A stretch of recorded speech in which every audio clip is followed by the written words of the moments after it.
Hi, everyone, and welcome back to another live stream watch along on the Dibbly-Dobbly podcast. It's match number 38 of the T20 World Cup for 2022. It's Australia versus Afghanistan from the Adelaide Oval, and it's a must-win game for Australia. They have to win big tonight to boost their net run rate to have any hope of qualifying for the semi-finals. Sorry about the delayed start, everyone. I had a few technical problems on my side, but we're all good now. And it's sure to be an exciting, interesting match here at the Adelaide Oval. Australia will be batting first. Afghanistan won the toss, and we'll get the teams across everyone in a minute. And thanks for joining us, everyone. And it's sure to be an exciting game tonight. Australia have to win big if they are going to qualify for the semi-finals. And all they need to do tonight is to win big. And that's the simple equation for Australia this evening. Thanks for joining us, everyone. Once again, sorry about the delayed start. I had a few technical problems on my side. We're all good now.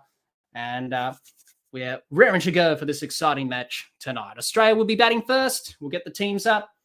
And we'll talk about what's going to happen in this game tonight. Must-win game for the Australians. So I'm just going to get set up, everyone. And also, some big selection news in the Australian camp. Obviously, Cameron Green's playing. He's opening the batting with David Warner. And also, Mitchell Starc's not playing tonight. Kane Richardson replacing him. I don't know why. I just only saw that as I was setting up. But we'll get to the comments quickly. And the national anthems are taking place now. Gaming Crab, hello. Hope you're well. Hello, Raj. Gaming Crab. I was all right, Gaming Crab. I had a few technical problems. My internet wasn't really connecting all that well. So we're all good now. And we're here. So sorry about that. Raj, hello again. Raj said Stark not playing is big. Richardson is a strong replacement, though. Well, he is not playing tonight. Raj, that's a bit of a news to me. But thanks, everyone, for joining us. And both teams are raring to go. They're singing the national anthems. And Australia are about to sing their national anthem. And we're about to get this show on the road here from... And we're about to get this match underway here at the Adelaide Oval, the wonderful Adelaide Oval. And it's great to see how Australia will go tonight. Big game for Australia, of course. And both teams singing the national anthems there. Garav, hello. Hope you're well, mate. And you say, I think Green could be a good decision. Well, he's playing tonight. Aaron Finch is not. He didn't quite pull up with that hamstring injury. So the national anthems are taking place. Thanks for joining us, everyone. Must-win game for Australia. They got to win by a big margin. And unfortunately for Ireland, earlier today, couldn't get the job done over New Zealand to cause an upset. So for Australia, their task is a little bit difficult without Ireland doing what they needed to do against New Zealand, which was the earlier game from the Adelaide Oval. Raj says, New Zealand have both feet in the circle of the semis, just need an Australian small win. Push to the back to finalize it. Well, hopefully, Raj, hopefully. As I said, it's you would think Australia should win tonight, and we'll talk about that as we progress throughout the evening. But you would think on paper, Australia, with the team that they have, the experience, you would think they'll get the job done this evening over Afghanistan.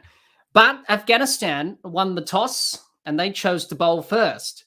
So, interesting decision by Mohammed Nabi there. He could have gone another strategy. He could have batted first this evening, and that would have made Australia's chances of qualifying for the semis a bit difficult if that was the case. But he's gone the other way. He's chosen to bowl first.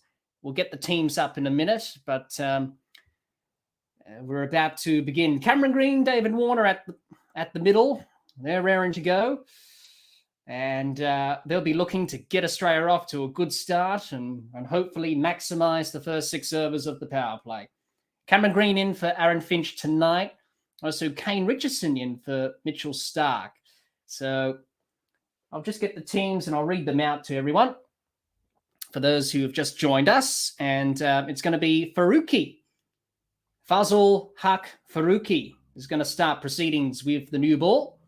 Haven't seen a lot of him, so it'll be interesting to see how some of these Afghanistan players go. I haven't really seen a lot of them, to be honest with everyone, but that's a good thing about cricket. Obviously, you get to see these different players. So we're moments away from this game starting. It's going to be David Warner and Cameron Green open the batting for Australia. No Aaron Finch tonight. He didn't pull up with that hamstring.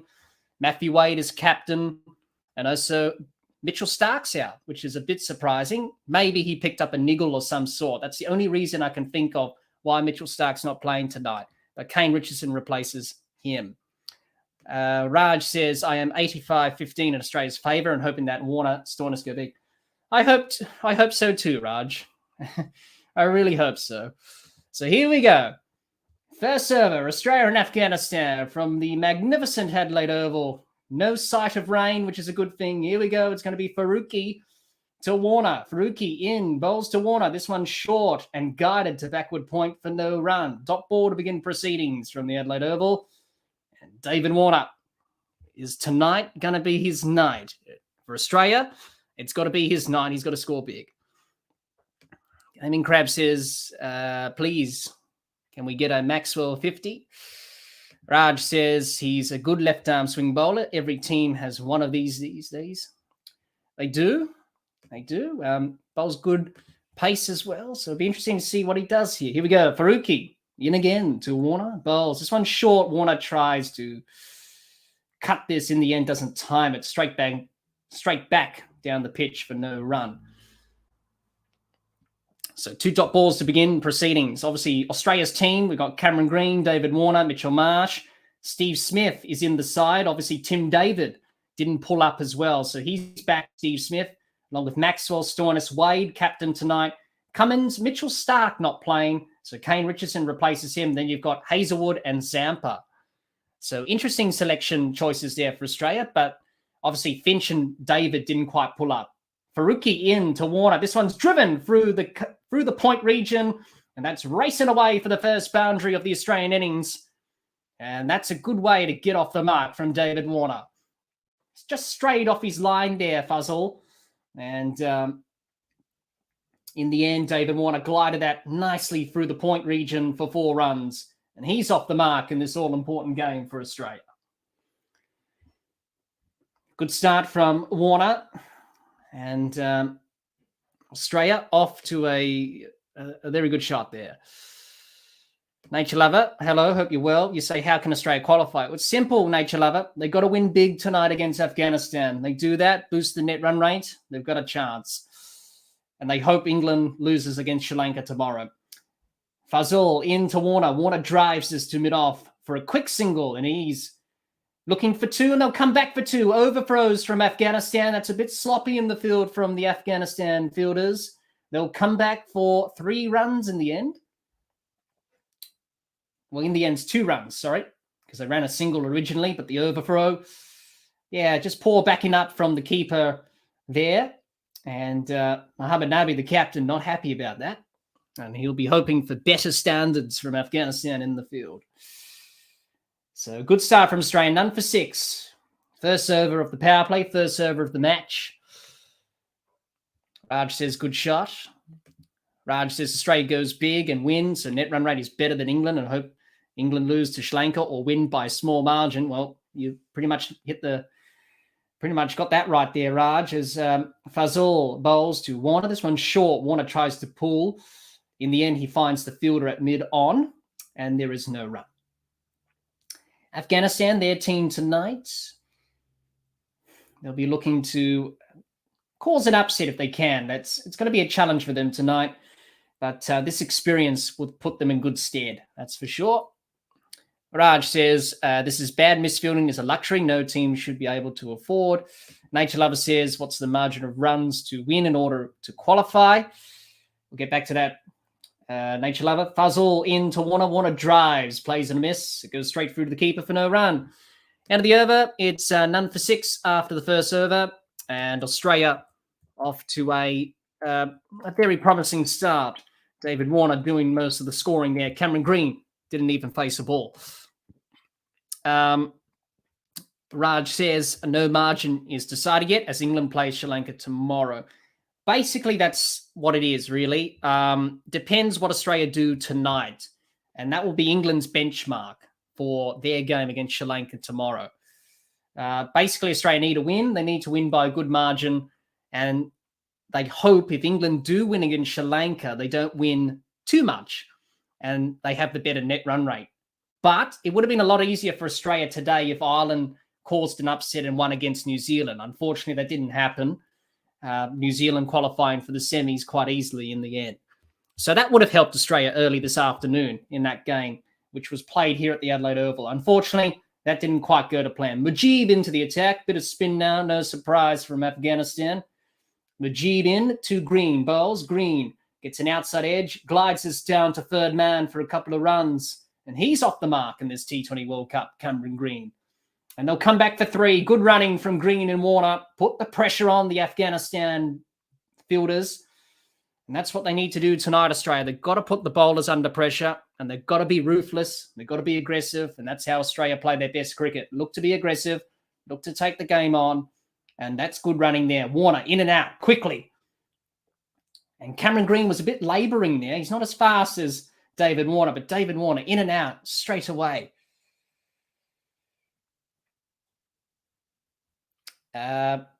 John, you say, g'day, Jack. Adelaide Oval looks great. The math looks a little simpler tonight, having watched the New Zealand-Ireland match earlier. Second place is Australia or England to win or lose. That's right. Hope you're well, John, as Mujeeb bowls and switch hit from David Warner. And this one goes to the boundary for 4. David Warner, I think he's in a hitting mood tonight. He's just unlocked the switch hit, sort of reverse sweep there over the point region. And very good shot from David Warner. Afghanistan, they're going to rely heavily on their spinners tonight. And this Adelaide Oval pitch in the earlier game, the spinners did quite well. But if Australia can be aggressive, look to take the spinners on like that with Warner with that shot for 4, they will nullify that threat from Afghanistan there with their spinners. Mujeeb in to Warner. Warner works us behind screen on the leg side for another boundary. Yes, it will. It's 4 runs. Expensive from Mujeeb. The first 3 balls of his over are gone for 11. And the Australian crowd are up and about. And as you can tell from my reaction, I'm up and about as well. Because Australia need to score a big score. We need to score 200 or something like that. But thanks for joining us, John. I hope you're well. And thanks for that comment there. Graf says England will have an edge because they play last and will be aware of the run rate for qualifications. Mujeeb in to Warner. This one's down the leg side and it's going to be a wide. And the umpire signals that. Raj says margin can be set for New Zealand stuff. Australia, if fielded first, needed to win by 185 runs to jump above New Zealand. Mujeeb in, bowls to Warner. This one going away to the fine leg boundary for 4. It went over short fine leg's head, and that was down the leg side from Mujeeb. Australia are off to a blistering start at the Adelaide Oval. And this is what Australia wanted. Bat first and bat big. That's simple.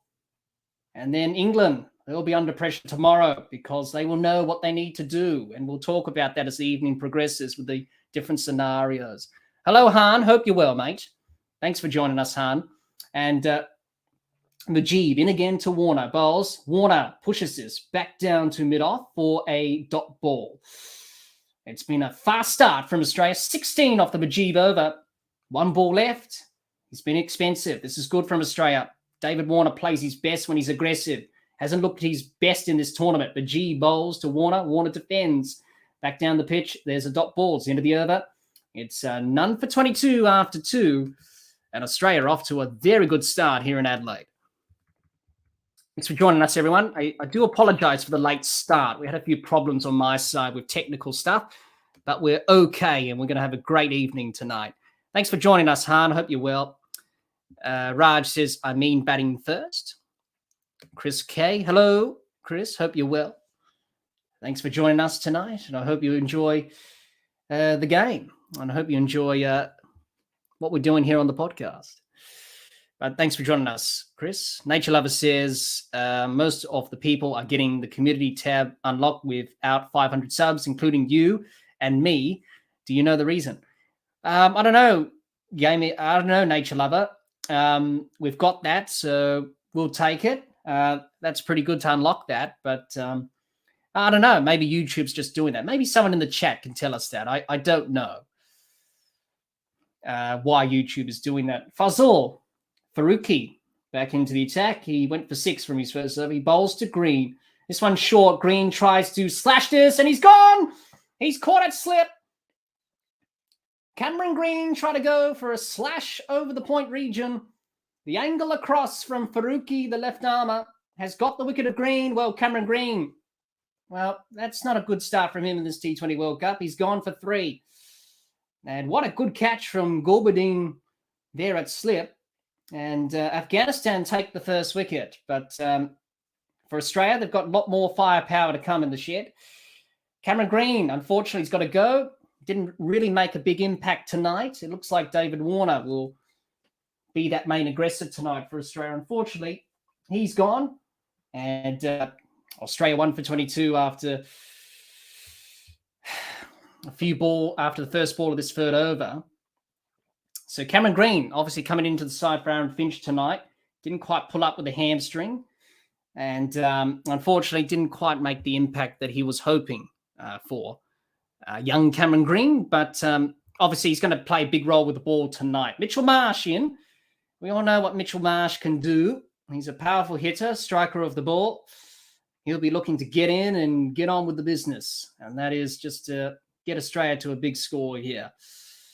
Good delivery from Faruqi, angling across the right-hander in Green, especially the left arm variation. Green went for a slash outside the off stump, trying to hit that over point or behind square on the offside. Unfortunately, got the outside edge. So Fazul's got his towel up. He's in again now to Marsh. The new batter, he bowls. This one's full and driven by Marsh to the fielder at point. And there's no run. Han says Australia aren't chasing. Is this a parallel universe? Well, for your information, Han, Afghanistan won the toss today. They chose to bowl first. So Mohammad Nabi probably just saying, you know what, we'll just bowl first today and give Australia the opportunity to bat first. Because realistically for Afghanistan, they're not going to be going through to the semis or contest, are they? So they don't really want to hamper Australia's efforts to try and make it to the semis. So as Fazul in again to Marsh, a swing and a miss from Marsh. Try to hit that over the boundary rope, over dead mid-wicket. Didn't connect, but Mitchell Marsh looks like he's going to be aggressive, and that's no surprise.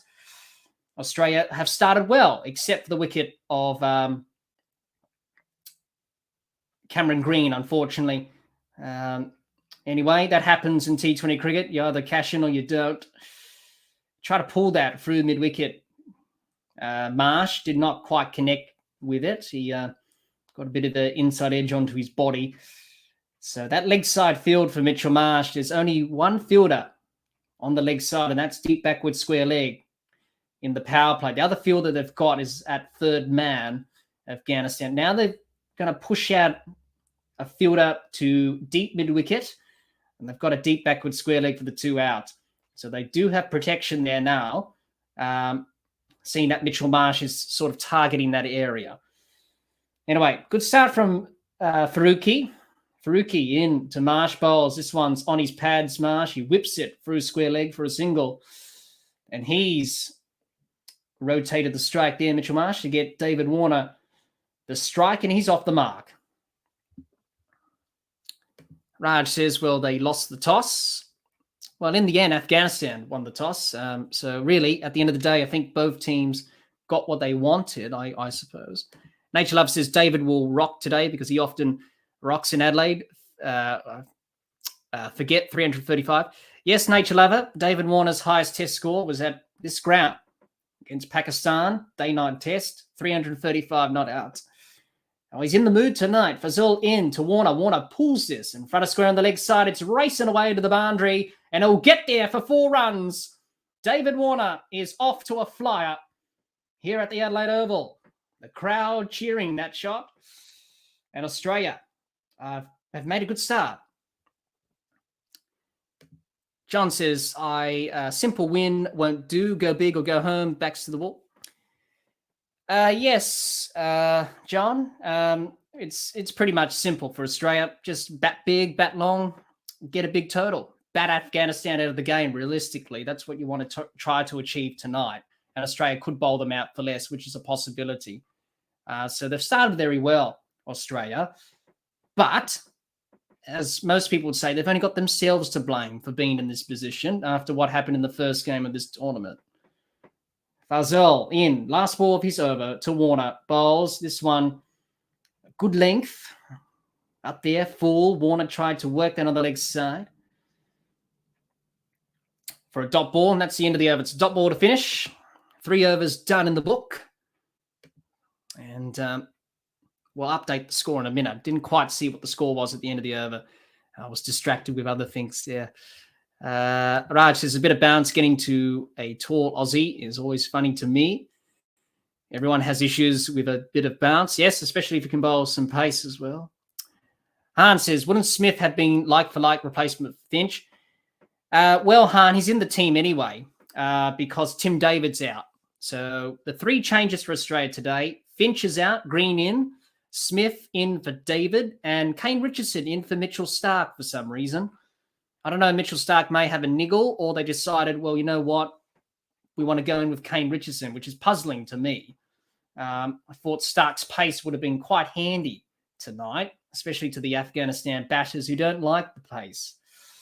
Anyway, it's going to be Naveen Al-Haq, and he's going to be into the attack. Changing the bowlers around Mohammad Nabi. Obviously, the last over from Majid went for a lot. So 1 for 27 after 3 overs. It's been a good start from Australia in the power play. And they'll be looking to extend this total even further. Here we go. Naveen in to Marsh. He bowls. This one onto Marsh's pads. Works it to short. Fine leg for a single. And Marsh gets the first runs of this over. Nature Love says, I'm understanding your quite easily accent. Quite easily, because I'm used to talk in British accent and it's quite hard to understand. Thank you for that, Nature Lover. But Australia have started well in this game thus far. It's been pretty good. They would like to up the ante here, as we've mentioned before. Just having a look. Harsha Bogle, I believe, one of the commentators tonight for tonight's game. He did the roof climb in Adelaide Oval. And just having a look at him just doing that. It's quite a unique experience if you like heights. Here we go again. Naveen in to Warner. Warner works this through point for a single. And he rotates the strike, and the score keeps ticking along for Australia. 1 for 29. Rashid Khan. His home ground, of course, plays for the Adelaide Strikers in the Big Bash here, so he'll know these conditions quite well this evening. But it's such a big game for Australia. Win big. You're probably going through to the semi-finals, and you hope that England don't win tomorrow against Sri Lanka, or by big margin. So get your calculators out and abacuses out, because it's going to be a long time working out sums and all that and what you need to do. Here we go. Naveen in for his third ball of the over to Marsh. He runs up past the umpire. He bowls. This one's outside off stump and a big slash from Mitchell Marsh, but it goes to the deep backward point boundary for 4 runs. He threw the hands at that, Mitchell Marsh, but in the end it was safe. 4 runs. Another boundary for Australia. They're off to a flyer here at the Adelaide Oval. Hans says Sam's would have been a better option than Smith if it is all about swinging from the fences. It would have been, but I think Steve Smith's just going to be a floater. I think tonight. Obviously, he comes in for Tim David, and Australia don't have a backup batter other than Steve Smith, so that's why Smith had to come in tonight. So Naveen in again, past the umpire again. He bowls to Marsh. And this one's short of a length, and Marsh works it through mid-wicket for a quick single. Coming back for 2, and they'll get 2. Good running there from Marsh and Warner. Put the pressure on the Afghanistan fielders. They've been under pressure tonight, Afghanistan. Oh, they come back. Oh, what is going on? What is going on there from Afghanistan? In the end, they get 3 runs. Well, it's been a bit sloppy from Afghanistan tonight, and you've got to say it's been pretty poor on the field. What was going on there? In the words of the great Bill Lawry, it's all happening here at the Adelaide Oval, and it was certainly happening on that ball. Well, they were looking for 2. In the end, they got 2, and then the throw came in. Didn't really back it up all that well, the keeper. And then Warner said, let's go for the 3rd, and they came back for the 3rd. So that's good pressure from Australia. I like this from Australia. Good intent. Put the pressure on the Afghanistan fielders. Make them feel under pressure, and you can capitalize with the bat. Hans says, British accents are not difficult at all. I cannot picture anyone struggling with a Glasgow or Belfast accent. John says, Jack is the reincarnation of Richie Bennett. Well, that's kind of you, John, obviously, but Richie was certainly one of the best, that's for sure. But definitely his commentary was quite wonderful to listen. You could listen for it for hours. All right, so Naveen, last ball of his over. He's gone for 11, quite expensive. He's into Warner now. He bowls, and this one's short. Warner defends to cover for no run. It's the end of the over. It's 1 for 38 after 4. It's a quick start from the Australians. And Afghanistan have been pretty poor on the field thus far. The pressure just mounting a bit for Afghanistan at the moment. But John, thanks for your comment there. Really appreciate that compliment. And I hope everyone's enjoying themselves. That's the main thing. Let's have fun. Talk about cricket. Nature Lover says, can you mention Marsh's form? I mean, what type of form he's in? Great form, average form, or poor form? I'm not sure, Nature Lover. He's been in okay form. I wouldn't say he's terrible or poor. He's been hitting the ball okay. He's been scoring some runs in this T20 World Cup. Probably would have liked a few more runs than he scored thus far. But tonight he's looking good at the moment. He's looking to get a big score if he can. So Majid back into the attack. Bowls to Marsh. Slog sweep. Over. Square leg for 6. Into the crowd. Majid's getting pumped. He's already 22 off 1.1 overs. And Australia are going big here at the Oval. 1 for 44. Marsh went bang. Over square legs. Head for 6. You can't bowl that sort of line here at Adelaide Oval. It's very short square of the wicket. And especially for spinners, it's a very tough ground to bowl at. And unfortunately, in the crowd, it was dropped. So we've seen a few drop catches in the crowd in this World Cup. Majid bowls to Marsh, works this down to mid-on for a single. They were looking for 2, but in the end, they settled for 1.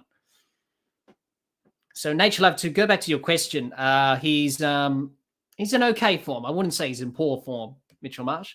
Hans says Gabe will always be a floater too. Hans says, Jack, be honest now. Given Australia's music history versus England's music history, you must be embarrassed in wanting the mother country to go through. Han, I would not like England to go through. As Majid bowls to Warner, he works this to square leg for a single. Rashid Khan does the fielding.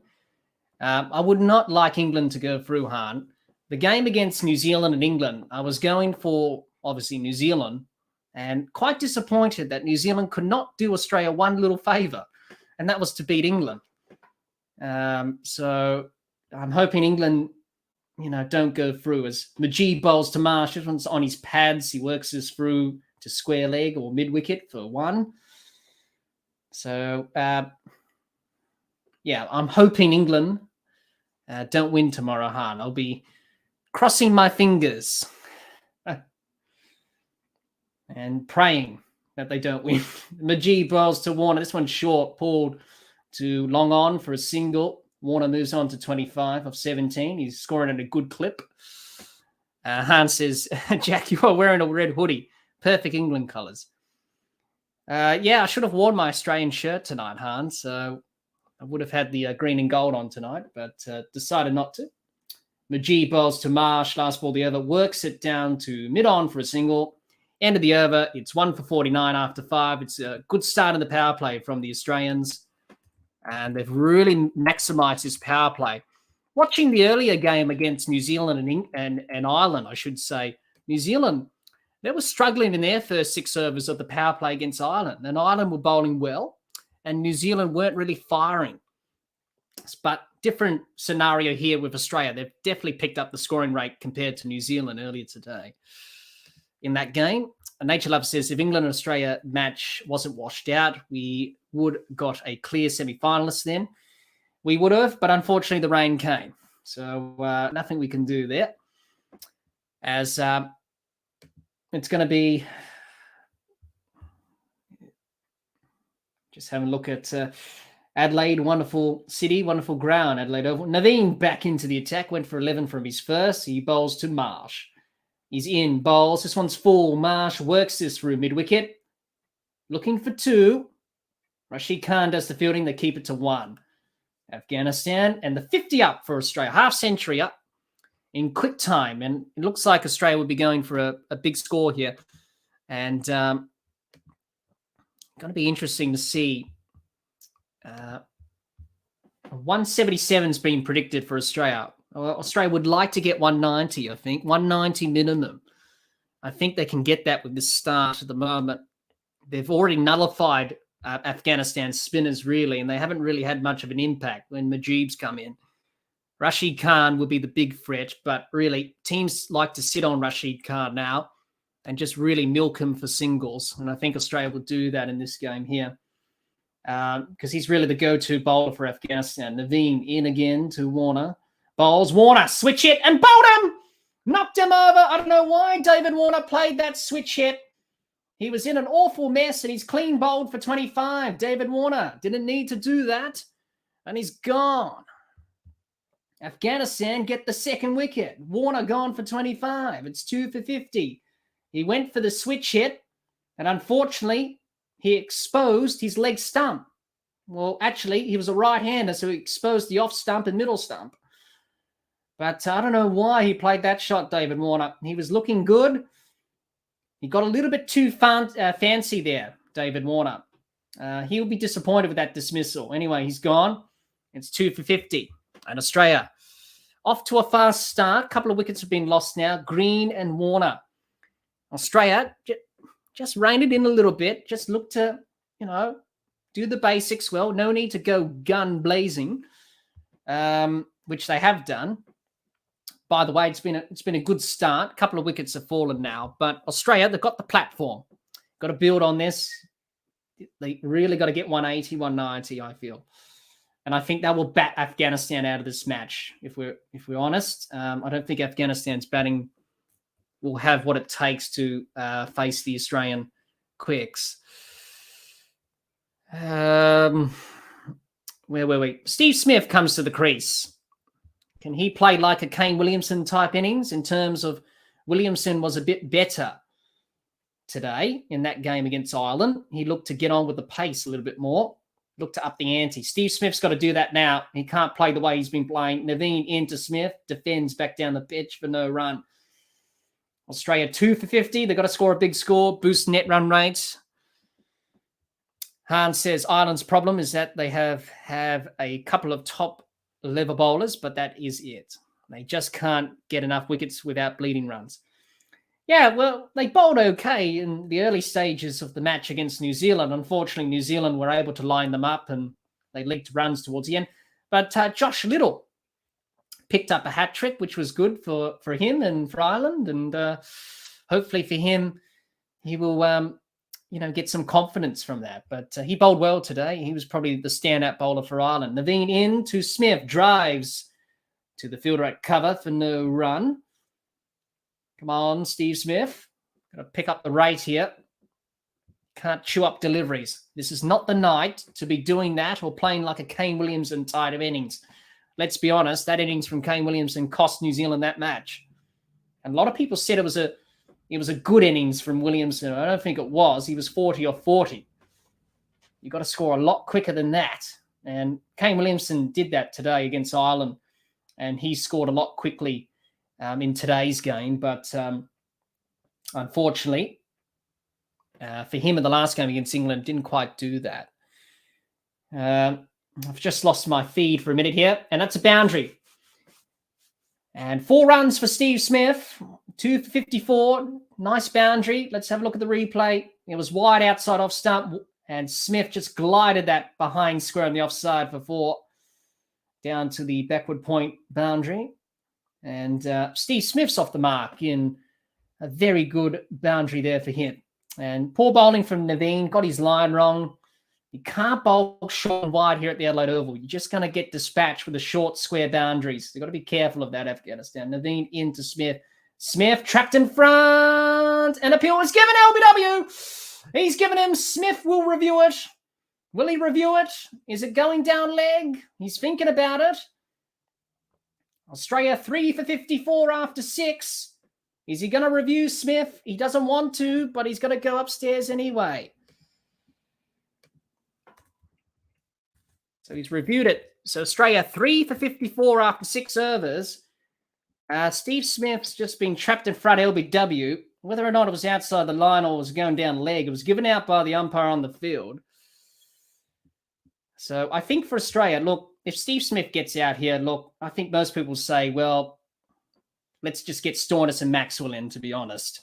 So it could be a blessing in disguise for Australia here. Let's have a look. We hit him high. Is it going to go over the top? Maybe clipping, maybe missing. Let's have a look. He hit him above the knee roll, but he was in front of his stumps, Steve Smith. Tends to get in front of his stumps. Now, was there a bit of bat? No bat involved there.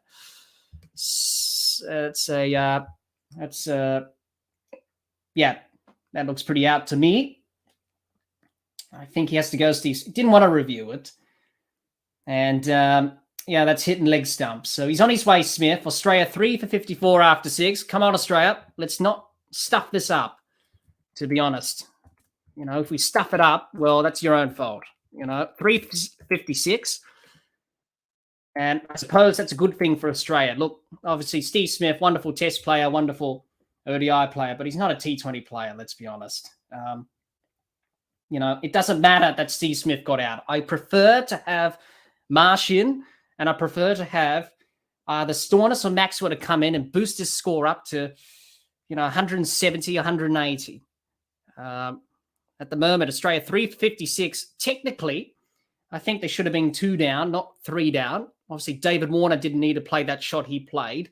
So poor shot selection from him. Exposing his stumps and playing a switch. He got a little bit fancy there. Marcus Stoinis comes to the middle. 3 for 54 after... 3 for 54 after 6 overs. I thought Australia had 2 more runs here. But 3 for 54 after 6. Marcus Stoinis comes to the middle. Australia just got to rein in their aggressive approach here for a bit. Just look to do the basics well. Not to, overdo it. Yes, we need a big score, but don't overdo it. Just play good cricket shots and look to pick the gaps and hit the odd boundary. The Afghanistan bowlers will bowl you a bad ball, and you've got to be ready for that bad ball when it comes. And tonight, Australia, yes, had to be guns blazing, but this is the thing with net run rate. It can play in your head. You have to look to win the game first, not lose it. So let's go, Australia. Let's get back on it. Gulbadine into the attack, and he bowls to Marsh and drop catch at point. Oh, Afghanistan's fielding's been poor tonight, and they've dropped a catch. And they get a single, Australia. Gets away with it. Mitchell Marsh. Big slash, short and wide outside off stump. Backward point, leaped and dropped it. Oh, dear. They can't afford that, Afghanistan. They've dropped a catch. Just snatched at it, sort of like that in a way. Don't really want to be crocodiling catching that, really. And unfortunately for him, that was his undoing, the backward point fielder. Gets away with it, Mitchell Marsh, but he's got to screw his head on there. Don't hit the cover off it every time. Gulbadine into Stoinis, glides this through the covers for a single. And he's off the mark. Australia 3 for 54. Australia would not like to be 3 down at this stage. To be honest, if we have to be critical, Steve Smith, well, I guess Australia will be... I sort of think, well, probably that should be the right thing to happen to Smith, obviously, because you don't want him to bat now. You want to try and boost the net run rate, so you want the power hitters in there, and Stoinis and Marsh will give it a real slog. Gulbadine in, Burls to Marsh. This one's playing a mess outside. He's the outside edge, and there's no run. Garage says, what is this? Right-handed Warner. Nature Love says, Warner gone. Well, he is gone now. He walked back to the pavilion. Nature Love says, a left-hander, pretended to be a right-hander and lost his wicket. Well, it wasn't a good shot. I think he got a little bit too funky there, David Warner. And this is the thing. You've got to do the basics well. And Gulbadine into Marsh. And Marsh glides this to backward point for no run. So Australia, they'll be looking for a score of 180, 190, 170. That's what New Zealand got today. They got 185 against Ireland. It's a pretty good pitch. Always is at the Adelaide Oval in T20 cricket. But this is early season, of course. Steve Smith, disappointed about that LBW, but if there's one weakness about Steve Smith, you can't trap him in front of the stumps and get him out LBW, because he does move across quite a bit if the ball does come back, and it did on that occasion, so that was his undoing. Gulbadine in now to Marsh. He bowls, and Marsh doesn't time this, hits it back down the pitch to Gulbadine for no run. Come on, Australia. Let's just, screw your head on here, do the basics well. Let's not stuff this up. Yes, we have to score a big score, but you can be measured about your aggressive approach, not be reckless, and not to overhit the ball and not to hit the cover off it every time. They'll bowl you a bad ball, that's for sure. These Afghanistan bowlers, you'll get that opportunity to score off a bad ball. And you've got to capitalize on that. Here we go. Last ball the over from Gulbadine. Bowls, and Marsh works this through square leg for a single. Looking for two. They'll probably come back for two, and they will just settle on the single. End of the over. It's 3 for 55 for Australia after 7. And they'll be hoping to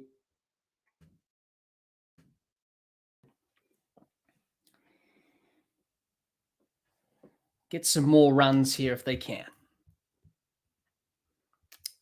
Nature Love says, I'm from neither England or Australia, but I spent a lot of time living in England. Han says, Jack loses his feed for a second. He is calm. Imagine if Rakeem Cornwall lost his feed.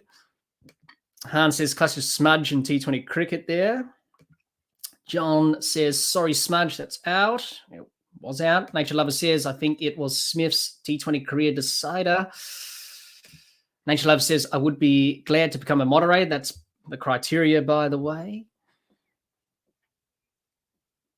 Nature Lover says. Han says the criteria to be a mod is not like Nick. Pretty much 99.99999% of the people on Earth can be a mod. Han says you only usually see a Warner, a right-hander, and a nightclub. Rashid Khan into the attack, bowls to Marsh. Marsh sweeps this behind square on the leg side for a couple of runs. Misfield. They'll come back for 2. Well, that was a something that David Warner shouldn't have done back then in 2013 to Joe Root. Hans says, I don't think Australia have the batters to play like England. It would have been smarter to be calmer, keep wickets in hand, and then go for it from the 14th over onwards. That's right, Han. This is the thing with net run rate.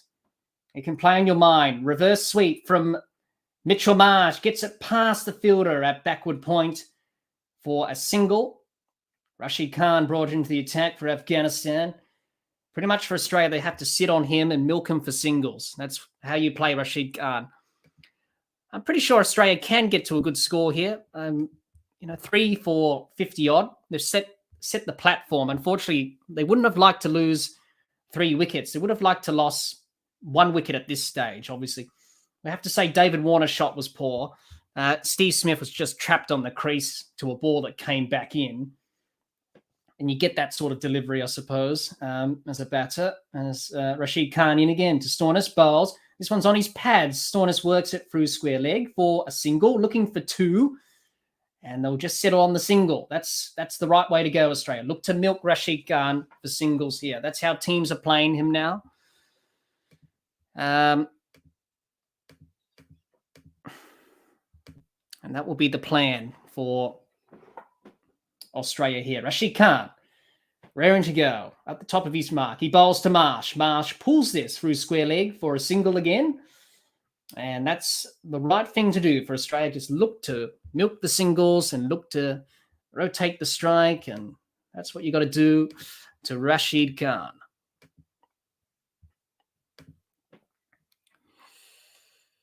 Thanks for joining us, everyone. And Khan in again, bowls to Storness.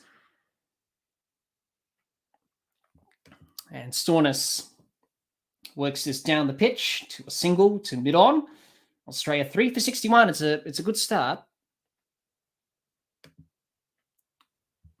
for Australia here. David Warner disappointed about how he got out, looking on, but Marsh and Storness is out there.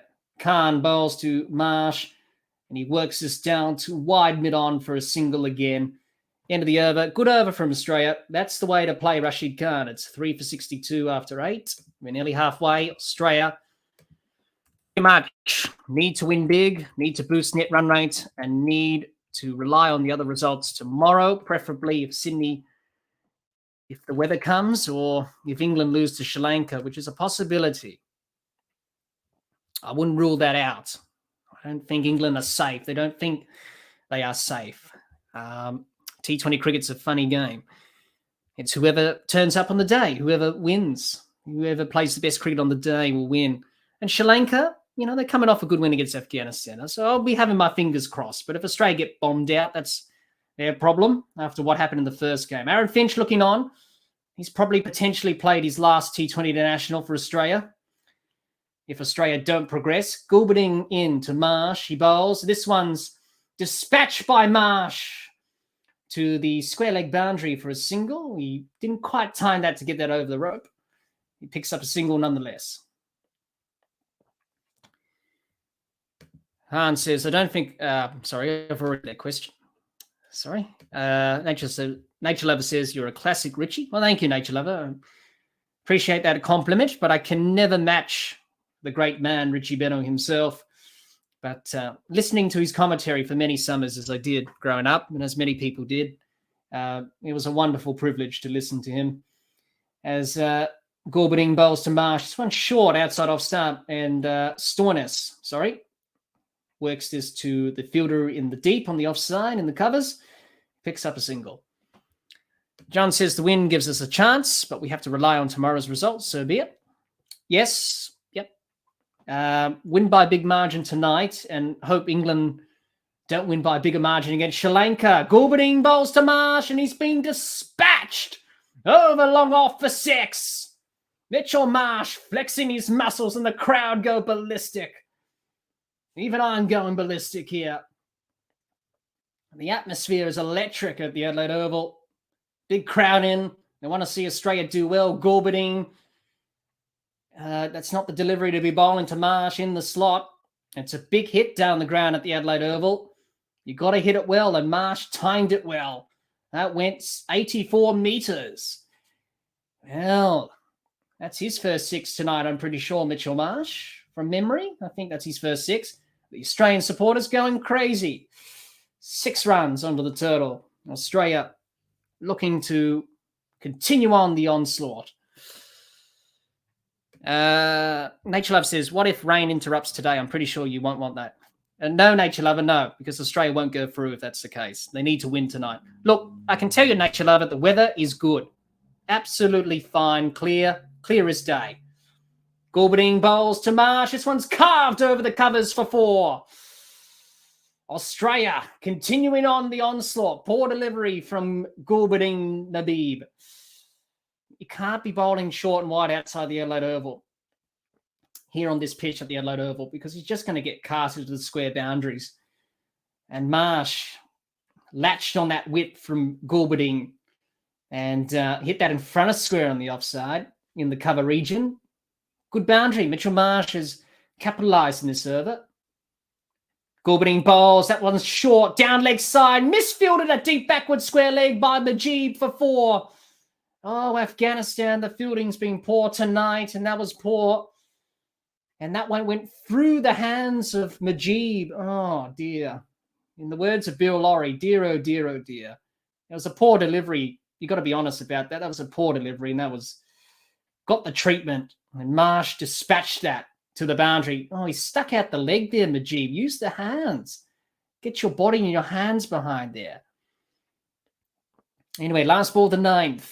Gulbadine in, full, driven by Marsh. Doesn't beat extra cover. Dot ball, end of the over. It's 9 overs done in the book. It's 3 for 78. Australia are on the charge here at the majestic Adelaide Oval. One of my favourite grounds in the world, the Adelaide Oval. I've been there many, many times over many, many summers. Such a wonderful ground to watch cricket. Hans says, do you think Sri Lanka can handle England's bowling? Curran is in very good form and Wood has good pace. That'll be the question, Han. Sri Lanka's batting's been a bit iffy, but if Sri Lanka play on a pitch that's been used, I think they're going to play on the same pitch as they did with Pakistan and Pakistan and South Africa, and also that was the same pitch that New Zealand played Sri Lanka on at the SCG a few days ago. So if it's a used pitch, then you'll back Sri Lanka's spinners, Tikshana, Hasaranga. And it'll be interesting to see how England approach that as Rashid Khan's back into the attack, bowls to Soreness, defended on the back foot to cover, and there's no run. So Australia have started well, 3 for 78. We're 1 over away from the drinks break. I think Australia will be happy with the start. Rashid bowls to Stornes. This one beats. Short, fine leg behind square on the leg side, and they'll pick up a single. Afghanistan, tonight, their fielding's been poor, and they've bowled some pretty average deliveries, you have to say. Hasn't been good, and Australia's just capitalised on that. And Rashid Khan, home ground for him, for the Adelaide Strikers, bowls to Marsh. This one's full, driven, back past Rashid Khan, down to mid-off for a single. So going back to your question, Han, if it's a used pitch, then probably Sri Lanka would play that better with their batters, and also their spinners would like that. I'm pretty sure it will be a used pitch tomorrow. And you never know. But you would think they will struggle a little bit, you would think, especially against Mark Wood, if he bowls rapidly at pace. Rashid bowls to Marsh. Marsh works this through the covers for a single. We're having a look at the drop catches in this T20 World Cup. Afghanistan have dropped 4 catches out of 8. And that's not really good.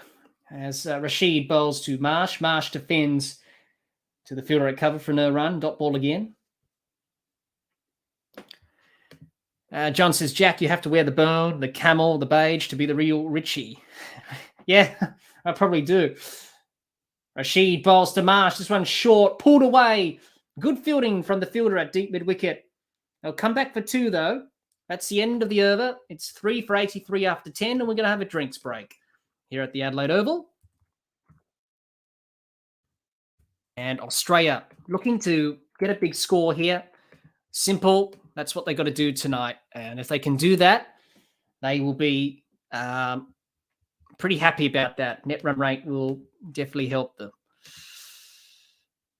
Going back to your point there, John, yeah, I probably have to. But Richie Beno, different shades of beige over the years that he wore on the telecast. Wonderful, wonderful commentator, wonderful player, Richie Beno.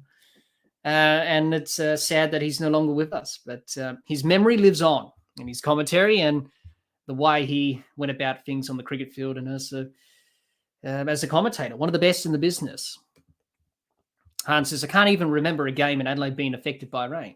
Yeah, not too many games. Obviously, the other night, India and Bangladesh was affected by rain. India got out of that one, losing by 5 runs there, Bangladesh. But that game was affected by rain. It wasn't meant to rain yesterday, or in that game a couple of days ago, and unfortunately it did. So luckily they got the game going again, and India got the points. But not too many games affected by rain in Adelaide. It's usually a dry summer, hot summer. And I can tell you, it does really get hot. Playing cricket in 40 degrees heat is not comfortable. Nature Lover says Australia performed really good in this tournament, though, after the big win and after the big and shameful loss to New Zealand. Yes, it's been a bit up and down for them. Hans says, I also back Adil Rashid, Moeen, and Livingston on a used pitch. Yes, well, England have got some good spinners as well. But I think Sri Lanka would prefer to play on a used pitch than a fresh one. And that could be the case tomorrow. Fingers crossed they can get the job done, Sri Lanka. You never know. You never know. This is the thing about T20 cricket. You never know. England are not certain. It's not certain they'll win tomorrow. It's not certain they'll go through. They still have to play a game and win it against Sri Lanka. Not going to be easy. A lot of pressure. And if they lose, well, so be it. And that's their own fault, I suppose. Not winning that game against Ireland and not really capitalising early on in the tournament. And drinks here at the Adelaide Oval. Australia 3 for 83 after 10.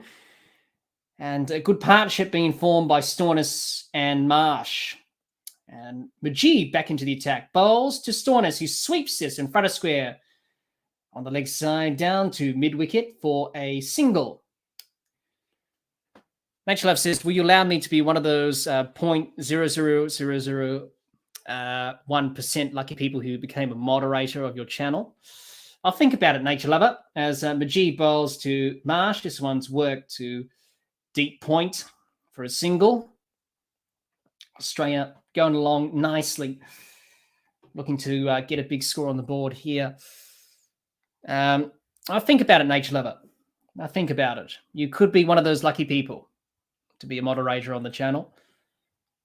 Majid in, bowls to Stoinis, works this to Rashid Khan in the deep on the offside for one. Going along nicely against the spinners of Australia. Hans says, yes, one thinks of Perth and Adelaide as hot, Melbourne as weather, and Sydney as a mixture of both. Yes. In the air. Is it going to be taken? No, dropped. No, he's dropped. How on earth has he dropped that? That was an absolute sitter. Is it dropped?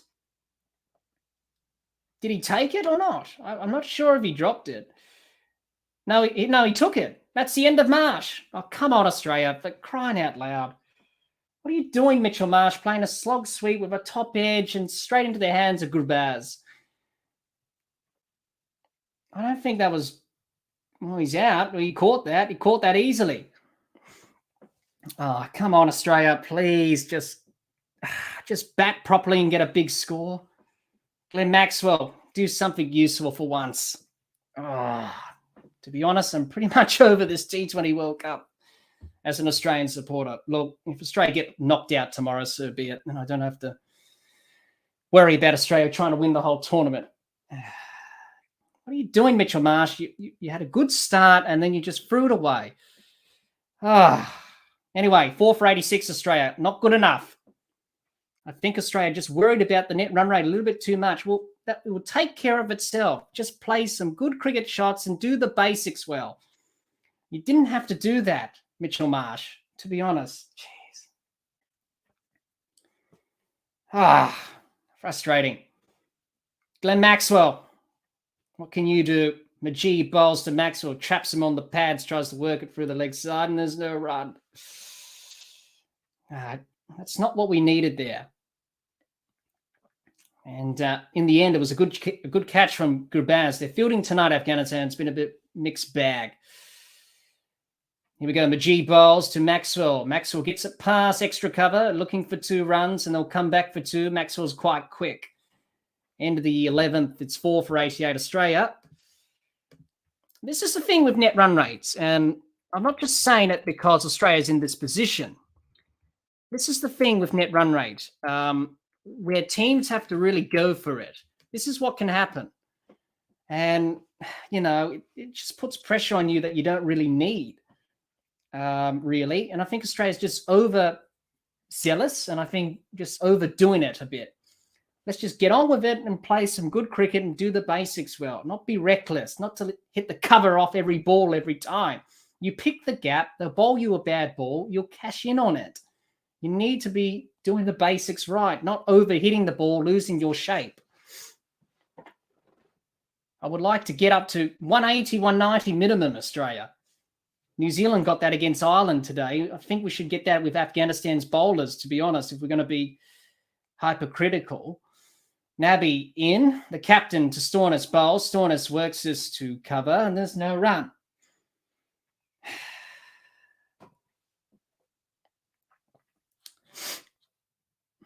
Let's go, Stoinis and Maxwell. So Nabby in to Stoinis. That's more like it, Marcus Stoinis. Over deep mid-wicket for 6. Cow corner into the Sir Edwin Smith stand here at the Adelaide Oval. And that's gone many a mile. That's more like it, Australia. Let's get on with it. Let's play some proper cricket shots. That was a good cricket shot. That's all you need to do. Simple. 95 metres, that one. Come on, Australia. Let's put the foot down, but be smart about it. Nabby in, bowls to Stoinis. This one's hit back down the ground firmly from Stoinis. It won't quite get to the boundary. Quite a big boundary down the wicket here at the Adelaide Oval. And they'll come back for 2. That's good batting from Marcus Stoinis. You hit the 6, you get 2. Already 8 runs off the over without taking a risk. And that's what you need to do, Australia. Not to look to overhit it and hit the cover off it and lose your shape. That's what some of the Australian batters have done this evening. Nabby in, bowls to Stoinis. This one slashed over point for a single. Marcus Stoinis batted well in the game against Sri Lanka, where he got that quick 550 off 18 balls. And he was striking the ball well on that night in Perth. Glenn Maxwell takes guard to Nabby, the captain, who's decided to bring himself into the attack. He's ringing the changes. He's in. He bowls to Maxwell. Maxwell works his pass. Cover for 4, is it? Yes, it is. 4 runs. 100 up for Australia. That's more like it, Glenn Maxwell. That's a good cricket shot. Not overhit that with... Didn't overhit it. Hit it through the covers. It was a poor ball. Got what it deserved. Short and wide. Outside off. Square boundaries at the Adelaide Oval. You're going to get runs as a batter. So as a spinner, you just got to get it right with the length and the line there. Already 13 off the over. Australia would be looking for that 180 score. Nabby bowls to Maxwell, works it down to mid-wicket for a single. It's the end of the 12th over. It's 4 for 102. So very good over there from Australia. And that's more like it. That's better batting. Not looking to overhit it. Played some good cricket shots there. Nature Love says Marsh dropped. Sorry, I've already read that. Hans says, if I was a mod, Gay would be getting a lot of timeouts. Hans says, now this becomes the problem. Lost too many wickets to be able to go for it in the death overs with reckless abandon. Well, that's the thing with net run rate, really. You can't just think about that. You just got to see and play the ball as you see it. And you just got to bat well. This is the thing with net run rate. I'm not just saying it because Australia's in a poor position here and need to boost it. I think there's a better solution than net run rate, to be honest. Majee bowls to Maxwell. This one's down on the leg side and it's going all the way to the boundary for 4, down to the fine leg boundary for 4 runs. Maxwell, he's made his intentions clear. Another good cricket shot. Poor ball from Majee. Down leg side, got the treatment. If it's going to be down leg side, it's going to be 4 runs. No protection there for Afghanistan. They had a deep backward square leg, didn't have a fine leg in place. So can't stray off his line there, Majee. Otherwise, he's just going to go for runs. Majee bowls to Maxwell, and it will fall safe in the deep. Rashid Khan does the fielding, dives, he twirls. They'll come back for 2, maybe. They'll just settle for 2. They were looking for the 3rd, but in the end, they get 2 runs.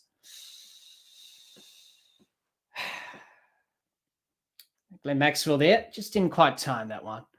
Nature Love says, no, it wasn't dropped. I thought it was dropped on first sight. Sorta says, is your most destructive batter. So as long as he's still there, you have a chance of 180, 190. The G bowls to Maxwell. Maxwell hits it straight to the fielder at cover for no run. Yes, that's right, Han. I agree with that. And same with Glenn Maxwell. If we can build a partnership, get to that 180, 190 score, I think that will be enough.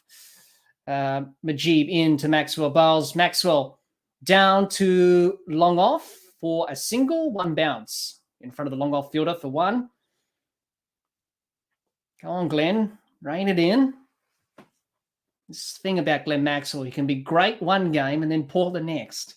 He's been inconsistent throughout his whole career, to be honest. McGee bowls to Stoinis, and Stoinis works this down to wide mid-on for one.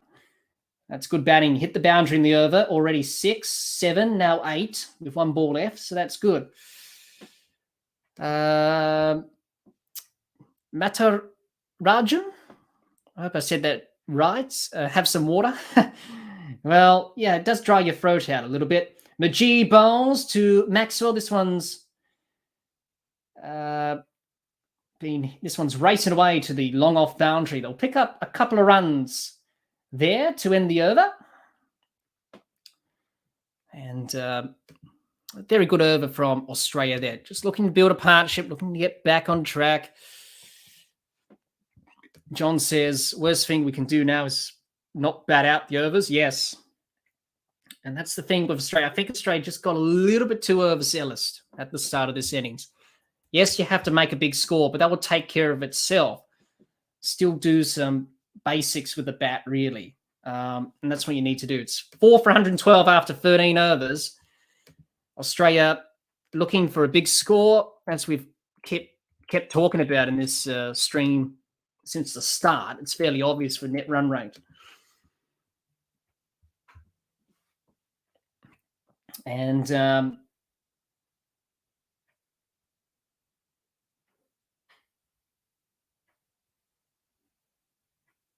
Rashid Khan about to bowl his third over.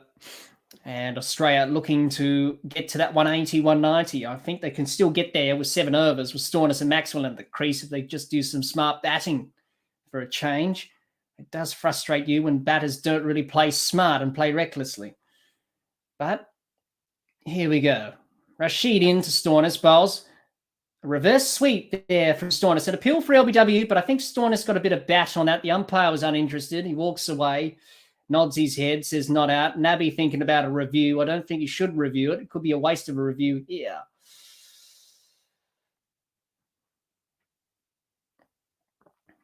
They've gone for the review here. Afghanistan. I'm not convinced. The umpire said not out. Could be outside the line. But they've gone for a review. Nature Love says, I'm not happy with today's team selection of Australia. Well, obviously Finch and David were going to miss out because of the hamstrings. So you're going to bring in Green and Smith. Also, I'm not sure why Mitchell Stark's been left out. Let's have a look at this. Yeah, it was outside the line. Yeah, that looks outside the line to me. From Rashid Khan, so that's a good decision by the umpire. Come on, Australia. Let's just get to that big score. You've only got yourselves to blame after the game against Ireland. After what happened there, with not bowling them out for under 100 or cheaply. So let's have a look here. Is this outside? Yeah, outside the line. I thought so. It looked pretty outside the line from me, from the naked eye. Good decision by the umpire. Poor review from Afghanistan, you have to say. That's not what the review system was intended for.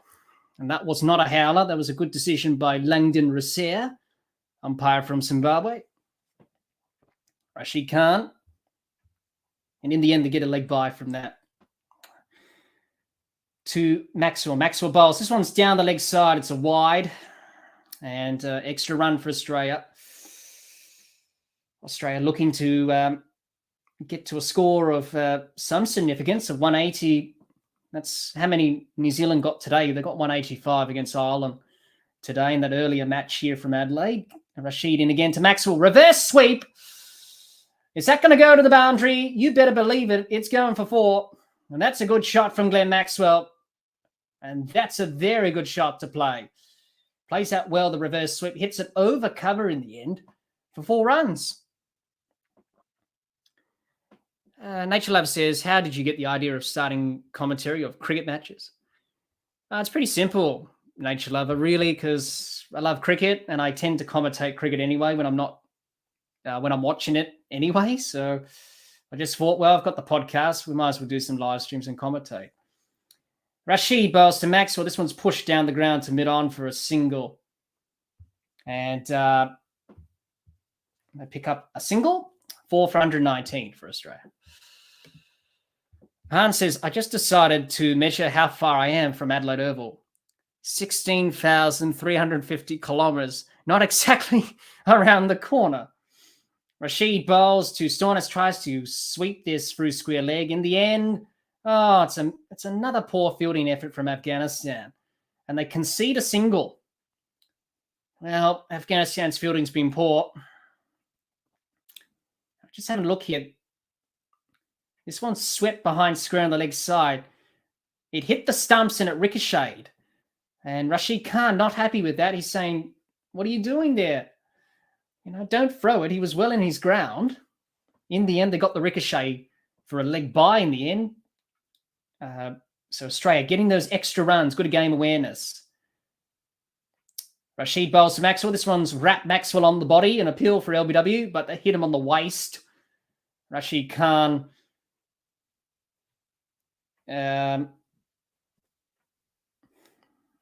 doesn't go for the review. No one's interested in that. Clearly not hitting the stumps. So 1 ball left of the 14th. Australia can still get to 179. That is predicted with 6 overs left. I think that's pretty good if they can get there. Maxwell works this through mid-wicket off Rashid. Looking for 2, but they settle for the single. It's the end of the over. It's 4 for 121 after 14. We've got 6 overs left. Australia look like getting that score of over 150 plus. And we'll have a look at the scores at the Adelaide Oval in a minute. Going back to that, Han. Well, that's quite a far away. It's not like going down to the shop for a pint of milk or something like that. It's a long walk or a long drive. But I'm not far away from Adelaide, actually. I don't actually live in Adelaide. I live in the outer suburbs of Adelaide, so I'm not far away from the actual city itself. Around about 3 hours away. That's how far I live from Adelaide. You also say, Han, water. Jack is Aussie through and through. It's a cuppa. That's right, Han. It's a cuppa here. Cup of tea. And nothing like a good old brew, as they say. So Gulbadine back into the attack. He's been expensive. 9 for 19 from 2 overs. It looks like Australia's going to target him again in this over. But I'm pretty sure you, from being from England, Han, you would like a cup of tea yourself.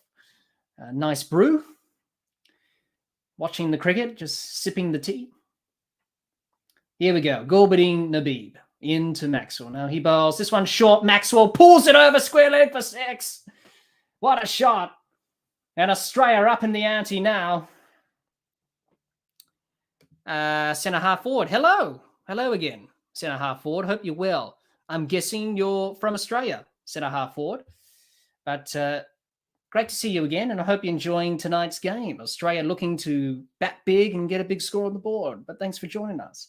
Good shot from Glenn Maxwell. Nabeeb Gulbadine just straight off his length there. He bowled too short. You can't do that at Adelaide Oval. Short square boundaries. Nabeeb in to Maxwell. Maxwell works this through the covers for a single. Rashid Khan does the fielding in the deep. Centre half forward says, yes, I am. Well, sort of the profile picture and the name gives it away a bit. I'm pretty sure you look like you're a Sydney Swans supporter in the AFL and also love your cricket as well. So that's good. And Gulbadine in again to Stornes. Bowls. This one's full, slower ball from Gulbadine. Stornes defends it back to Gulbadine for no run. So Australia can definitely get enough to that 180 score. Centre half forward says, yep. Well, unfortunately, not a great grand final for the Swans this year. Hopefully they'll come back next year. Centre half forward. But as Gulbadine comes in, full toss, driven back down the ground from Stornes. They'll look for 2. They won't get it. Good fielding from Najeeb on the rope.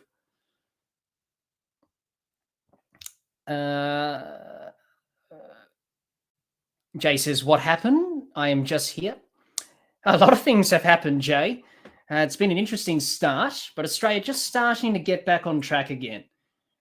Nature Lover says, what would you mind if I come back in a short while? Goulding in, bowls to Maxwell. This one's carded over extra cover for 6 or 4. I think it's a 6. No, it's a 4. My mistake. It bounced. Good shot over extra cover for 4 from Glenn Maxwell. This is like it. This is more like it, Glenn Maxwell. 33 off 16. It was a cross-seam delivery. And that's not to be bowling to Glenn Maxwell in the slot. And that was short, just sat up a bit. Good shot from Maxwell over cover, sort of that extra cover region as well. Goulding, he's been gone for a lot of runs today. He's been expensive. Goulding into Maxwell. And he chops it down to the keeper for no runs. The end of the over. Good over from Australia. It's 4 for 133 after 15. After 15 overs. We've got 5 overs left. People in the chat, what do you think is a good score? I think Australia should get to that 180 now. I think 200 maybe. Should be close. Centre half forward says, well, Essendon, but I put Buddy there, lol. Well, yes, it's quite an interesting AFL season this year, centre half forward. But thanks for joining us. I hope you subscribe to the channel as well. Just having a bit of fun talking cricket. And that's what we're here, just to offer a bit of fun and some entertainment. And I'm just trying to see where I was in the comments. John says, ball looks like it's not coming on so much now, or Afghanistan have bowled a better length going. Yeah, especially for the spinners, John. In the earlier game against New Zealand, Ireland, that's what happened. Rashid to Stornus over the rope for 6. That's in front of the Sir Donald Bradman Pavilion. And Australia are starting to put the afterburners on now. That's more like it, Marcus Stornus. You can't be short here in Adelaide. Rashid Khan knows that because he plays for the strikers here. And I've seen Rashid Khan bowl live because I've watched a Big Bash game that he played in for the strikers at the Adelaide Oval. He bowls it quick, his leg spinners. But that was short square boundaries at the Adelaide Oval. You're just going to get the treatment. Rashid to Stornus, swing and a miss. Try to go over the rope again. Doesn't connect. That one was bowled at 101 kilometres. So quite quick for a spinner there. Just got that through there. So 53 of 29, the partnership. For Australia, it's been a good partnership. Here we go. Stornus in the air, out, gone, caught. That backward point. That's the end of Stornus, but he's done his job. Centre half forward says out. Yeah, no, I'm crying inside as well. But look, he did his job anyway, Marcus Stornus. And really, Australia should get 150, 160, 70 or 80 here now. Matthew Wade's coming in next. So Marcus Stornus is still out there. So it was a good partnership. It was what was needed for Australia after the 4 of the early wickets there. Jay says you have to bowl them out cheaply, at least below 70. Jay, I think that's achievable tonight. I think with Australia's bowling, I was surprised there's no Mitchell Starc. I think someone could enlighten me in the chat because as I was setting up before the stream, I had some technical problems with my internet and I saw Kane Richardson's name there. And as soon as I saw Kane Richardson's name there, I was like, where's Mitchell Starc? Is he out injured or rested? Doesn't make sense. That's the only option I could think of. That's why he's been left out. But I think that's achievable tonight, Jay. I think Australia can bowl them out for under 100. Afghanistan's batting hasn't been that strong. And in the game against Sri Lanka, they collapsed a little bit there. Jay says 200 is still on.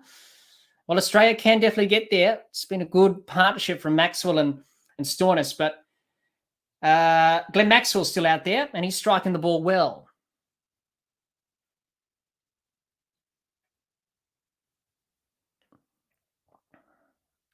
Han says, I'll come back to that in a minute. Han after this ball. Rashid to Wade. He's the captain tonight. Works to cover for no run.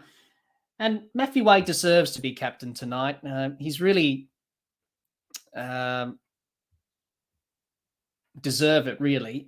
He's a very good team player. Rashid into Matthew Wade over the top of short third man for 4. What a shot from Matthew Wade to get off the mark.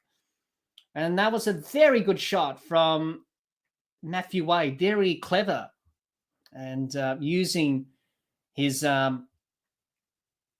smartness there with his batting there. Got it over short fine leg for 4. Very good shot. Played the reverse sweep and gets a boundary for his troubles. Matthew Wade, the skipper tonight. Australia 5 for 143. Definitely, if Glenn Maxwell keeps striking the way he's striking, definitely 200s on the cards here. Could all go wrong for Afghanistan. Matthew Wade looking for a quick single. Works it to mid-off, but Glenn Maxwell says, no, let's not risk it. It's the end of the over. It's 5 for 143 after 16. Han, you say, are you old enough to remember the Formula One race in Adelaide? Obviously, Han, it's probably the same age as me. But yes, I do remember it, but not back then. But it used to be in Adelaide. Unfortunately, it went over to Melbourne, obviously, when Melbourne got that in the end. What was it? Around about 1999 or something? But yeah, so I do remember it, but I don't remember it from the early days. So it happened a few years after I was, well, before I was born, I think, something like that. But I do remember the Formula One race being here in Adelaide. Yeah, that's for sure. Obviously, for Australia, for Adelaide, they do still have a race on the track, actually, Han, in the V8 Supercars, which is in December. So the race is back in Adelaide again. So that should be interesting. That's around about December time, so next month. All right, Naveen back into the attack. 4 overs left. Australia 5 for 143. I think 180, 190 is still possible with Glenn Maxwell and Matthew Wade out there, but especially Maxwell striking at a good strike rate. I can't do the maths off the top of my head, but he's striking well over 150. He's 33 off 17. Naveen being good tonight. 2 for 14. He bowls to Maxwell. This one's full. Swing and a miss from Maxwell. Just lost his shape there. Dot ball. Come on, Glenn. Just watch the ball. Just watch the ball and don't lose your shape. We talk about that a lot. Where was I? So many comments that I've lost track. It's all happening here. You say, I don't drink tea or coffee anymore. You'll never guess what they call a cup of tea here, though. What do they call a cup of tea over there, Han, in England? Naveen bowls to Maxwell. Maxwell drives this to mid-on for a single. Moves on to 34 of 19.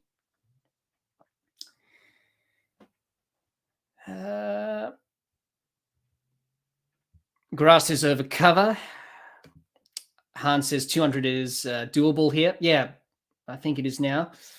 I think Australia can get there. Gurav says now to mid wickets. Centre half forward says just putting goats on there. Lol. There's been some very good AFL footballers over the years. Obviously, not really an AFL fan myself. Obviously, I'm used to when I was growing up. Not anymore, obviously. Cricket's been my number one sport, obviously, ever since I was a kid growing up. And that's the same with many kids growing up in Australia. Always wanted to play cricket in the summer. And well, cricket's my sport. It's the sport that I know the most. Naveen bowls to Wade, takes the pace off, a short ball, goes straight through to the keeper for a dot. Hans says the feature with Rashid Khan and Shane Warne bowling together was one of the best cricket features ever. Yeah, it was, Han. And obviously, I know Nick and Gabe reacted to that ages ago. And it was very good. Obviously, 2 leg spinners showing everyone their skills and what they do. And yeah, obviously, is 2 very good leg spinners, definitely in the game. Obviously, Shane Warne was brilliant, and Rashid Khan's definitely a very good spinner himself. Naveen bowls to Wade, swing and a miss again, no run. Straight through to the keeper. Jay says Kane Richardson. Yeah, that's what I was saying, Jay. I don't know why Mitchell Stark's been left out. Is it because of matchups or he's got a niggle? If it's a niggle, then fair enough. But if he's been left out due to matchups or something like that, I was going to say, well, it doesn't make sense because you would like him to play with the pace and the ability that he's got to bowl Yorkers at the depth. Anyway, I was saying, no, surely not. Was there a glitch on the screen or something? That's what I was saying. Naveen bowls to Wade. This one's full. Wade digs it out, I should say, to mid-on for a single. So Naveen's bowled pretty well in this over. Only 3 dots and 2 singles. 181 is still achievable for Australia. They need to get it at 11 runs and over to get there. I think they can with Glenn Maxwell still here. Australia just got to go for broke here and bowl Afghanistan out and look to finish off the job than they did against Ireland. They won against Ireland, yes, but they didn't finish off the job well. They should have bowled them out for 100 runs, to be honest, given Ireland's batting's been poor. It wasn't good enough. And I wasn't happy with that in the last game watching it, as many people would have seen on the stream in the last live stream we did.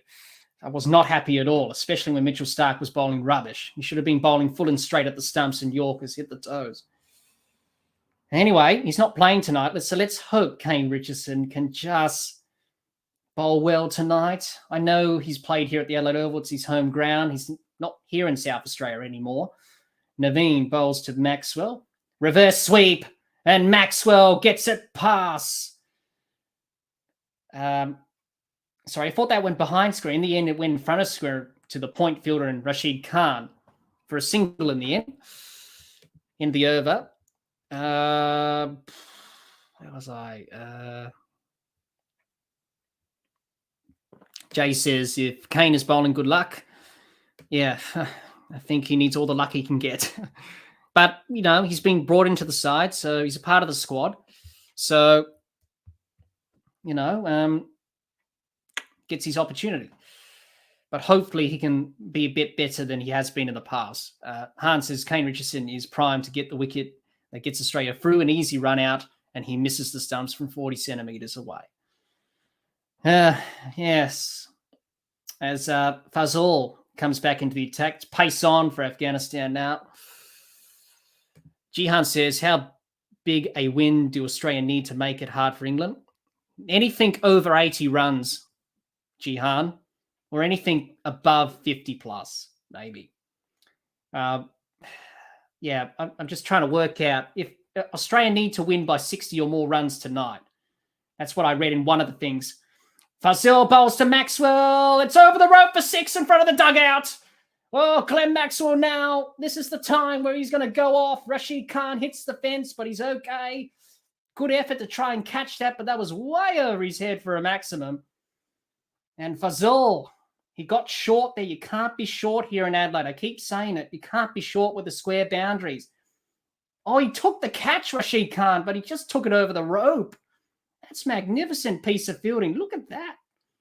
Leaped up in the air and caught the catch and couldn't, you know, take the catch cleanly in the end, but it's over the rope for 6. Very good effort, though. 150 up for Australia. Fazal into Maxwell, pulls it in front of square.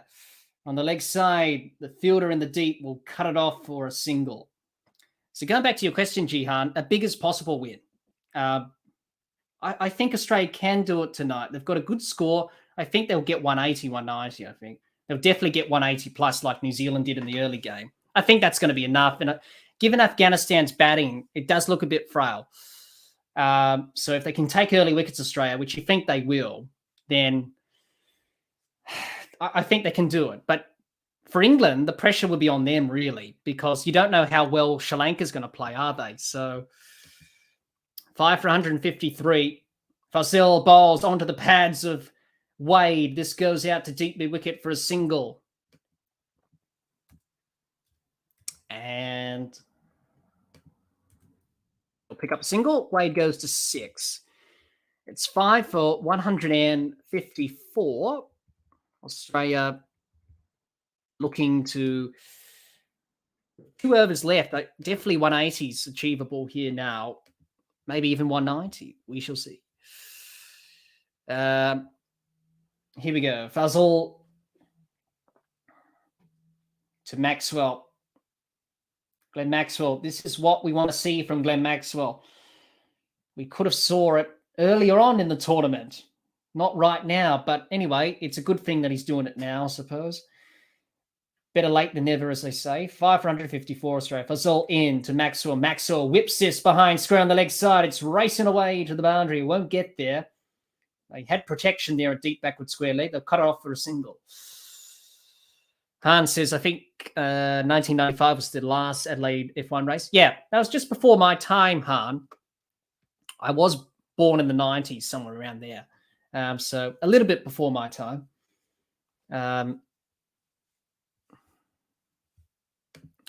Jay says, Jihan, you don't have confidence that Sri Lanka can make an upset. Hans says, Maxwell's strike rate is 183. Well, it's definitely probably more than that now. I know I answered that question a few overs ago, but he's just increased it. Jay says, I think if Sri Lanka plays well, they can defeat or at least go close to, or play a close game, sorry. Fazil bowls to Wade and Bolden. Knocked him over. That's the end of Wade. Well, really, it's Glenn Maxwell to get Australia to that score. Matthew Wade did his job of some sort in the partnership. He only made 6. In the end, Australia 6 for 155. Good delivery from Fazil, the left armour. That one just beating Matthew Wade through the gate. And the stumps go flying out of the ground. Not quite, but they light up. Matthew Wade, the captain for tonight, he's gone. Pat Cummins is the new batter at the crease. Pat Cummins, haven't been firing with the ball, but can you fire with the bat here? And it's a bit of a free hit for Glenn Maxwell here. It's last ball of the over, so my mistake there. That was the end of the over, in fact. So 2 overs left. Glenn Maxwell will be on strike.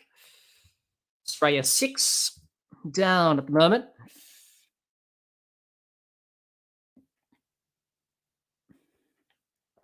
And I think everyone will have the calculators ready for tomorrow.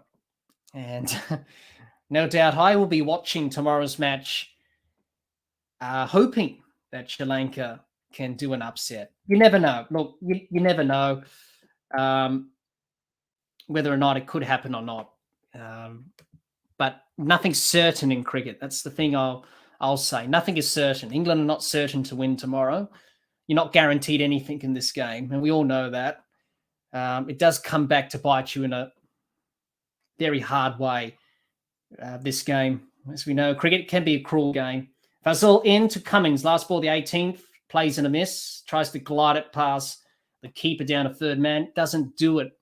Pat Cummins, the end of the over. It's 6 for 155. And Maxwell, he needs to be the one to get Australia to that 180 mark. I think if we can get 180, I think that's a good score. But Afghanistan, they've bowled really well in the last the few overs here.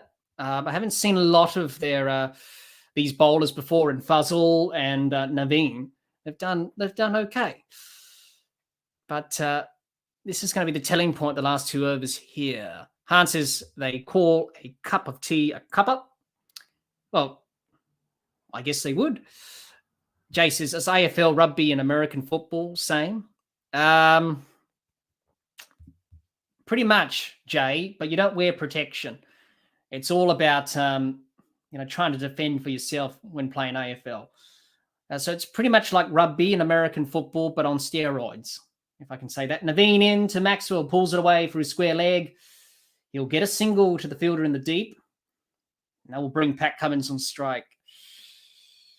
Hans says AFL provides a template for every bogan, no sleeves, a mullet, and some missing teeth. Yeah, pretty much. Jihan says, I thought Sri Lanka could beat New Zealand.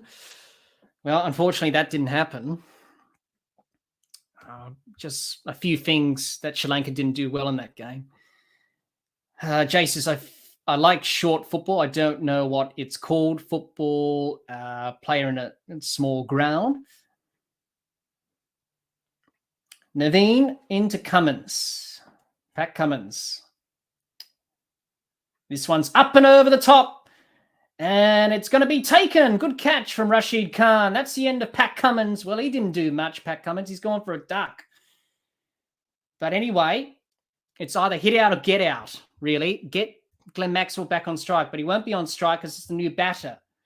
Oh, come on, Australia. Let's just get to 180, to be honest. 7 for 156 is a good score. But really, 180, 190, 180. You should get 180. So the new batter who's coming in next, I don't know who it is it Kane Richardson? Just get off strike and get Glenn Maxwell back on strike, Kane. That's your job, because you're not going to hit the ball out of the ground, are you? So either hit out or get out. And that's what Pat Cummins did there. Let's hope Pat Cummins can redeem himself with the ball. Jihan says, but I lost confidence in them after that terrible performance. Started well, New Zealand were on the ropes. Graf says, what an effort. Han says, Jack will be watching tomorrow's match with his 1992 Ian Botham shirt and signed photo with David Gower. Absolutely not, Han. Absolutely not. I won't be doing that. Naveen bowls to Richardson, glides this behind screen the offside for a single. That's good. Get Glenn Maxwell on strike.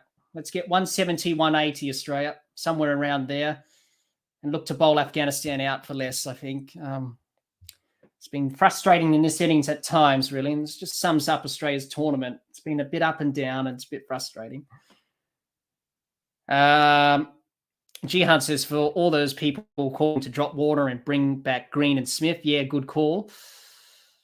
Well, they didn't really fire tonight, didn't they? I was surprised that Steve Smith was sent in when he was. I thought he would have been just a floater today because of no Tim David. Anyway, swing and a miss from Maxwell, from Naveen. He's bowled. To be honest, Afghanistan have really bowled well in the last couple of overs here. Naveen and Faruqi have bowled quite well.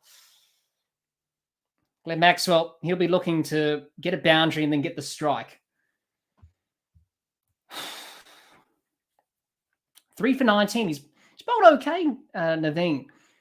Unlike his other bowlers tonight that have gone the distance. But Australia, 7 for 157. 2 balls left to the 19th. Maxwell to Naveen. Naveen in. Maxwell drives this to long off. They're looking for 2. They'll come back for an easy 2. Gurau says Cummins is struggling. John says, I'll take 170 at this stage. Yeah, I think Australia will take 170, John. 7 for 159. So I think anything 160, 170 will be good. If we have to be critical, probably they should have liked to get 180, to be honest, because that's how many New Zealand got this afternoon, and that was enough. I think this is going to be enough anyway. You don't think Afghanistan have the ability to chase it down. Naveen bowls to Maxwell and in the end pulls out of his run-up. Something not right. Umpire Alingdar signals dead ball. Khan says, a minute after Butler gets 100 not out, you will stand up saluting, singing God Save the Queen. God Save the King, sorry. No, Han, I won't be doing that. I hope Butler gets out for a duck tomorrow. You never know in T20 cricket. You can get out for a duck first ball or get out for a low score. So Naveen pulls out again in his run-up. I think Glenn Maxwell just adjusting his helmet, bit of sweat going in his eyes. Now Glenn Maxwell just pulled out there. I think, yeah, just had something in his eye there. And we're about to bowl the last ball of the over. Eventually, after a couple of delays here. So here we go. Naveen, last ball of his spell. He's done pretty well. Bowls to Maxwell. This one's full, driven straight back to Naveen. Run out, and he's gone. Kane Richardson, run out. Well, that was terrible backing up, really. Kane Richardson, well, he's not there for his batting. He's there for his bowling. And Australia 8 for 159. To be honest, if we're going to be critical, I think Australia should have been 180 now, or something like that now. to be honest. It's just not good enough. I'm sorry, it's just not. Should have been a lot better than it is, to be honest, if we're going to be critical. 159 for 8 after 19 overs. Technically, Kane Richardson not in for his batting. He's just there for his bowling. And I'm surprised that he's in the side tonight. Where is Mitchell Starc? He must have picked up a nickel. Sorry, not a nickel. A niggle. Sorry. Trying to get my words out right there. Adam Samper comes to the crease. He'll be on strike for the last over. Australia need to get up to 170. I think they've already got enough already, you know, and if we are looking at it in this sort of way, you would think this is enough and Australia should bowl Afghanistan out cheaply, maybe. But they should have got a lot more than 159. New Zealand got 185 against Ireland, you know, and they're 8 for 159. It's so frustrating, Australia. You should have got a bit more, to be honest. Yes, the Afghanistan bowlers have bowled well, but they've bowled some pretty poor deliveries at times, and that should have been capitalised on, really. So it's going to be Fazal. He's bowled well. 2 for 20 from his 3. He's going to bowl his last. Adam Zampa, just get a single and get Glenn Maxwell on strike. That's your job here. And then look to take wickets with a leg spin. He's in. This one's wide. Inside edge behind square.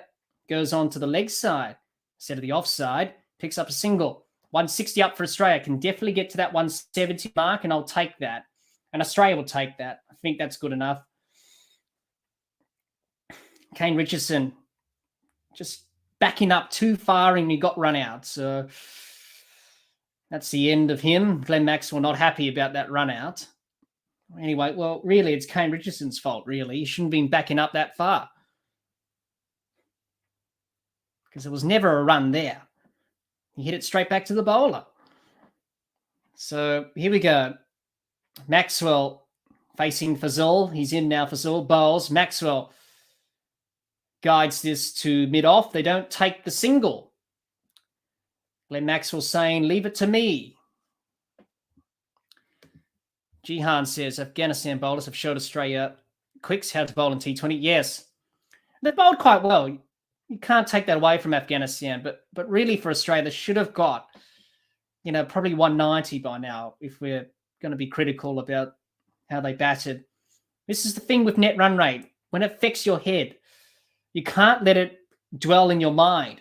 Good shot, Glenn Maxwell. Fazal gets dispatched to the boundary for 4.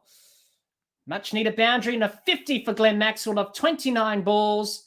Australia 8 for 164. They're going to get to that 170 mark, and you'll think that will be enough tonight for a big victory margin. As an Australian supporter, I'm crossing my fingers. I hope it is. But superb innings from Glenn Maxwell, 50 not out of 29. This is good from Glenn Maxwell. Probably the best he's batted for a long time. Fazal in to Maxwell. Maxwell guides this to the fielder at cover for a dot. 2 balls left. Glenn Maxwell saying, leave it to me.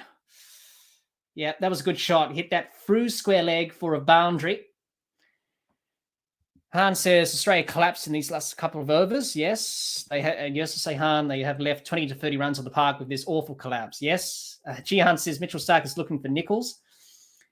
Well, I didn't quite get my words out there. He's probably got a niggle. I was going to say that. Fazal in to Maxwell, plays a reverse sweep, switch hit. In the end, misses it, and there's no run. Just stand your ground, Glenn Maxwell, not look to get funky. Just have a good base and look to hit a proper cricket shot. Don't get too funky here. You hit a 6, we get to that 170 mark, but we should have got more, Australia, to be honest. If we have to be honest, really. You should have got 170, 180. Well, anyway, it's enough. It's a score. Here we go. Maxwell to Fazal. And he hits this to the boundary for 4. A boundary to finish for Australia. 168 they've got in the end for 8 wickets down. I think they'll take that. And Afghanistan, 169 to win. It's going to be a difficult chase for them. Do they have the firepower to chase these down? I'm not sure. They do have some batters that can be aggressive and look to score these runs. But given Australia's bowling tonight and the pressure of scoring these runs, I don't think they can chase this down. But Australia will take it in the end. So 169 for Australia to get. For Afghanistan to get after Australia got that from their 20 overs. All right, we've got an innings break, and we're not far away from the second innings beginning. Obviously, Australia would be happy, but they should have got more, to be honest. I think 170, mid-170s, to be honest. 8 for 168. Look, that's a total. That's a target. They've got something to work with. They've got something to bowl to. And if they can, take early wickets, bowl them out for less, that will be the plan for Australia today. So, look, I think Australia with the net run rate equation, I think they just got overexcited, to be honest, at the start, losing wickets when they shouldn't have. And really, Glenn Maxwell batted well. I think he batted the best out of the Australian batters this evening. And it was good to see Glenn Maxwell finally get some runs and finally get a half century. So good for Glenn, good for his confidence going forward. And look, Australia will take it. If they bowl Afghanistan out cheaply, which you would think that is achievable, obviously, as we saw in the game against Ireland, they can definitely do that. So, look, at the end of the day, I think they can do that, Australia. But they've got to bowl better than they did. Han says, wow, didn't even make 170. Well, it's so frustrating, Han, even sitting here. And this is the thing with net run rate. And this is the problem I've got with net run rate. Is it makes you do this. If there was a better system, you wouldn't have teams worrying about net run rate and saying, we need to score this amount of runs and get the side out for this amount of overs or something like that, or win by this margin. I think there's a better solution with net run rate than we've got at the moment. Because, look, to be honest, Australia needed to score big. Look, they've done that. They've got 168. That's a big score for Afghanistan. I don't think they can chase it down tonight. Look, you would back Australia's bowlers to get the job done. I'm surprised that Mitchell Stark's not playing. I'm just reading up on why he's not playing today. I don't know why. No, he was dropped. Well, why would you drop Mitchell Stark? That doesn't make sense to me. So apparently Mitchell Stark has not got an injury. Apparently he was dropped. So they've decided, Australia, just reading the article here, they said, well, they've decided to change it up and drop Mitchell Stark for this game and decide to give Kane Richardson a go. That doesn't make sense to me. Why drop Mitchell Stark for Kane Richardson now? You should have done that in the Ireland game if you were going to make a change there. The selections from Australia in this T20 World Cup, to be honest, have been puzzling to me. Why drop Mitchell Stark? It doesn't make sense. Mitchell Stark's pace, it doesn't make sense at all to bring in Richardson. It just doesn't make sense for me. So he hasn't got an injury. Apparently, he's been dropped. Apparently, that's what it said. He's been dropped. It doesn't make sense. You've got to play your best bowlers in this last game. I'm sorry, but I don't agree with the selection of Kane Richardson. You should have dropped Pat Cummins, maybe. Not Mitchell Stark. It doesn't make sense. He's the one who's under pressure, Pat Cummins. Not Mitchell Stark. Mitchell Stark was bowling well. And he was taking wickets. Not like Pat Cummins. He's been conceding runs and it's been ugly for him. Hans says, I think Afghanistan can reach 120, 130, and that is a problem for Australia. Well, I hope that's not the case, Han, and I hope Australia can bowl them out cheaply. And with Afghanistan, that could be a possibility with this batting order that they have. They tend to rely on a few batters And if they start losing wickets and the pressure builds, then it's going to be difficult for them. Raj says, if Australia lose this and England lose tomorrow, then Sri Lanka qualify. Well, yes, they will, Raj. That's a big if. You would think Australia would win, and you would think the England and Sri Lanka game, that could go either way. But look, Australia have got a score. They've got 8 for 160. We can carry on about they should have got 170 or something like that. Look, at the end of the day, they've got a score. They know what to do, and they know what to do here, and that's to take wickets. And that's simple. And that's the simple thing for them to do, is to take wickets. Look to take wickets and look to put Afghanistan under pressure. And looking at Afghanistan's batting in this tournament thus far, they do collapse when the pressure is on a bit. So Australia will be looking to do that in the power play, look to take wickets. And if they do that, they can extend the net run rate and hope for the best tomorrow with England and Sri Lanka. You never know tomorrow. Sri Lanka may win. England may lose, or it may rain. You don't know. So that's the thing with Australia here. But good to see Glenn Maxwell bat well today. Good half century from him. Raj says more like rested. It doesn't make sense to me, Raj, that they would drop him. Why drop Mitchell Starc for Kane Richardson, who hasn't played a game in this tournament?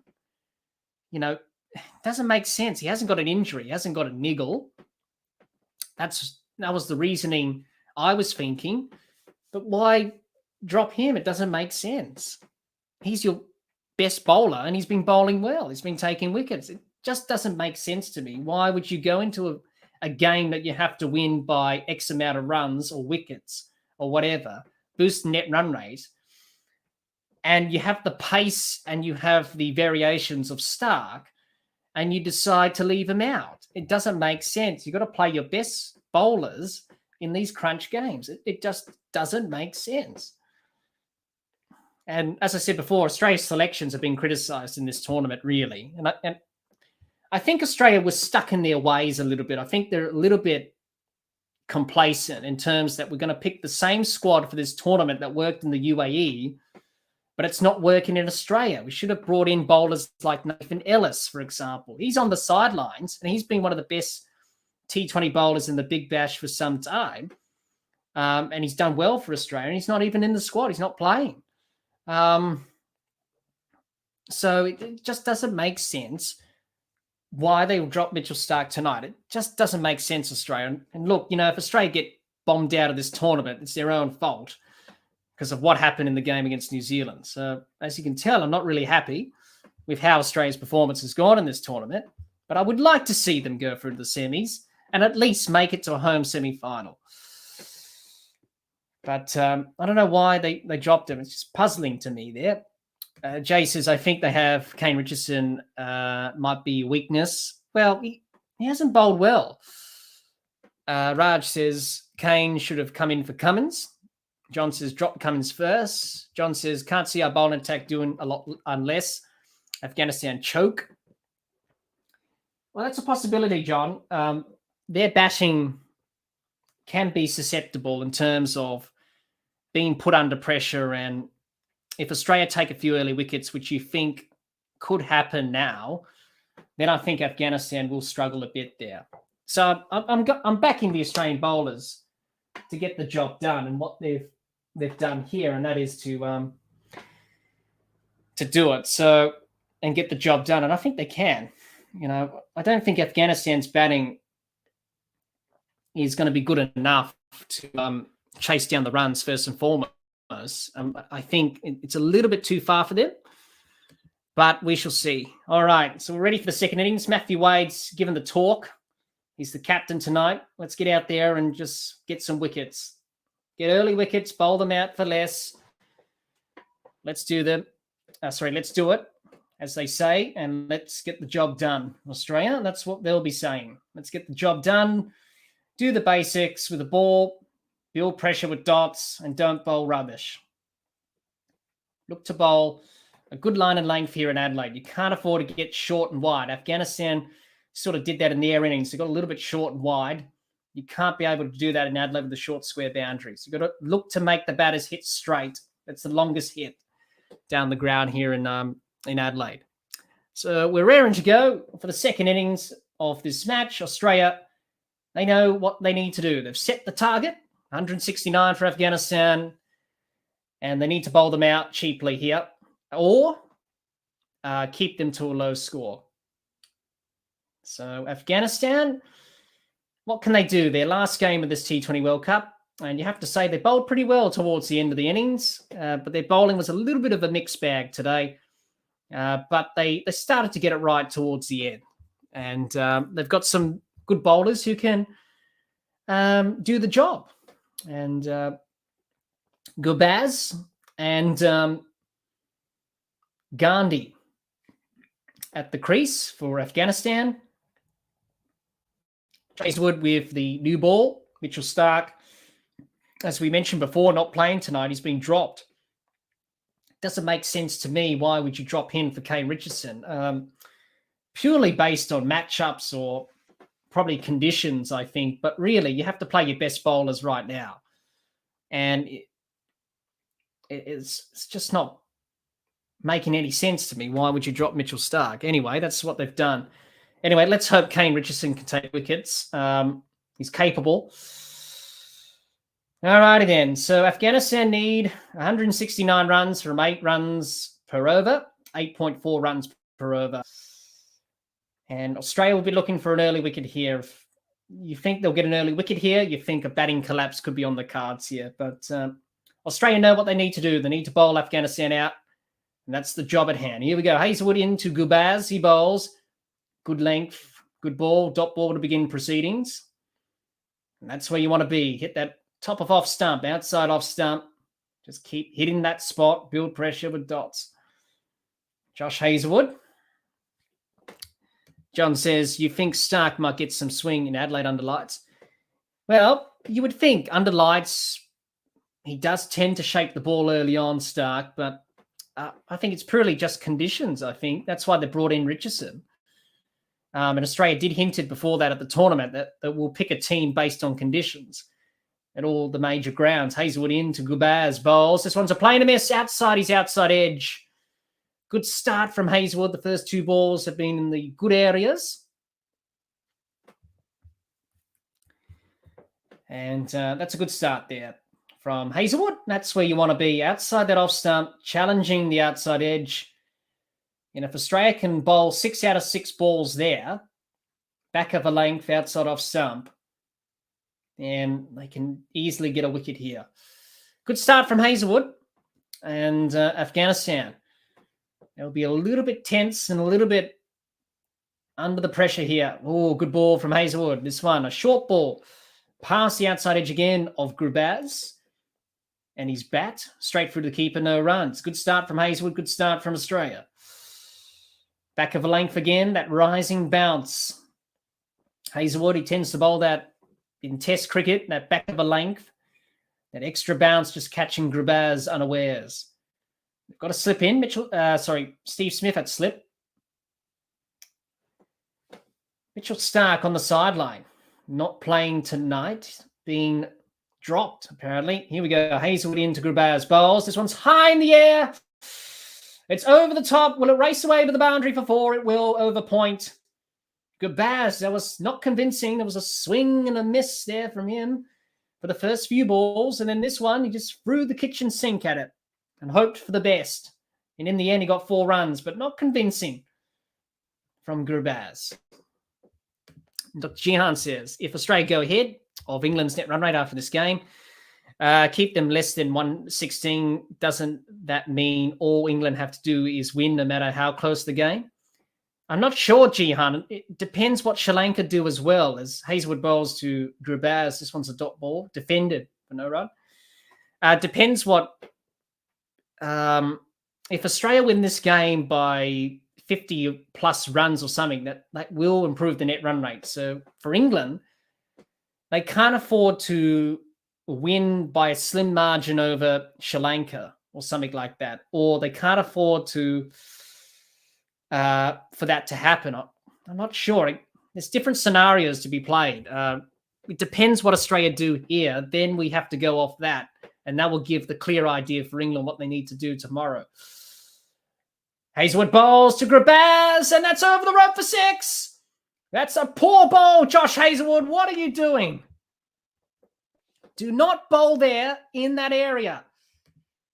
For crying out loud, Australia. Come on. It's the end of the first over. It's none for 10. Not a good ball from Josh Hazlewood. I'm not happy, as you can tell. Do not bowl it there, Australia, for crying out loud.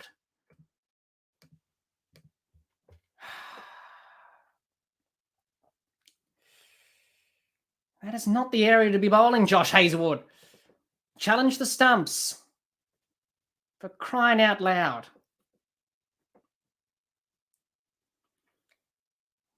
Josh Hazlewood, that's not to be bowled. No, and it doesn't get any better. Pat Cummins is coming into the attack. And I say that with bated breath. Let's hope Pat can get a wicket here. I'm clearly frustrated. Look, I've been frustrated all this tournament at Australia, to be honest. And look, when you cover Australian cricket and do a podcast, it's very frustrating when Australia are not playing well. Cummins in, bowls to Usman. This one guided to backward point for no run. That's a good start from Cummins. Keep it there. Come on, Australia. With the bowling that we have, we should be able to take wickets and put Afghanistan under pressure. We didn't quite get it right against Ireland in that game. We should have bowled them out for under 100. And we didn't. So let's do it tonight. Let's get back to the basics and bowl some good deliveries that are challenging the batter and making the batter do things he doesn't want to do. Cummins into Usman, bowls. This one's full, down the leg side.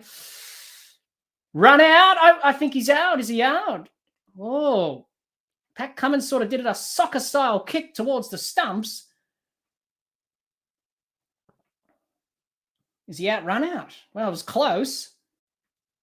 Pat Cummins did well to get the ball there onto the stumps with the soccer-style kick.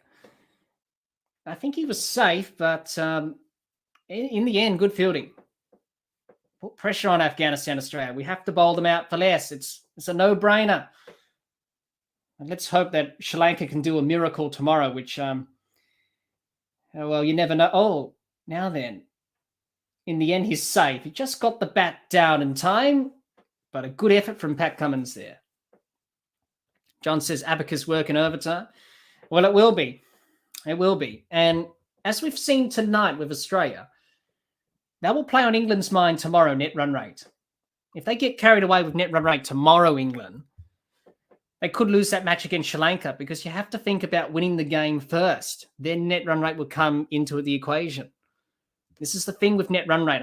I'm not just saying it because Australia are in trouble here and need to do what they need to do, but I think there's a better way than net run rate, to be honest, than deciding how many decimal points you go through based on how many wins or losses you're equal with, and based on how many decimal points, either a plus or a minus, you go through.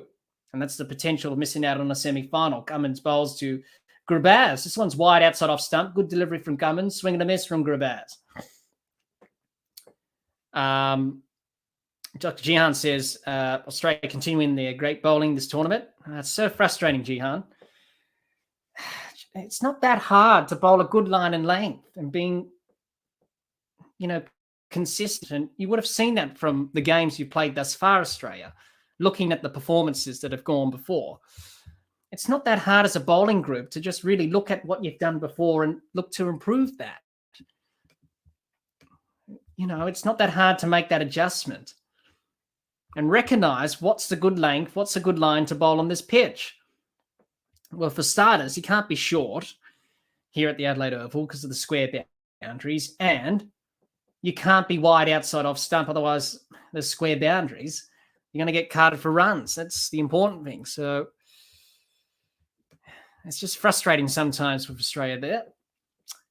Garas says, why was Stark dropped, or is he injured? He was dropped, Garaf. Apparently he was dropped for some reason. And apparently Australia decided to go in with Richardson based on matchups and conditions. That's why Mitchell Starc's not playing today. A bit of a delay. Grabaz was wrapped on the hand, or he's just getting some treatment on his shoulder.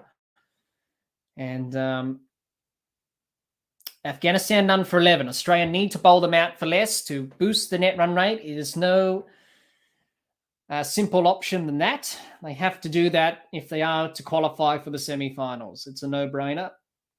Pat Cummins, he's playing his 50th T20 International today. And Grabaz needs 39 runs to get to 1,000 runs in a calendar year in T20 cricket. One of the powerful batters from Afghanistan. All right, so Grabaz is being treated by the physio, and we're ready to go. Cummins into Grabaz, bowls. This one down the ground, past mid-on, racing away to the boundary. Won't quite get there. It's quite a long hit down there at the Adelaide Oval, down the ground. Kane Richardson does the fielding, cut it off for 2. And no, cut it off for 3 in the end. Sorry, good running from Afghanistan. None for 14 for Afghanistan. Australia need to bowl them out cheaply. I think they can do that if a wicket's fallen here. Sorry, let me try and get the words out right. If Australia can get the wickets here early, then you will think there will be a batting collapse of some sort. Let's hope, because Australia need that, and they need to bowl them out cheaply. They know what to do, so do it. It's not that hard to do. Cummins into Usman, bowls. This one short and fended from Usman.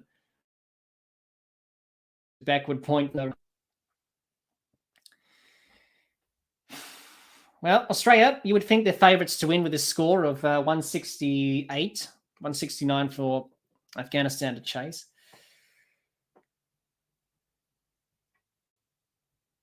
And they're around about 63% to win.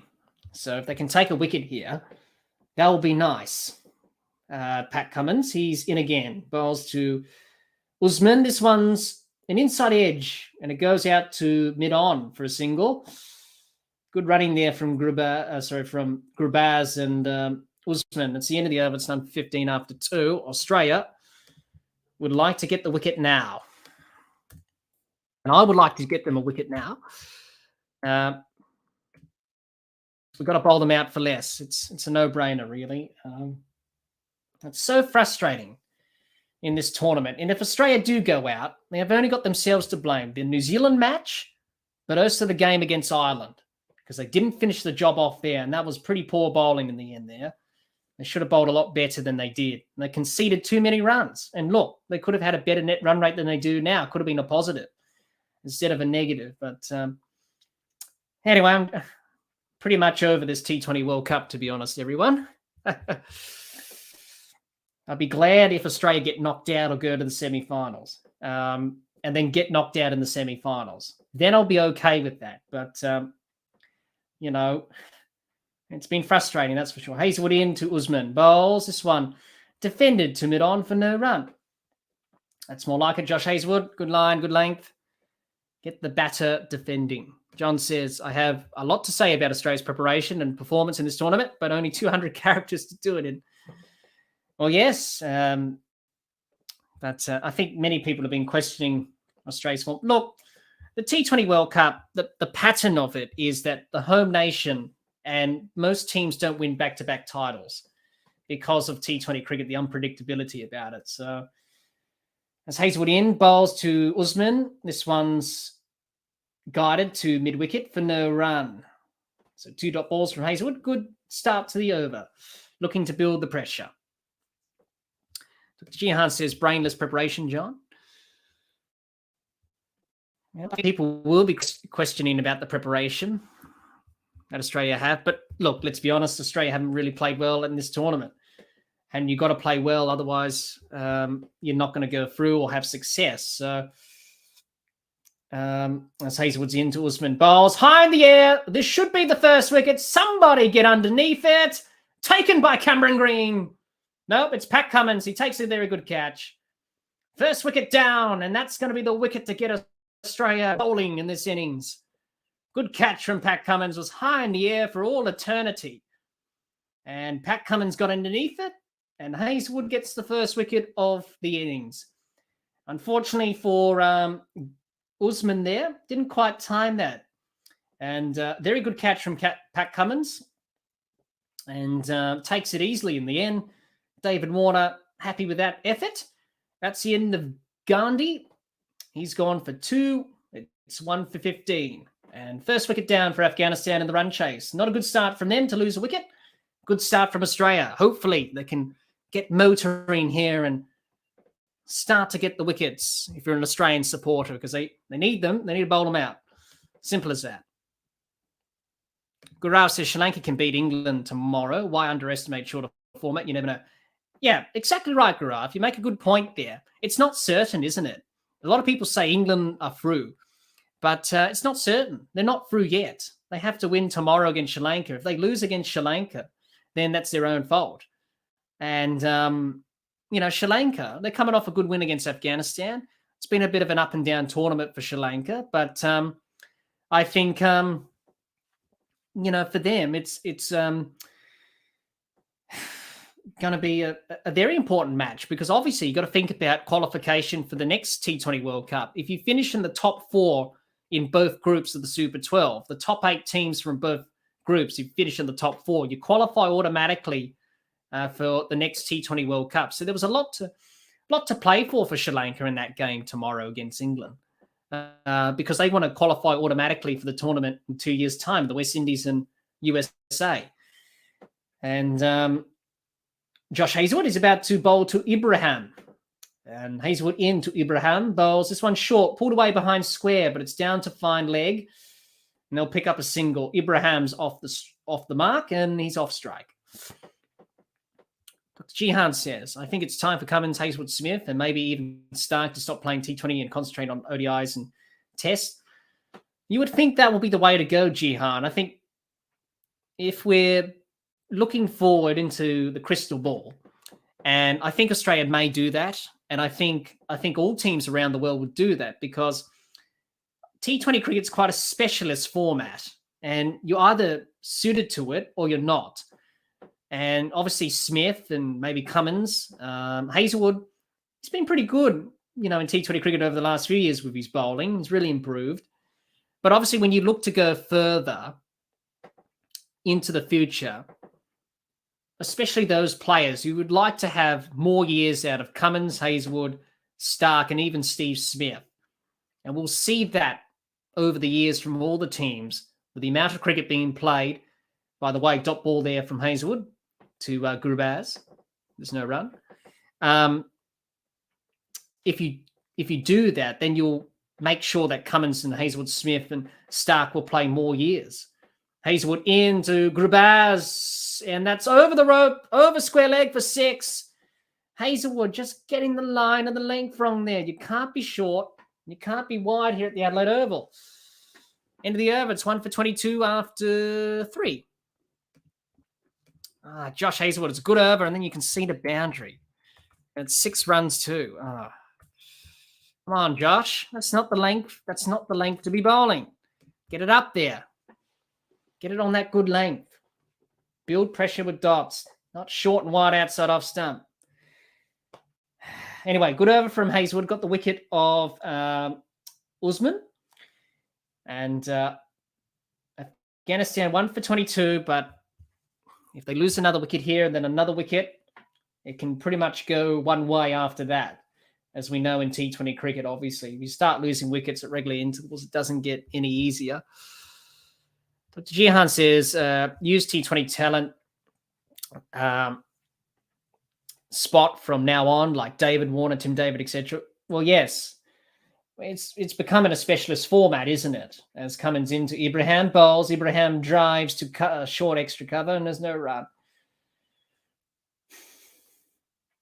Good start from Cummins. He's started well tonight, taken a good catch, and that was Usman in the last over to help Hazlewood get his first wicket. Bit short there from Hazlewood. You can't be short here at the Adelaide Oval. Otherwise, you're just going to get hit for 6 over that short square boundary. So don't bowl it there, Hoff. You know you're not supposed to bowl it there. Well, get it a bit fuller and get it in a good area. Cummins bowls to Ibrahim. Swing and a miss. Goes through to the keeper for no run. So good from Pat Cummins, building pressure with dots. So Australia will be looking to bowl them out, looking to win by big margin. I think if Australia win by, I did read somewhere, they have to win by 60 runs or something, or even more. If they win by 80 runs, that's a bonus, maybe even 90. But those are some of the equations that Australia would have been talking about before the game today. Cummins bowls, and this one's short to Ibrahim, and there's no run. Good bouncer there. Test them out with a short ball, and that's one for the over, signalled by umpire Russer at the non-strikers in. Says that's one for the over. Can't bowl another one, otherwise it's a no ball. Just have a look at Josh Hazlewood and his average lengths in the power play in this T20 World Cup in Adelaide. He's bowling a tad short than the other seamers in the games thus far. You've got to be fuller a little bit here in Adelaide. Be full of a good length. That's where you got to be. You can't be short. And that's why he's been hit for a couple of sixes, especially in that last over there. Cummins in again to Ibrahim bowls. This one's full. Driven to David Warner at mid-off. They can't get it past David Warner. They'll come back for a single. Jihan says, how does Mohammad Shami come back after a year injury and able to bowl 6 Yorkers in 6, yet these guys can't even get 2 balls in the same spot? Yes, obviously in that warm-up match against India, bowled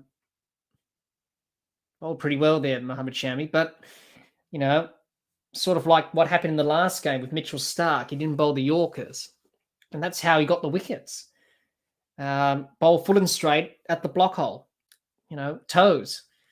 Aim for the stumps. As Cummins in again to Grubaz. Bowls. Grubaz advances down the pitch. Inside edge. Races away. Behind screen on the leg side. Down to find leg for a couple. So it's been a good over from Pat Cummins. 3 of it. 3 from this over. 1 ball left. 3 dots as well. And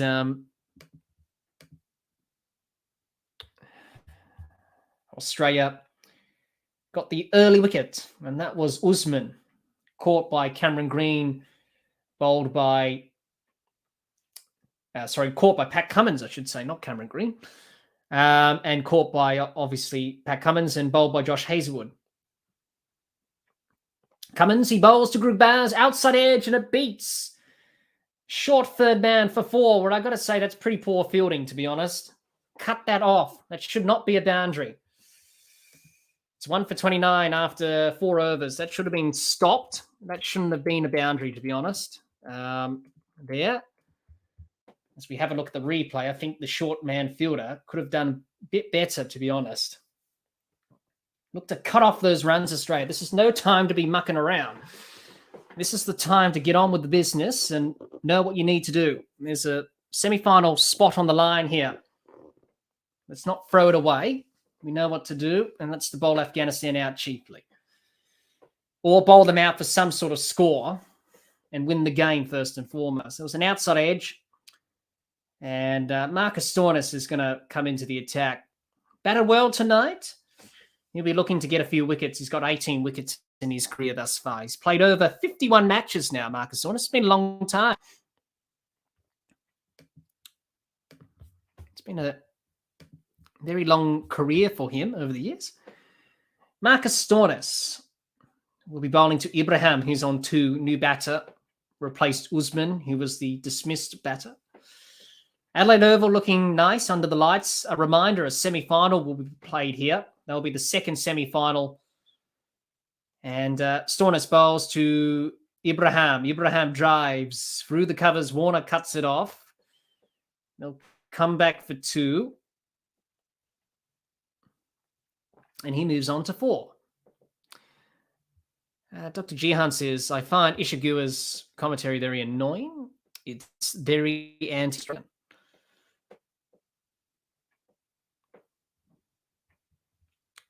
Pat Cummins not happy with that last ball there. went for 4. Stoinis in into Ibrahim bowls. This one's short, guided behind square. Down to third man for a single. If Australia can pick up another wicket here, a couple of wickets, just start a batting collapse going on here. We all know when you lose a couple of wickets in T20 cricket, then a few wickets can come and sort of like dominoes really falling over one another. And that can happen when you lose wickets at regular intervals. So Australia will be hoping for that. They have to win tonight. They have to boost the net run rate. That's the simple equation. That's pretty obvious what they need to do, and they need to do it. A semi-final spot is on the line. You want to be in the semi-finals in a home World Cup? Well, you got to start playing like you want to earn it. Aaron Finch on the sideline, missing out tonight. He's got the orange bib on. Stoinis bowls to Grubaz. This one's pulled behind square on the leg side, down to deep backward square leg for a single. So it's a pretty good start from Stoinis, just the 4 from this over. Dr. Jihan, no, he's not. He's been dropped. It doesn't make sense to me. I read what they said on cricket.com.au, Jihan, and they said he was dropped, Mitchell Starc. He doesn't have an injury. I think they've just said about conditions maybe, and I think matchups. But I would think you would play him tonight in a crunch game. The Stoinis bowls that down the leg side for a wide. That's the first extra for Australia this evening. So Mitchell Starc's not injured, Jihan. He's been dropped. Doesn't make sense. I would prefer him to be bowling right now. With the pace and the extra speed that he has, I think he could hurry up the Afghanistan batters. You also say Jihan dropped after one bad game where he's been the best bowler of the 3. Yeah, well, he has. As Stoinis bowls to Ibrahim, Ibrahim drives to mid-off and there's a single. Yeah, I just can't make it out. And I saw Kane Richardson's name and I was like, oh, Starc must be injured or something. But it would have been handy if Mitchell Starc was bowling right now with those Yorkers at pace. It would have been nice. Anyway, look, Australia's got the bowlers to take wickets and you've got to do what you need to do as a bowler, even though you don't have Starc, obviously. But look, you know, they've taken wickets in some sort of capacity as Stoinis bowls to Grubaz. Grubaz works as for a square on the leg side, behind square on the leg side for 2. Nearly a run out there. He just made it home. Afghanistan move on 1 for 37. Australia need a wicket here. Let's stop mucking around here, Australia, and get on with the business and get a wicket. Let's build pressure and build dots and hope to get that breakthrough. Get another couple of wickets here, get them 3 down for 37. I think that's the plan.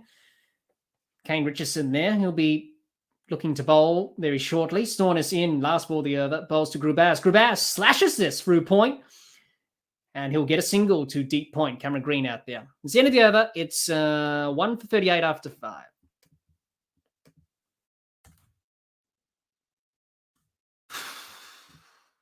Oh, Kane Richardson's got the ball, and he's come in tonight for Mitchell Starc, which is a bit bizarre, as we've discussed. Anyways, he's in the team, so he's got to do his job.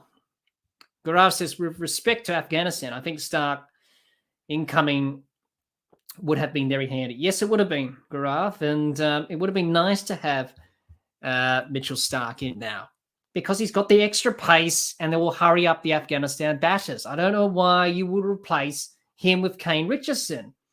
It doesn't make sense. Why drop him? He bowled well in the last game, but he bowled a bit poorly towards the end of that game. But, you know, he bowled well. He took the early wickets. This is what we need here, Australia. We can't be, you know, mucking around here. Let's get the wickets. Kane Richardson, do something.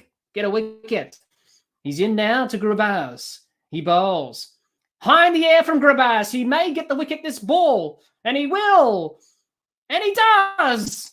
No, he's dropped it, Cameron Green. Oh, my goodness gracious me. What are you doing, Cameron Green? Catch it, not put it down.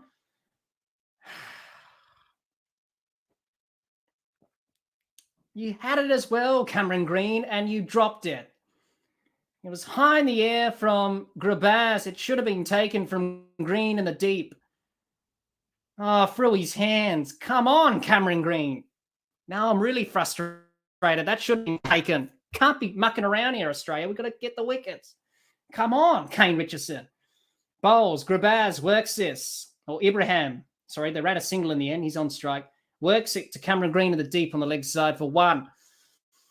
Well, Cameron Green, you just hope that Grabaz doesn't score a big score here, because often when you drop someone, you don't want that to happen. Australia's catching hasn't been good in this tournament. I had a look at the stats. They're well below the list. Cameron Green, what were you doing? You're a better fielder than that. Don't make any excuses and say the lights were in my eyes, because they weren't. Richardson into Grabaz. Down the ground. This time it's out. Caught by David Warner at mid-off. This time the catch is taken. That's more like it, Australia. It's not the time to be mucking around. Let's get on with it. Get the wickets. Come on, lads. Finally, after all that, Kane Richardson gets a wicket. Mistimed. Warner takes the catch. Simple catch in the end, unlike Cameron Green's catch. Kane Richardson gets a wicket first over. Grabaz gone for 30. It's 2 for 40. And Australia, can that get them going here? Dr. Jihan says, it's let's hope for an England choke tomorrow. Dr. Jihan, I'm hoping as well. You never know. You never know. Sri Lanka may... you never know. And... I wouldn't say England are definite favourites tomorrow. Yes, they're the stronger team, obviously, but I wouldn't say they're straightforward to win that game. I think it could be an interesting match tomorrow at the Sydney Cricket Ground.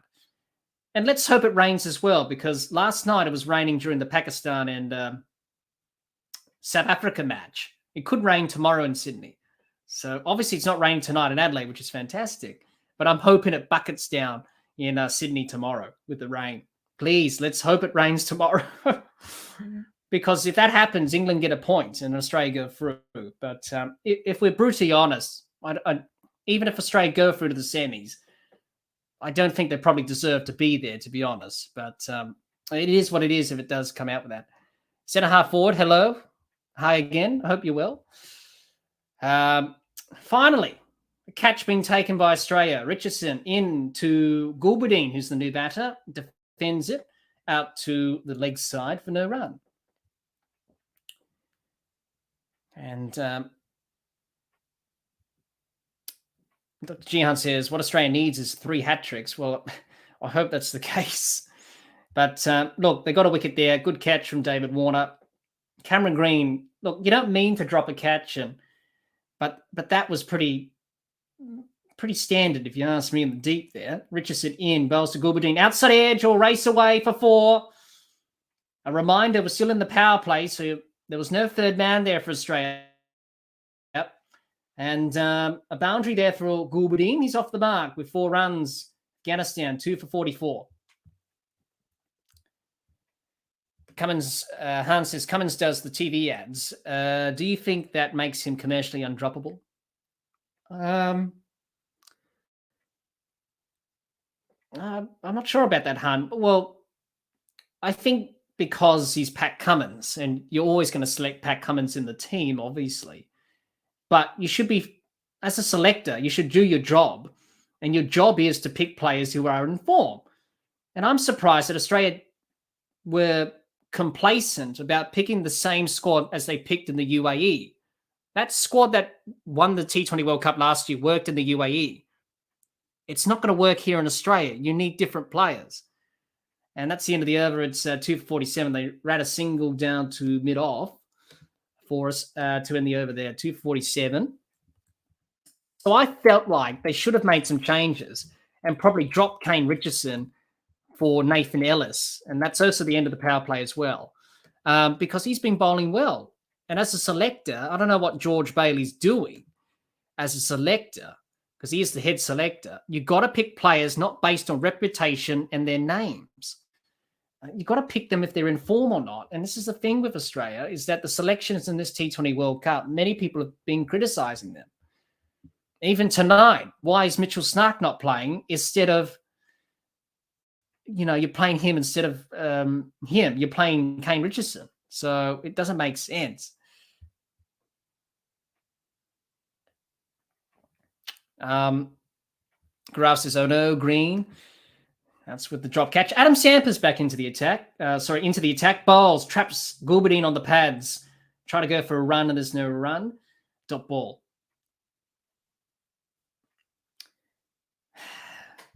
As I mentioned before, I'll be very glad when this T20 World Cup's over because it's absolutely putting me under some stress and pressure watching Australia, really.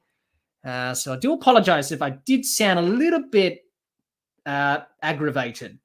But, I'm an Australian supporter and you want Australia to do well. And it's just frustrating, that's all. As Zampa bowls to Gulbadine. This one's defended back down to Zampa from Gulbadine for no run. Good start from Zampa. In again to Gulbadine. Bowls. This one's short. Cut away through backward point. And they'll pick up a single. Gulbadine moves on to 7. Sorry, moves on to 9. They pick up 2 in the end there. 2 for 49 for Afghanistan. Australia, they need to bowl them out for a lower score here, Afghanistan.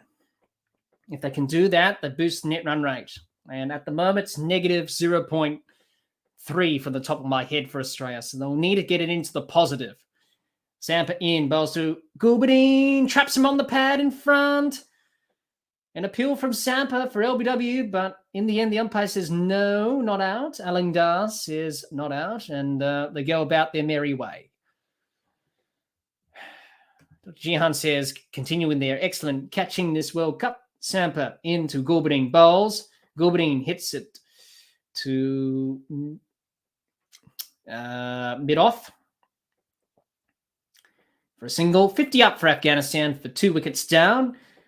Australia would like to get a couple of wickets here, get them 4 down for 50. It sounds a little bit better than 2 down for 50, to be honest.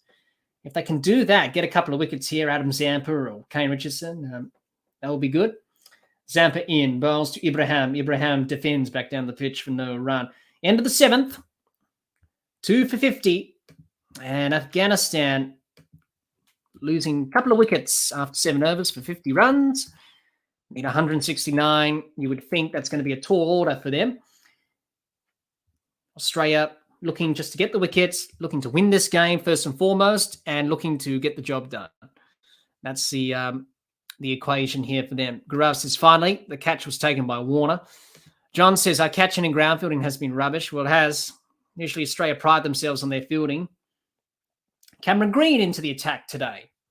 For the first time today, I should say. And he'll be looking to get a wicket. And he missed out with the bat, dropped a catch. So it's a time for him to redeem himself, Cameron Green. Young Cameron Green. I don't think we should be too harsh on Cameron Green. He's only a young kid. He's got a lot of cricket years ahead of him, and I hope he does well. I hope he does. He's one of my favourite players, Cameron Green. He's just starting to believe that he can do it at this level. Now then, is there a bit of dew out there? I don't think there is. Grass doesn't look wet, so there's no towels out there, so I think Australia should be fine with that.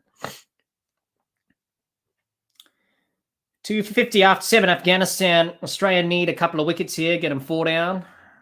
That'll be good at the halfway mark. If they can do that, they'll be very happy with that. So Cameron Green in to Gulbadine bowls. This one flicked to backward square leg for a single. Kane Richardson does the fielding, and there's only 1 run. Jihan says, come on, Warner. This is why you shouldn't disrespect him. He holds this team together. Well, it was a very good catch when Australia needed it. The required run rate is going up for Afghanistan here. If Australia can get that required run rate up to 10, 11 and above, at the moment it's 9, that will put Afghanistan under pressure, make them play some shots to get some wickets. That will be the plan. Dot ball there from Green, short ball. And in the end, Ibrahim sways out of the way of that one. It lets it go through to the keeper and Matthew Wade for no run.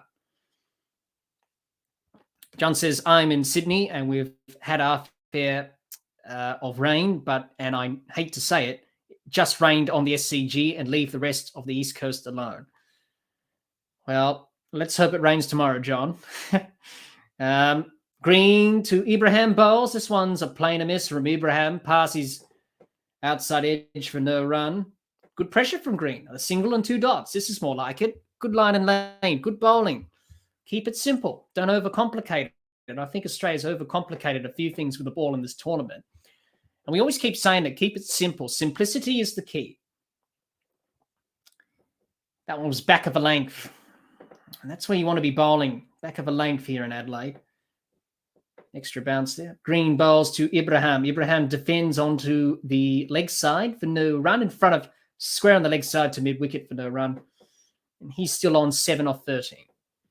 But Jihan says, I think when they pick the squad for the next T20 World Cup in 2024, they need to pick the most experienced players in the IPL, Big Bash, 100, etc., and the most informed from those tournaments. I think they'll do that, Jihan. I think they'll go down that path as Green bowls to Ibrahim. Ibrahim scoops this. In the end, misses it. Straight through to the keeper and Wade for no run. It's been a good over from Cameron Green, building the pressure nicely. Yeah. So I think they'll go down that route, Jihan. And I think you've got to realize now that all teams got to realize this, that you cannot go back to the old days where you used to have your test team playing the ODIs, where you need specialist ODI players.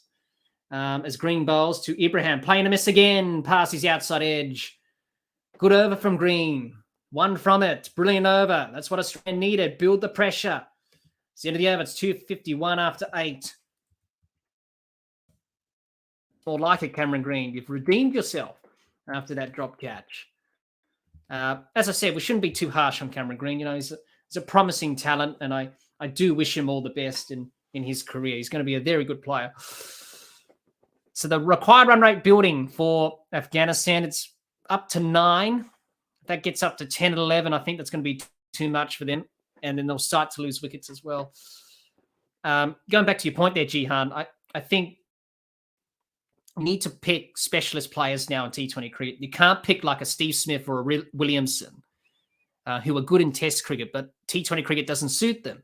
Virat Kohli's the one exception. Out of the Fab 4 or 5, probably him and Babar Azam can play Test matches, ODIs, and T20s, whereas Smith and Williamson can't.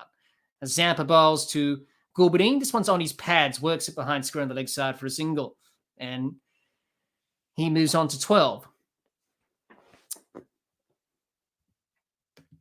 But it'll be interesting to see how they go about their selection for the next T20 World Cup. Hans says, Jack and John hoping for moisture in the air to aid England's swing bowling. I can see that you only see the top left corner of the Australian flag. As Sampa bowls to Ibrahim. And this one's worked behind square on the leg side for 3 runs. So pretty much the table, Australia need a win. Boost their net run rate. It's currently negative 0.30. England's net run rate is positive 0.55. So really, both England and Australia, they know what to do in terms of boosting their net run rate. But you're going to get the calculators out tomorrow. Zampa bowls to Gulbadine. Beats the man at cover and it's 4 runs. Well, that should have been stopped, to be honest. That shouldn't have been 4 runs. Got to stop those. Adam Zampa just getting his line and length wrong there. Gulbadine was able to hit a boundary. Come on, Australia. Can't afford to be bowling rubbish deliveries like that outside off stump and being driven through the covers. It should have been stopped by the fielder there at cover. I was next to him and he should have stopped it. In the end, got a little bit sidetracked there. Zampa bowls to Gulbadine. Gulbadine works his through square leg for a single. Come on, Australia. You've got to take these wickets. I can't stress that enough. We've got to bowl them out for under 100 or keep them to a low score of some sort. And then let's see what the net run rate does. But build the required run rate. That's the key here. And then make them play a big shot so you can create that chance. Zampa bowls to Ibrahim. Oh, Nearly yorked himself in the end. Good delivery from Zampa. Ibrahim just gets his bat down in time. Nearly clean bowled him in the end. Matthew Wade, captain tonight. Aaron Finch missing out because of injury, the hamstring. Could potentially play his last game against Ireland. Let's hope that's not the case. Zampa in again. Last ball to Ibrahim. This one defended to cover for no run. It's the end of the over. It's 2 for 60 after 9. We're nearly halfway through this all-important match with Australia and Afghanistan. Australia win, boost net run rate. They're in the semi-finals for the time being. And they hope England lose to Sri Lanka or don't match the net run rate. Afghanistan, the required run rate's nearly 10. It's 9.91. They'll be hoping to build that Australia over the next few overs. Cameron Green bowled an exceptional last over and just 1 run from it.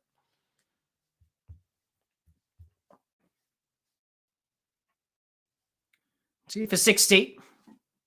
David Warner signed some autographs, which is nice to see. Graphs is brilliant over from Green there, and it was. Dr. Jihan says most ODI teams back in the day was basically the best test players with the odd ODI specialists like Michael Bevan or ODI all-rounders like Ian Harvey or Shane Lee. Yes, they were.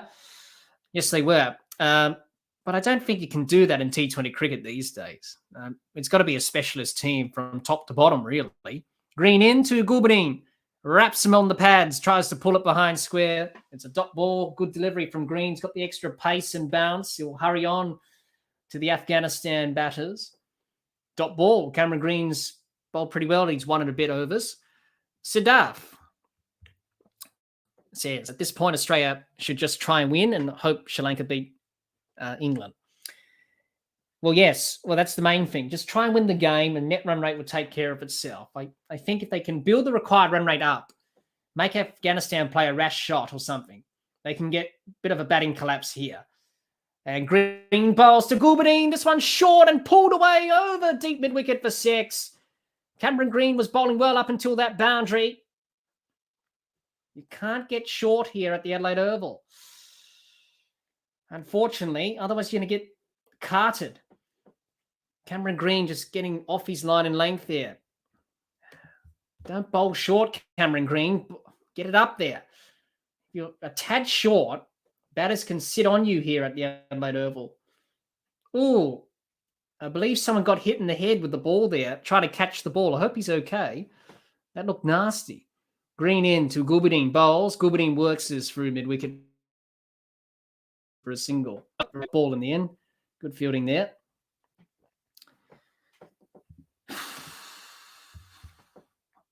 Sorry, they come back for a single. Come back for, was it a couple of runs, I think? Maybe.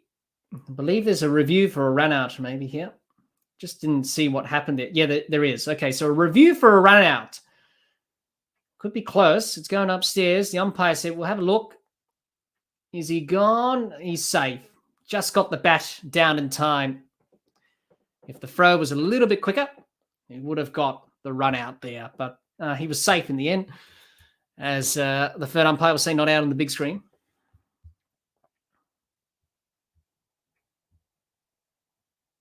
Two for 66, Afghanistan. 1 over left before drinks. I think Australia will have a bit of a rethink after drinks and say, you know what? Let's just get out there and just bowl a good line and length after drinks. And build the required run rate. That's the important thing here for Australia. Put pressure on Afghanistan. That will make them play rash shots. And if you can do that, then you'll get wickets. Because that required rate will keep climbing. It's already above 10 now, I think. And Australia have done well just to restrict Afghanistan here. So if you can restrict scoring, you can get wickets with those rash shots. And that will be how Australia will be going about this. Green to Gulbadine. Sorry, to Ibrahim, and it's 4 runs. Well, I've got to say that was pretty poor fielding from Adam Zampa. Should have cut that off, really. Should have done better, but he was a bit wide there at third man. If he was a bit finer, he would have cut that off. But really, it should have been cut off, and he just dragged it back into the rope, I think, here. Let's have a look. Or was he done well? No, he knocked it into the rope there in the end. Tried to knock it back, and as soon as he did, it just knocked his leg back into the rope. So a good effort there from Adam Zampa, but should have done better. This is the time that Australia can't afford to be leaking boundaries and conceding boundaries in the field. Got to be better than that. Green now to Ibrahim. Bowls. This one's short. Defended on his tippy toes there from Ibrahim for no run. That's more like it. Cameron Green. Bowl a short ball. Keep him honest. Look to test him out. Dr. Jihan says Sri Lanka can't get through. Can they if Australia win tonight? If they can't, why would they bother? They can't, Dr. Jihan, if Australia win tonight. But you've got to remember qualification for next year's for the next T20 World Cup. Green bowls to Ibrahim. This one's worked over deep backward square leg for a single.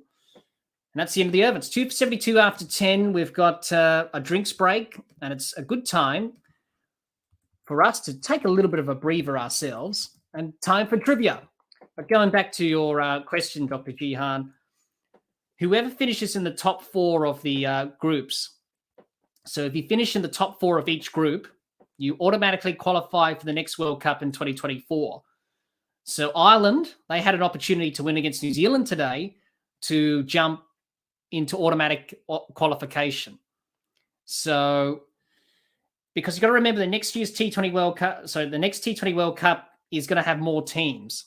So 8 teams will go through automatically. So if you finish in the top 4, you'll automatically qualify for the next T20 World Cup. So there's plenty for Sri Lanka to play for tomorrow, Jihan, even though they can't go through the semis. But they will need to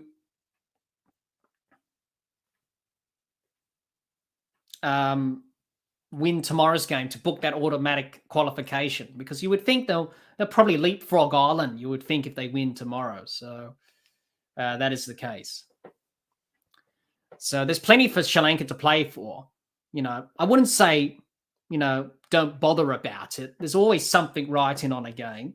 And for Sri Lanka, they're a proud nation, and they would like to put in a good performance to end this T20 World Cup and win against England, because they'll have automatic qualification for the next T20 World Cup in 2024. So I wouldn't say they wouldn't bother about it, wouldn't care. Of course they'll care, and they'll play their best. If they win, they win. If they lose, they lose. That happens. But there's definitely a lot to play for Sri Lanka tomorrow, and I hope they can do it. But you never know with England. Look, it's not certain that they're going to win tomorrow. It may rain, maybe a washout. Don't know. Nothing certain. If Australia win tonight, that's all they need to do, and boost net run rate and hope that Sri Lanka can do them a favour. Anyway, drinks break here, 2 for 72. Raj says, what's the score that Australia needs to defend to jump over England? I'm not sure about that, Raj. I'm not really good with the sums off the top of my head. But look, really, it's just about trying to bowl Afghanistan out here. Just trying to bowl them out under 20 overs. That will be the key. And I think Australia can achieve that, because with the required run rate going up now, I think Afghanistan will play a lot more shots because they know the rate's going up, and that could bring about chances for wickets. So Australia have to be on it. Jihan says, I think Australia should win tonight unless Cummins decides to start bowling byes again. Well, he hasn't bowled badly at the start of this match, Jihan, so it's a good sign. Raj says, why is Afghanistan bothering today? For Sri Lanka, even if Australia win today. Jihan says, I think 106, at Adam Zampa to continue. Bowls to Ibrahim. Ibrahim works as to the fielder in the covers for 1. Raj says, okay, so that's not happening. Raj says they will remain 4th even if they lose tomorrow and Aussie lose today. Sri Lanka, yes. Yeah, so for Sri Lanka, there's a lot to play for. Automatic qualification, and you're playing for your country, and they want to do well, and they're a proud cricketing nation. Zampa bowls to Gulbadine, works this behind screen on the leg side for a single. The rate's going up, so I think some wickets will fall here. Come on, wickets. Let's go. I'll be cheering some wickets here. Adam Zampa, get one to bowl a googly or something. Bowl a bosey, as they used to say back in the day, which is sort of like a wrong'un, another name for a wrong'un. Zampa bowls to Ibrahim. Ibrahim works this through the covers. There'll only be one, though. Man of the deep. Coming back for 2, run out. Oh, nearly a run out. He was slow. A better throw, he would have been out. Afghanistan, the rate's climbing. John says, even when you're losing, pulling on the national colours should be enough. Exactly right, John, because it's a proud thing. It's a proud moment representing your country. And for Afghanistan tonight, it's a proud moment for them. It's a proud moment for Australia, representing your country. And all teams, because you have that honour of playing for your country. And that's the main thing. Sampa bowls to Ibrahim, works this to deep cover for 1. So there's always something on every game of cricket. And, you know, Sri Lanka tomorrow, they want to finish off strongly. And I think they'll put in a good effort. You know, nothing to lose for them really tomorrow. Go out there, have fun. And that's why you play cricket for. What's the point of playing cricket if you're not having fun? Zampa bowls to Gulbadine down the ground. In the end, long off will cut it off. They're thinking about 2. They'll come back for 2. Will they come back for 2? I think they did. They'll come back for 2 in the end there. Nearly a run out again. Nearly. Hans says, looks like my prediction of 120 was too low. Well, they haven't scored quick enough, really, Afghanistan. They scored the odd boundary, but they just don't have that power ability in their batting. Mohammad Nabi can strike it, but they don't have anyone else to match Australia's intensity. Zampa bowls to Gulbadine defences to backward point. Looking for a run halfway down the pitch. His partner, Ibrahim, says no. And that's the end of the over. It's 2 for 79 after 11.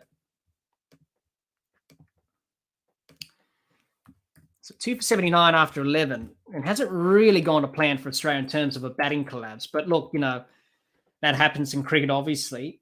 But with Afghanistan falling behind the rate, you would think Australia should win this game by now. As I mentioned before, we've got some trivia questions. And seeing that we're here at the Adelaide Oval, we might as well have some trivia questions about the Adelaide Oval, this wonderful ground that's been here for over 100 years. So we'll get to that in a minute. I forgot about that tonight. And a lot of things been happening, obviously, being preoccupied. Kane Richardson back into the attack now. Jihad says, Williamson's knock against England may be the plan to knock Australia out. Well, maybe. But he just batted too slowly, Kane. He batted well today against Ireland. Jihan says, Mitchell Satner's bowling inspired Pavel Florian of Romania. I can't see working against good teams against spin like India. No, because they are good players of spin. And he doesn't really turn the ball all that much, Satner. Richardson in. He bowls to... he was on strike. Ibrahim, sorry. That was down to deep. That was down to third man for a single. The scorecard's not really updating on the coverage here, so it's very hard to see who's on strike or who's not on strike. Anyway, trivia questions at the Adelaide Oval. Bit of fun. And we've got some trivia questions here. Seeing that we're at the Adelaide Oval. So question 1, bit of fun. In what year did the Adelaide Oval host its first ever test match? We'll get to the options in a minute. Is it A, 1884, B, 1877, D, 1900, or D, 1910? Richardson in, bowls, swing and a miss from Gulbadine. Good delivery, took the pace off. So that's question 1. Question 2 is, how many test matches has the Adelaide Oval hosted in its long history? Is it A, 75, B, 80, C, 70, or D, 65? Get your responses in and see who can get it right. Test your cricket knowledge. Seeing that we're here at the Adelaide Oval, bit of trivia about this great ground. Richardson in. This one's down the leg side to Gulbadine. In the end, it's a wide. And we'll have to re-bowl that one again.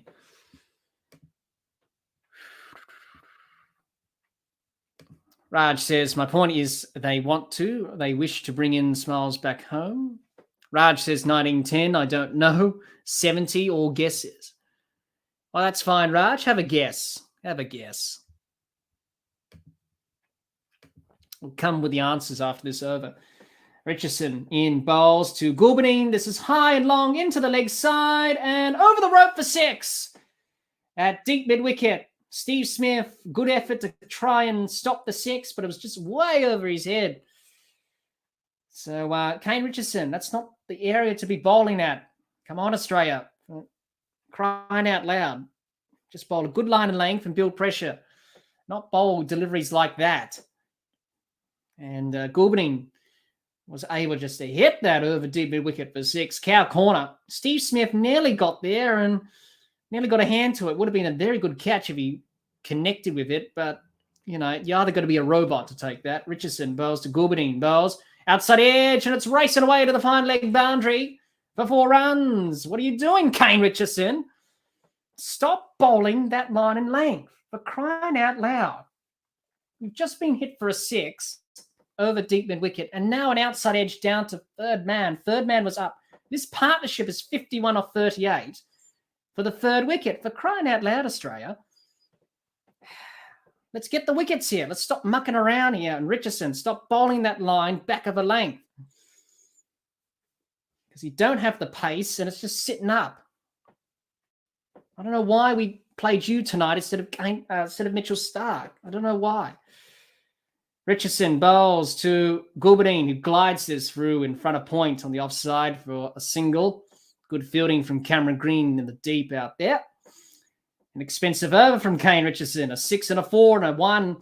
A single and a dot and a wide with 1 ball left. We'll get to the trivia questions after the end of this over. And then we'll... Oh, he nearly took that, Steve Smith. Would have been a very good catch, but the boundary rope was just always... Oh, he did get a hand to it. Richardson into Ibrahim bowls. Ibrahim up and over, and it's going to be 4 more to the cover boundary to end the over. Kane Richardson, why are you bowling that line and length? I have no idea. And it's 2 for 96 after 12, and you could stuff up Australia's chances of qualifying for the semi-finals.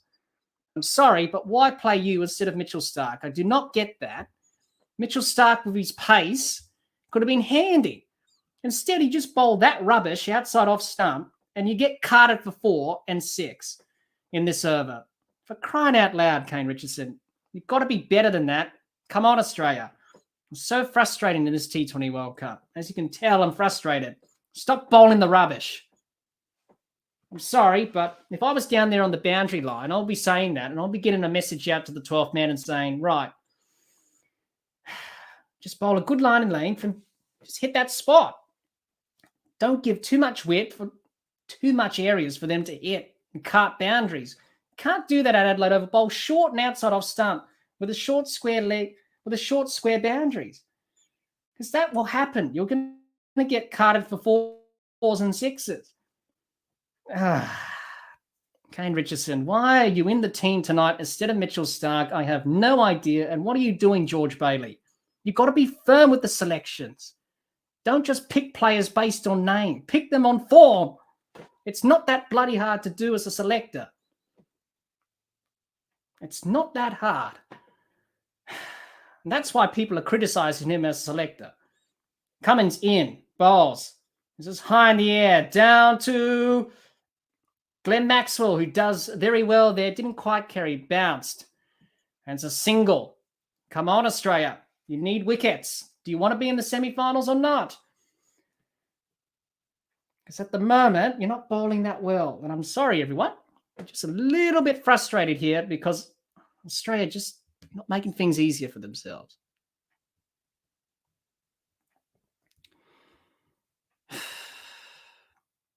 Hard says, question 1, guessing D. As Cummins in again, this one guided to backward point for no run. It's not that hard, Australia, to recognise what sort of lengths and lines you've got to be bowling here in Adelaide. You've played here long enough to know what the lines and lengths are here in Adelaide to bowl.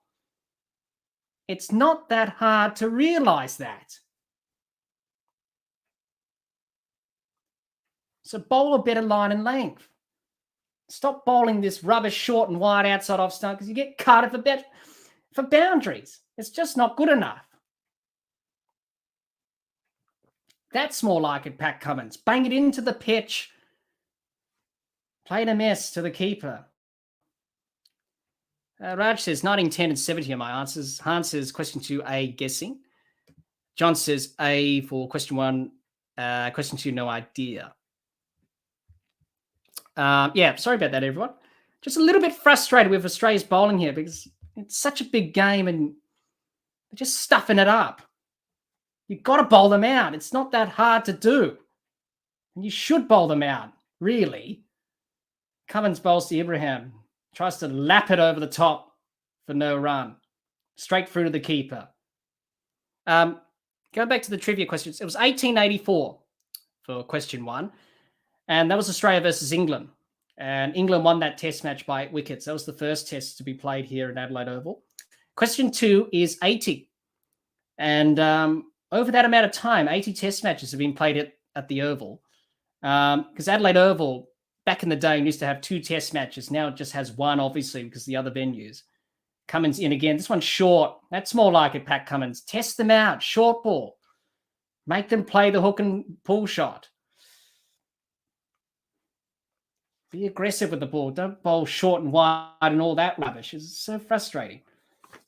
You can bowl better than that, Australia.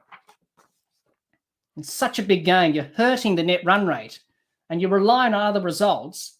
And in the end, if you're relying on other teams to win for you, it pretty much signals that you don't deserve to be in a semi-final.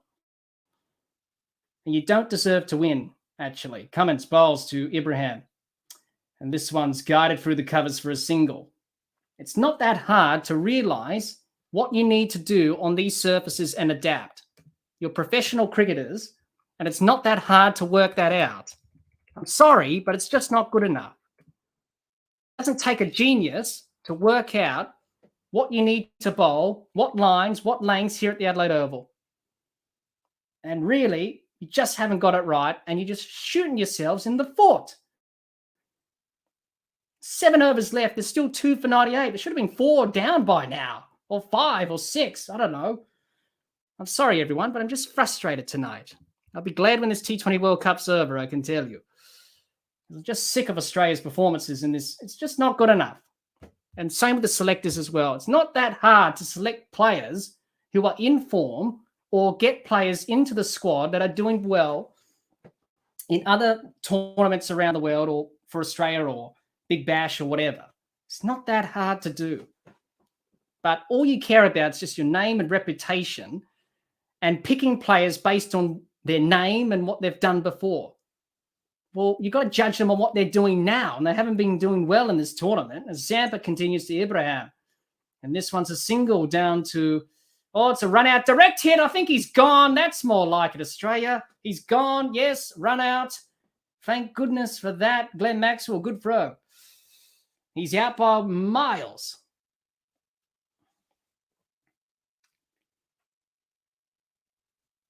And we're just having a look at the replay, but I think he's gone. He was well out of his ground there, as I saw when the throw came in. It all happened very quickly.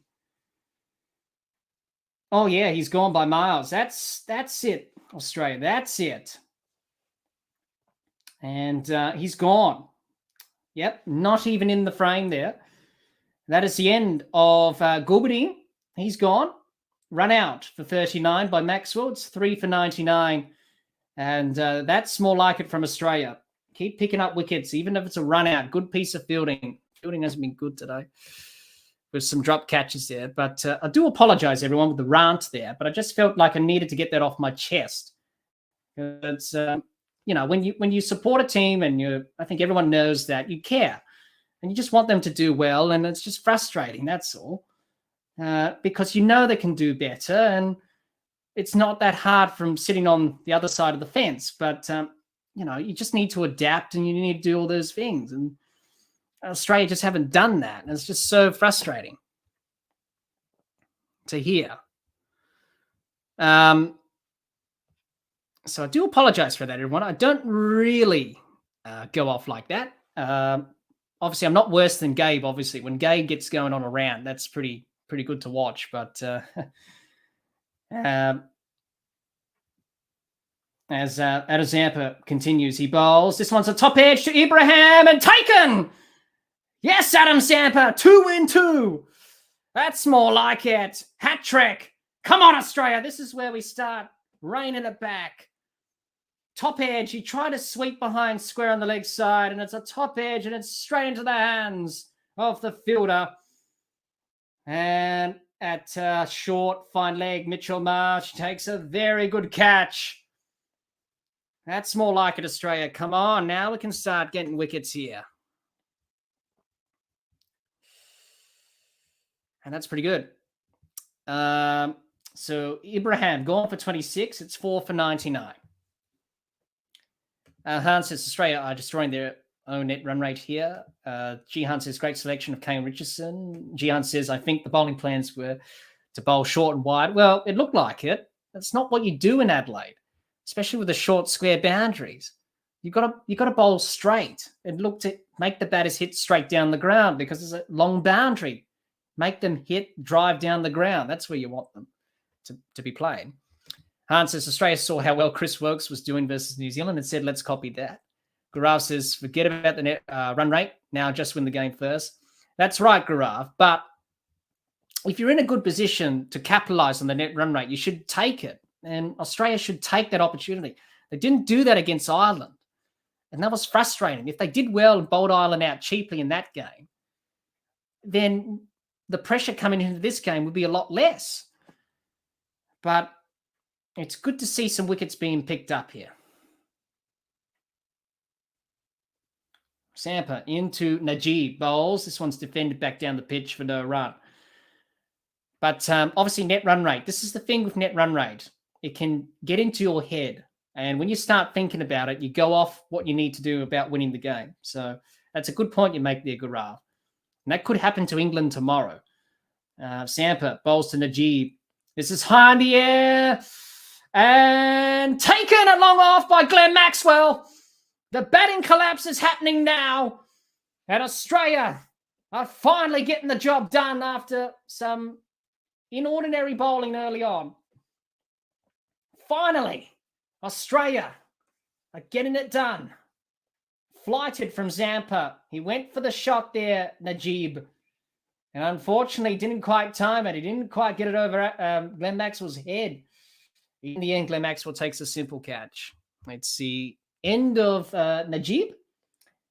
Zadran, he's got to go for a duck. It's 5 for 99, and that's more like it, Australia. Boost the net run rate. This is where you can capitalize it on it now. They'll start playing their shots, Afghanistan, because the required run rate is climbing. That's more like it. Come on, lads. Finally, something got through to the Australian team. They listened to me from my house all the way to the Adelaide Oval, I hope. I don't usually rant like that, but, when you get frustrated, you want them just to do well. That's why you support teams in sport, and cricket's such a cruel game and it's such a hard game. I've been watching the game for many years. It's a bit of a love-hate relationship at times. Raj says, ooh, it's that old, huh? Yes, it is, Raj. 1884. It's very old. The Adelaide Oval. And Zampa bowls. This one's driven through the covers. And it'll be cut off by Cameron Green. Good fielding. Yes, Cameron Green. Good fielding. Cut it off for 1. Or 2, sorry. And they come back for a second there. Raj says, nice. Hans says, my logic was that in the early days of Tests in Australia, it was basically New South Wales and Victoria running the game. So they played all the games there. Well, pretty much, because Adelaide Oval, MCG, SCG were the 3 oldest grounds in Australia, Han. All in the 1800s. As Sampa bowls to Dashwish, who's on strike, and he hits it straight to the fielder at mid-wicket. It's the end of the over. It's 5 for 101, 6 overs left. Australia must have listened to my rant of some sort because they picked up 3 wickets. And finally, something's getting through to the Australian team tonight. But I do apologise, everyone, for the rant there. I don't really go off like that. But as I mentioned before, well, you just want the team to do well, and, they should be able to do it. And you expect them to do it. But going back to your point there, Han, pretty much they were the main cricket grounds in those states. And They played the most test matches as well in Australia as well. Obviously, the 3 oldest grounds. But 1884 for the Adelaide Oval, first ever test at this ground. John says Adelaide Oval used to host the Australian Day Test back in the day. Yes, it did. Yes, it did. They used to host it. Hazelwood back in for his third. He bowls to Nabby. He's off the mark. Glides us behind, square on the leg side for a single. He's off the mark. Pressure on now in Afghanistan. Now we're starting to see wickets fall. They're trying to up the tempo. With that required rate going up, you start to see wickets happening here. Hans is coming to Jack. No, mate, it's all about getting rid of coaches we don't like and getting that Gillette money. I can't take time to adapt. Garaz says, Sampa, you beauty. Jihan says, Australia were listening to your rant. Well, they probably did, Jihan, because they took 3 wickets in that over, so something happened. Hazelwood to Darwish, who drives through the covers for 1. Garaz says, sometimes the rant works. Yeah, I don't like doing it, but, sometimes we get a little bit angry. Just, it's frustrating, Cricket, it's a love-hate relationship with fans. Hans says, amazing what one out of the blue run-out can do in a match. Yes, it can change a match. Yes, it can. Yes, it can, Han. It just takes something like that to get the team back going again, and Australia have got the wickets, so it's good. Hazelwood to Nabby, pulls this down, deep square legs, throat, another wicket's fallen, there's 6 down now, and Australia starting to get the job done now. It took a little bit to get going early on, but the wickets are tumbling at the Adelaide Oval, and Australia are up and about now.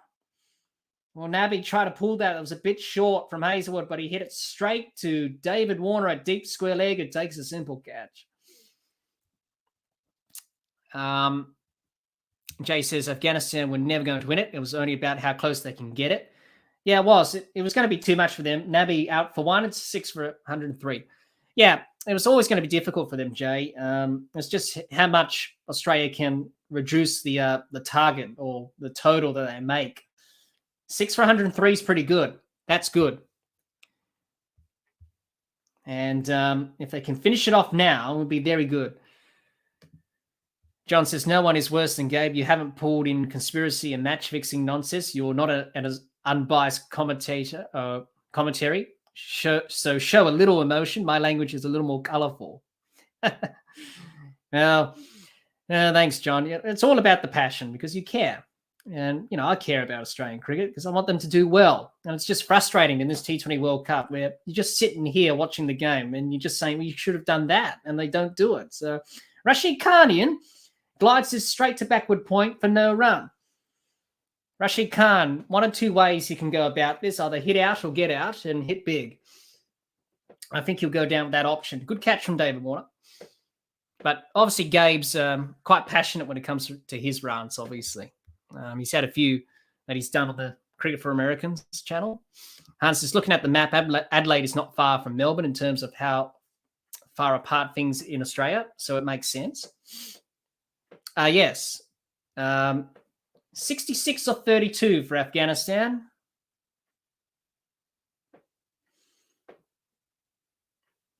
And they work this to a single. Rashid Khan out in the deep on the offside for 1. They come back for 2. He'll get 2 in the end.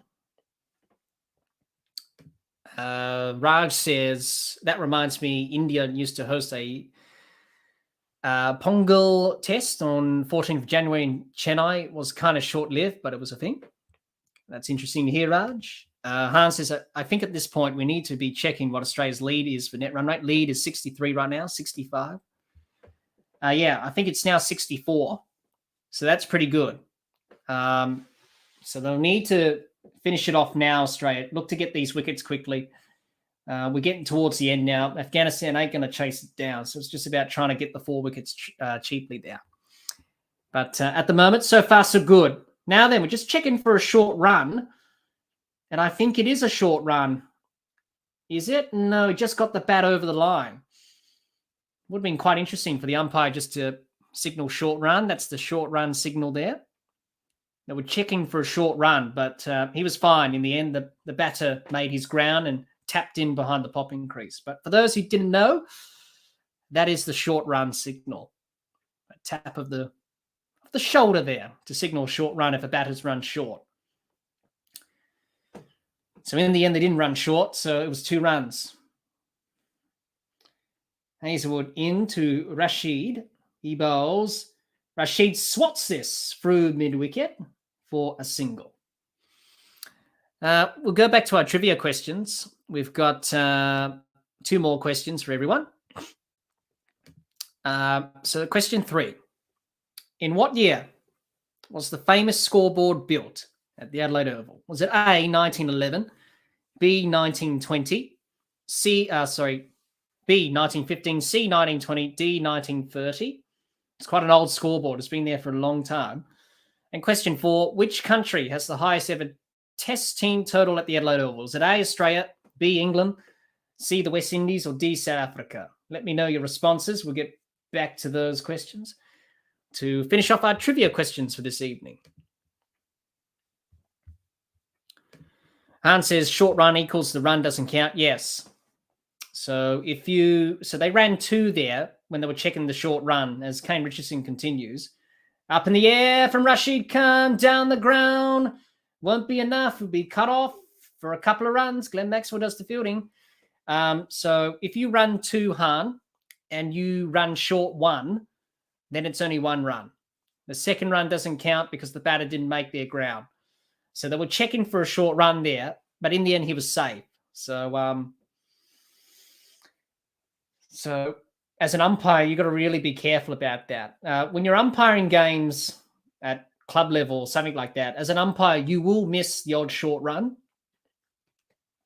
Richardson into Rashid, bowls, swats this down to mid-on for a single. Rashid Khan didn't quite time it at all. So it doesn't count, Han. Obviously, if a batter's deliberate short running, meaning doing it on purpose, obviously, that's a whole different matter. And I believe it's a 5-run penalty if that's the case. And obviously, if the batter does that deliberately. We've seen that in some cases over the years in T20 cricket where batters do a short run deliberately. I think Kyron Pollard did that once. Richardson in, bowls to Darwish, who swats this down to mid-off for a quick single. Not enough for Afghanistan. The run rate's climbing. Han, you say, what is the cutoff for a short run? Am I assuming by the time you call it, the runner is in the crease already? Well, I think you just wait for the ball to be dead, Han. So you wait until the runs are completed, the ball is dead, and then you signal short run if the batters run short. As Richardson bowls to Rashid, good Yorker. Dug out well from Rashid Khan, but good bowling from Richardson there. Australia need to keep the runs down, bowl them out. So that's how it works, basically. But going back to what I said before, as an umpire, when you're umpiring at club level or Premier cricket or whatever, you will miss a short run. So there could be like a catch being taken. You look at the catch and then you miss out on the short run or something like that. So you are going to miss out the odd short run, but that happens. It's just only 1. It's fine. As Rashid works this to mid-off for a quick single. So Hans says, oh, you mean he doesn't touch the bat inside the crease, turns and runs for another? Yes. You got to tap in behind that popping crease. If it's on the line, it's not behind the line. It's like with the front foot. So it's a short run. That happens. They were checking for a short run, but he was well behind the line, so it was fine. Maybe the umpire just wanted to make sure. Richardson bowls, and this one's hit straight to the fielder at cover for a quick single for Afghanistan. End of the 16th over. It's 6 for 112. Afghanistan, well, at the moment, 57 runs for Australia. 57 runs off 24 balls. So Australia's margin of victory is, well, pretty good. They would have liked a lot more, but look, they'll be happy with the win tonight, and whatever net run rate they get, they'll be happy with it. Going back to the trivia questions. Yeah, going back to your point here, Han, before I do that. You say, I'm guessing that a bat on the line is impossible to tell if it crossed the line with the naked eye. Yes, very difficult. So you will miss the odd short run, but that's okay. They do say when they tell you that if you miss the odd short run, that's okay because you will miss it. Because sometimes it's very hard to pick up. But as an umpire, when you're moving away to get into position, you're always looking down at the crease. You're always looking down when the batters touch in to make sure they touch in. Cummins in, bowls. And this one's guided down to third man for a single. Glenn Maxwell does the fielding. So for me, really, I didn't have to deal with that short runs.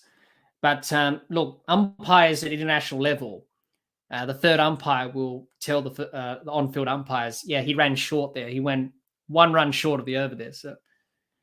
So with that technology, you've got that in your bag. Whereas grassroots cricket, all that stuff, it's just pretty much the naked eye, really. Cummins in to Darwish, swats this, behind backward point for a single. Not enough for Afghanistan. Going back to the trivia questions, Jay says C. Hans says A for question 3, B for question 4. John says question 1A, question 2, no idea. Jay says umpires needs 8 eyes. Well, we do. We only have 2, but you need a pair of hands as well and some eyes. Jay says umpire, how many things to check? Well, it's a lot. It's quite difficult to make sure everything's in order. The questions, those trivia questions there. And there we go. Question 3 was 1911. 1911 for the scoreboard. As this one's hit to mid-on from Nabby for no run. So 1911, it's quite old. It's over 100 years old, the scoreboard at the Adelaide Oval. So a few of you got those questions right there. And question 4 is Australia. And that was against India. That was back in 1948. If my memory serves me correctly, that's where Neil Harvey made his debut as a young 18-year-old playing for Australia. Obviously, he was the youngest member of the Bodylines. Sorry, not the Bodyline, the Invincibles. The only surviving member left. As this one's worked through square leg from Rashid Khan for a single. That was Australia, 674 all out in 151.3 8-ball overs. You got to remember back then they bowled 8-ball overs. So that's a lot of overs. A lot of 8-ball overs to be bowled in that time. So 23rd of January 1948, it was Australia versus India. And that's when Neil Harvey, I believe, made his debut against India in Test cricket, I believe, because he did play against India. Then he went over to England and played in the Invincibles series. Cummins to Darwish, over the top of covers for 4. What are you doing, Pat Cummins? We have to conserve the net run rate. Now there's 6 for 120. Come on, Pat Cummins. Stop bowling that floaty length, that floaty drive ball. You're frustrating me again, Pat Cummins.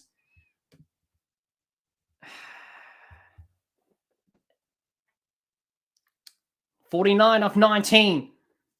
Australia need to finish this off now. Stop mucking around. Let's get on with it. That's more like it, Pat.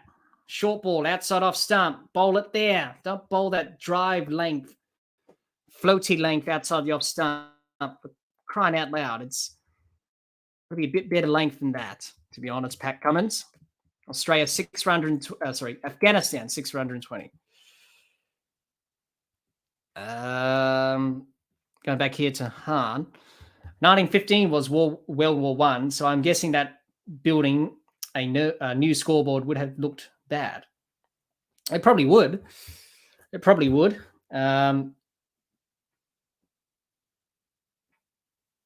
But 1911.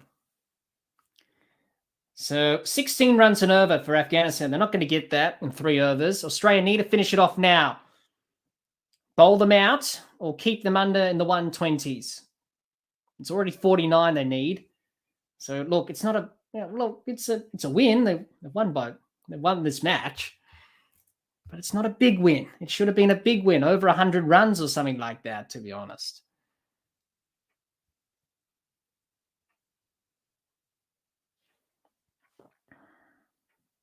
Single there off Kane Richardson. Didn't do yourself any favours tonight, Australia. Why leave out Mitchell Starc? I don't get it. You should have played him, not Kane Richardson. I'm sorry, but should have played Mitchell Starc tonight with the extra pace. At least he could have hurried up the Afghanistan batters.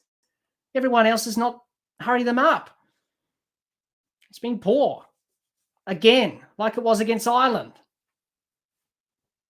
No idea whatsoever. Kane Richardson into Darwish, drives through the covers. It'll be cut off for a single. Finish it off, Australia. Look to take the 4 wickets, finish it off. And you better pray that England lose tomorrow against Sri Lanka. That's what I'll be saying. If you're an Australian supporter, you'll be hoping that England lose tomorrow, which is a possibility. We can't rule that out. And really, Hans says, was that Bradman's last series, or he had already retired? Richardson bowls to Rashid. Rashid swings across the line down to mid-on for a single. That was his last series in Australia, I'm guessing, because he retired in 1948. They went over to England for the Ashes series and obviously the Invincibles.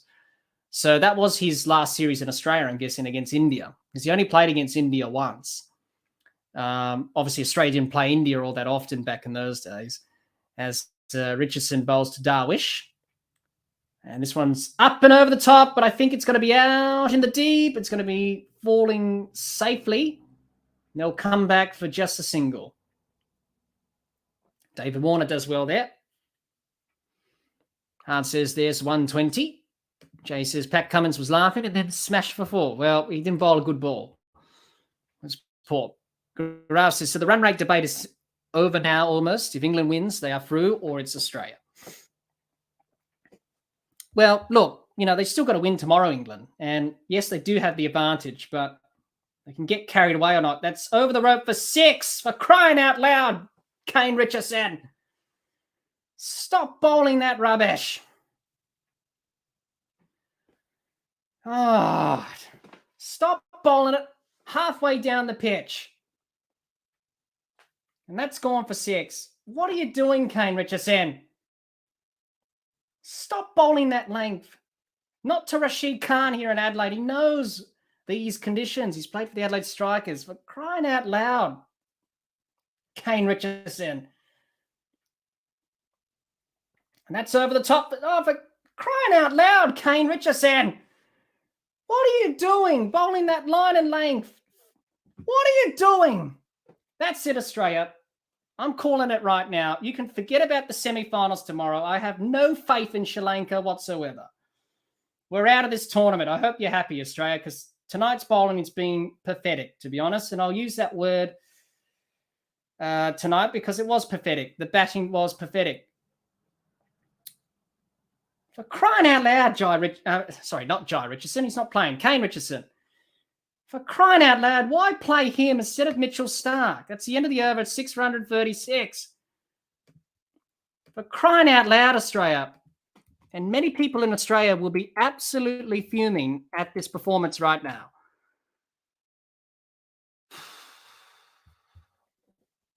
$33 off 12. They need 16 and a half runs and over. Don't let them have a sniff to get them back into the game. You should have finished off the job. Instead of you just bowl that rubbish there, Kane Richardson. Look, that's just a poor ball. In the slot, it just sat up. No pace, no nothing. Why are you even here in the side, Kane Richardson? I'm pulling my hair out. I am frustrated. Australia have not done themselves any favours. It will be a win, but not a convincing win. Can we just get the 12 balls over and done with so we can stop this pain? Because it's not good to see this bowling from Australia. And I'm not happy at the moment. Josh Hazelwood, what can you do? Good delivery, outside off stump. And that's a good delivery, not quarter wide, well inside the guideline. Well, 6 for 136 for Afghanistan. If we're going to be critical of Australia, it should have been a lot less than 136, to be honest. It should have been probably under 130 or something, to be honest. If Mitchell Starc was bowling tonight, I think that would have been the best option. But you put him on there he is sitting on the sideline with the bib on, not out there. He should have been bowling right now. Hazelwood into Darwish, bowls, works it out to the offside for a single. I'm not happy at all, Australia. This has just been pathetic, to be honest. In a game where you have to win by a big margin, you blew it. You blew it again like you did against Ireland. I'm sorry. We do not deserve to go through to the semi-finals, I don't think, because I've just had enough of this T20 World Cup with Australia. To be honest, it's driving me crazy. Hazelwood in. Bowls. This one's a full toss and a swing and a miss from Rashid Khan. That's more like it. Let's just try and limit the damage and see what the net run rate is at the end of this match, and then hope for the best tomorrow. If we go out, so be it. To be honest, I can't really care anymore. To be honest, I'm quite over it. This T20 World Cup hasn't really gone to plan for Australia. Jay says, Pat Cummins, sorry, I've already read that, sorry. Jay says, smoked, yes. Han says, so it was early 1948. Then they went to England and he retired after that. Yes, Han, he did. That test series was in January. That test match in Adelaide that they played was in January. High in the air. Is it going to go over the rope? It is. It is going to go over the rope. Rashid Khan hit it for 6. What are you doing, Josh Hazelwood? That just sums up Australia's bowling tonight. Short and bowling rubbish. What? Why are you smiling, Josh Hazelwood? I would not be smiling at that ball. That was a rubbish ball. Why are you smiling? You should be disgusted with that delivery. You should not be smiling at that ball. That was a rubbish delivery. Short and what? Short. And cut it over the leg side for 6. That's more like it. Bowl it there. Swing and a miss. Jeez, Australia, you've stuffed this up big time, Australia. I'm sorry, but you've stuffed it up. It was there for the taking, and you just bowled this rubbish. 26 runs in the end is the margin. England will be laughing in their hotel room as we speak and saying we just need a win tomorrow and we're through to the semis. They'll be laughing. They'll be on cloud 9 at the moment. Don't need to worry about net run rate. Down the ground from Rashid Khan, and that's going to go for 4. It's 22 off 6. I don't think they can do it, but Rashid Khan's given them some hope. And to be honest, I am not happy. I'm not happy inside, to be honest. I'm absolutely fuming at this. Australia have stuffed this up. I'm sorry, but they've stuffed this up big time. What are you doing, Josh? Well, don't look like that, Josh Hazelwood. You bowled the delivery in the slot. It's your own fault for bowling that. So the only one who should be disgusted about that delivery is you.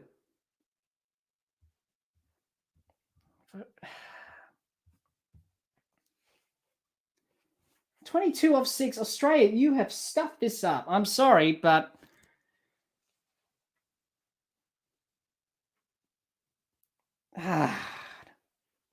you have not boosted the net run rate at all. And this could be Australia's last game of this tournament. Here we go. Last service. Storness to, I don't know who's on strike. They're going for the bye. They run the bye. Oh, there was a run out at the other end of the bowler's end.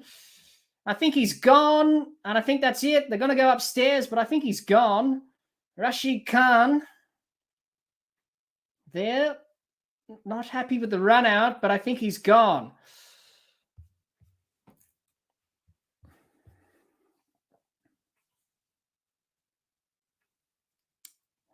Let's have a look. Is this out? Oh, yeah, that's out. Yeah, that's gone. That's gone many a mile. So good throw from Stoinis. Good run out. He's gone halfway down the pitch for a run out there. And that is the end of Darwish. He's gone run out for 15. It's 7 for 148. At least Australia got a wicket there. John says, yep, 48 at home was Bradman's last series. Yes, it was. Gura says, dollies these are. Well, it wasn't great bowling, if you ask me. It was poor bowling from Hazelwood. Not happy about that. Hans says, Afghanistan can still win. Well, I don't think they can get 21 off... 21 off 5 because that was a run out. Didn't complete the single. So Jay says, this Kane Richardson I was expecting. Well, it's no surprise.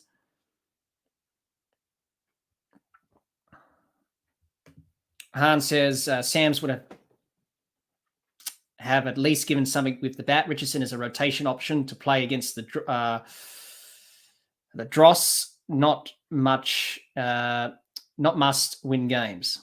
I don't understand it, why they left Mitchell Starc out. It could have been handy tonight. Rashid Khan has a striker at 175. He does.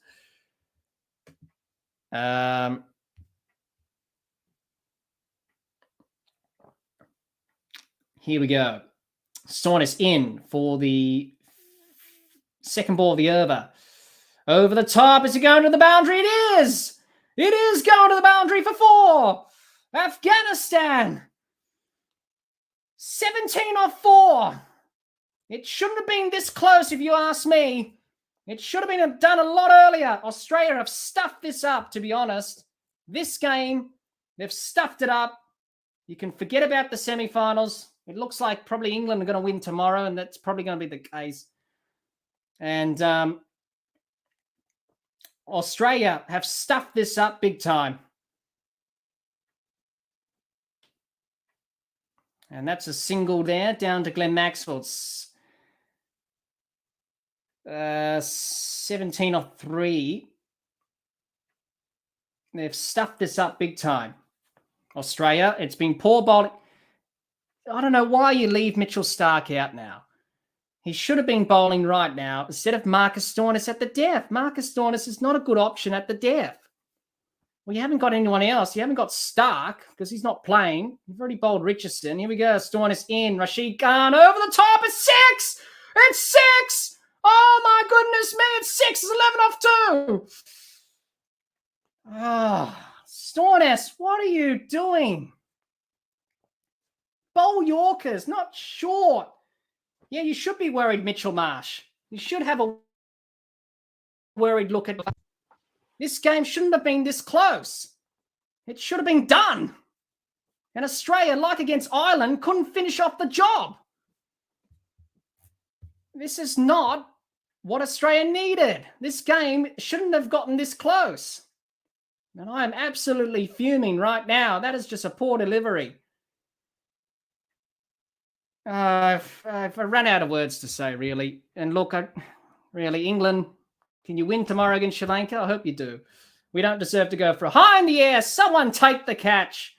Somebody's out there. Take the catch. No, it doesn't. It falls safe. No one takes the catch. No one interested in taking that catch. It falls safe. Well, Australia will win, but it's not a big margin, and the net run rate hasn't improved. You can forget about the semi-finals, Australia. We're not going through. You can forget about it. This game shouldn't have been this close. I'm not happy. It should have been done. They were behind the rate, and you let them back in. You can't do that. You've got to finish the job off with the ball. You just can't let them back in. High in the air, on the leg side. Is he going to go for a boundary? It's a boundary. It doesn't matter. Australia win by 4 runs. And you can forget about the net run rate because they haven't improved it a single bit. Only by 1 decimal point. You can forget about the semi-finals now. This was a horrible night for Australia. Yes, they won, but it was a horrible night. They're not going through to the semis, I don't think now. You can forget about that, and I'm not happy. I'm absolutely fuming. And I'm just glad if England win tomorrow because I've just had enough of this T20 World Cup. I've just had enough. I can't take it anymore. It's just too painful. Anyway, good from Afghanistan. They did well to come back there. Unfortunately, for Australia, they have not proved the net run rate. And I think for Aaron Finch, Matthew Wade, David Warner, I think they've pretty much made their last T20 nationals right now. Because you think Warner will retire after this tournament. And I'm not happy at all.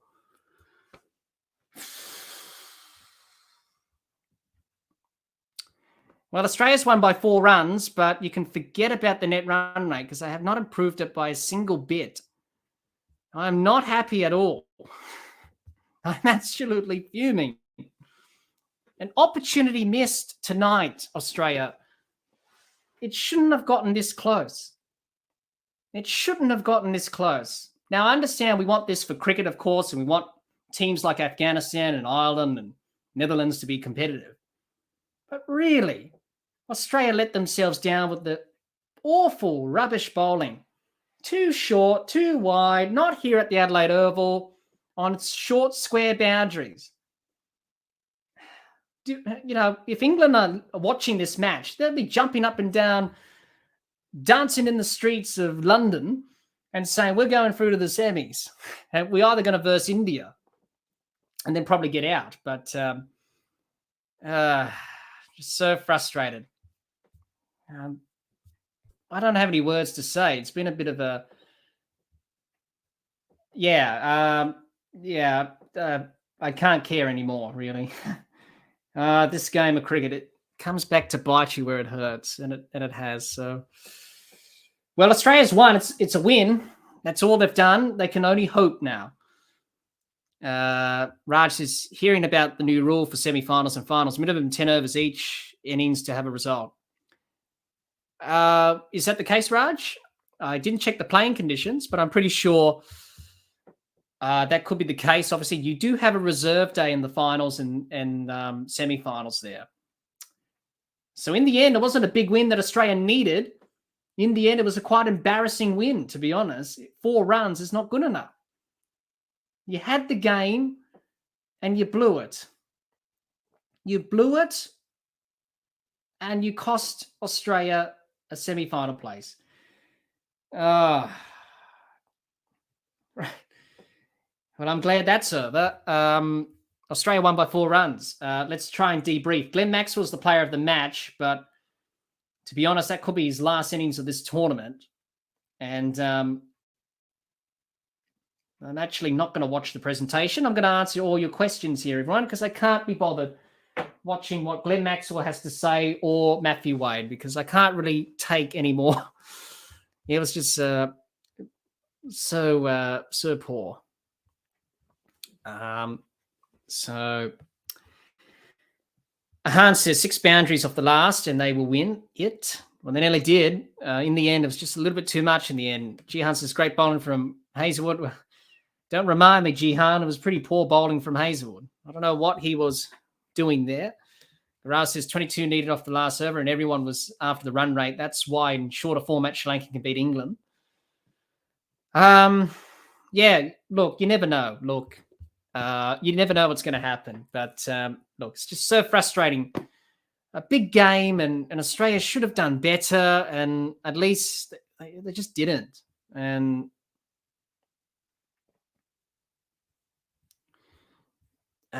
yeah, very disappointing. John says that should be a wide and a run out. That will confuse CFA. It probably would, but the run out takes precedence, obviously, in that case. So the run out takes precedence over any other dismissal. It's like bowled or caught. I did see that video from Cricket for Americans where they did react to the weird, wacky laws in the game. I haven't watched it yet. So I think Nick and Gay would have been interesting by some of the things they saw in that video. But they would have been confused with that one, obviously. Is it a run out? Is it a wide? Jihan says, I don't think you can blame the batting in this tournament. They've bowled trash all tournament, fielded terribly and dropped catches. Well, they have. They just haven't bowled well and they just haven't learnt. it's not that hard to learn from past experiences. It's not that hard to implement the changes and to bowl what you need to do in these conditions. It was a good win. They won, but it's not a good win. It could have been a better win. It wasn't a polished performance. And look, really, Australia don't really deserve to go through to the semis. They were giving us false hope in the end. Han says they can still draw this. Well, not now. Han says, wow, even Australia wins, single-digit runs to the net run rate is toast. Pretty much. It's only a small decimal point. That's what it is now. Win by 5 runs after that Samper over. Sorry, 4 runs. Renell, good to see you, Renell. Jay says, Pat Cummins was laughing on one Rashid mistimed shot. Renell says, sorry. That's all right, Renell. That's cricket. It happens. When you watch cricket, as long as I have, it's a love-hate relationship. So, yeah, not a great way for Australia to, they're in the top 2 at the moment, but it's not enough. It's just not enough. They've blown it, basically. That's all I can say. And it's going to be a very hard match review to try and sum up this performance. Jay says, and then Rashid almost showed stars. Han says net run rate is negative 0.173. Yeah. Not good enough. It could have been positive. And they've only got themselves to blame, Australia. The game against Ireland and this game, they blew it. They blew 2 opportunities to win by big margins, and they blew it because they just weren't good enough with the ball, and they just didn't bowl well. And it's so frustrating to see it on the other side. You just want to go down there to the ground and yell across the boundary fence and say, oi, you should be bowling this, or, because you're bowling that, and that's not going to win you games. Jihan says, I think this is the most embarrassing performance so far. I said it before the tournament. Australia T20 bowling is trash and well below other teams. Finch won the last tournament with his coin-tossing skills. Well, basically, that tournament in the UAE was pretty much win the toss, bat first, and you win. Not so much in Australia, but yeah, Han says England just have to win now by any score. Yeah, pretty much. It doesn't matter now. You can tear up the net run rates and, you can tear it and say, you can pretty much tear it and say, well, that's it. You don't really need to focus on the net run rate. So pretty much you can tear it up and forget about the net run rate now because it doesn't matter. So, yeah, that's the way it goes. John says, a sad end to Finch's career. Yeah, it is, John. It's quite sad, actually. And yeah, so it's quite disappointing there for Finch. But, sport doesn't end in fairy tales. It doesn't end on a good note. And I think for Australia, they'll look back at this T20 World Cup and say, where did it go wrong? And there was a lot of things where it went wrong. The starts, the batting wasn't good enough at times. The bowling was poor. The fielding was underwhelming. And even in this game, it's just terrible. It shouldn't have been this close. It shouldn't have been 4 runs. It should have been a lot more than 4 runs at one stage. And you just stuffed it up with the ball. And so frustrating. Han says a huge England win could see them top of the group. Well, if that's the case, Han, then they'll play South Africa, if I'm correct. Because at the moment, if India top the group and then England finish second, they play India. So I don't think England would like to play India in a semi-final, that's for sure. They would like to play them in a probably in the final, not in a semi-final. But they could top the group if they have a big win against Sri Lanka. But as we've seen tonight, that could not happen. Nothing's certain. So that's cricket. It's unpredictable. And unfortunately, that was what happened this evening. Renell says, coin-tossing skill, good one. Raj says, a decent Sri Lanka win can make them go through too. Raj says, oh, wait. That's not possible. Yeah, no, it's not, Raj, because Australia won. They needed Australia to lose. which nearly happened. You never write anyone off. But that's not going to happen now. But Sri Lanka can think about qualification for the next tournament in 2024. If you finish in the top 4 of your group, you automatically qualify. Raj says, I forgot Australia won. Yeah. Han says, it's not over yet. Sri Lanka can beat England and Australia will sneak through. I don't see it, but it is possible. I like your optimism, Han. Being an England supporter, but yeah, do you really see Sri Lanka doing something special? I don't know.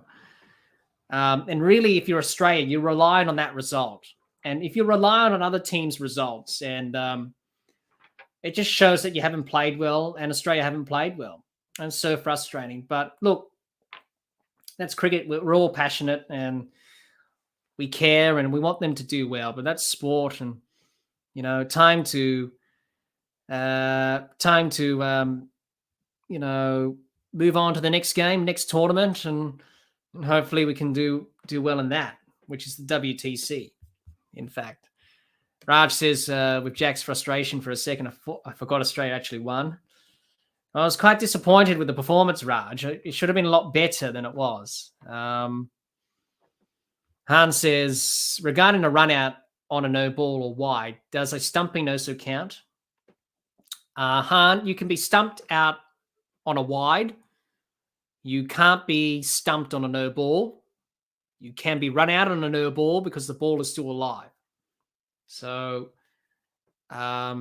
regarding a run out, you can be run out on a no ball, ball's still alive.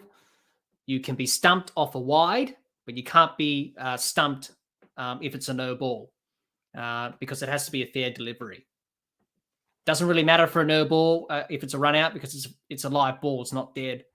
You still have the opportunity to run the batters out. Raj says, the spider cam thing, I agree. That thing needs to go. A batsman/bowler has earned the 6 for a wicket on that ball that has been denied by the spider cam being touched. That cam needs to go. Yes, if it does hit that, it's a dead ball. We've seen that many times in many games where that happens.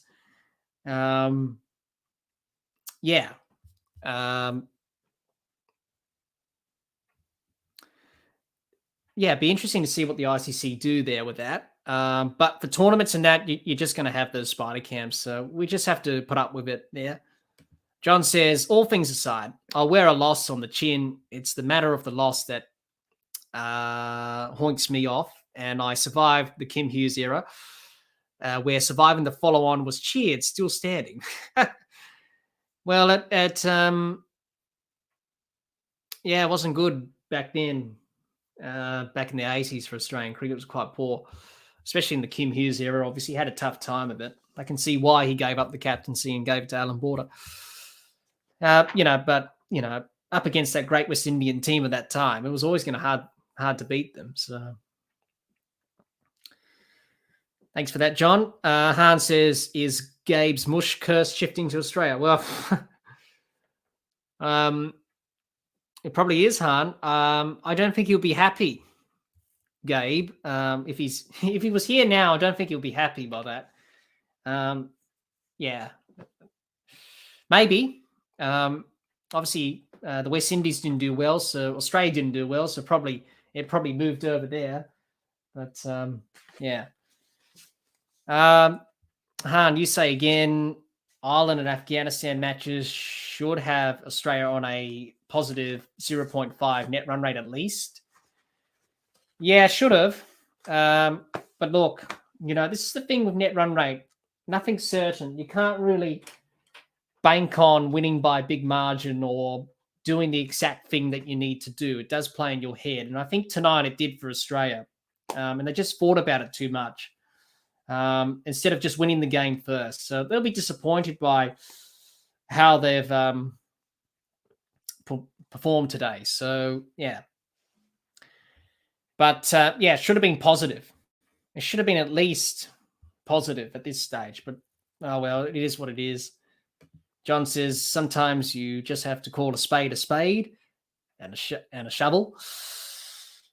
Raj says India could lose to Zimbabwe and Pakistan, win against Bangladesh, knocking India out. That could happen. I don't see it happening, Raj. I think India will win against Zimbabwe. And then South Africa will be interesting against the Netherlands. If that game's washed out or the Netherlands cause an upset, then Pakistan win against Bangladesh. They're through. But it's a slim margin there.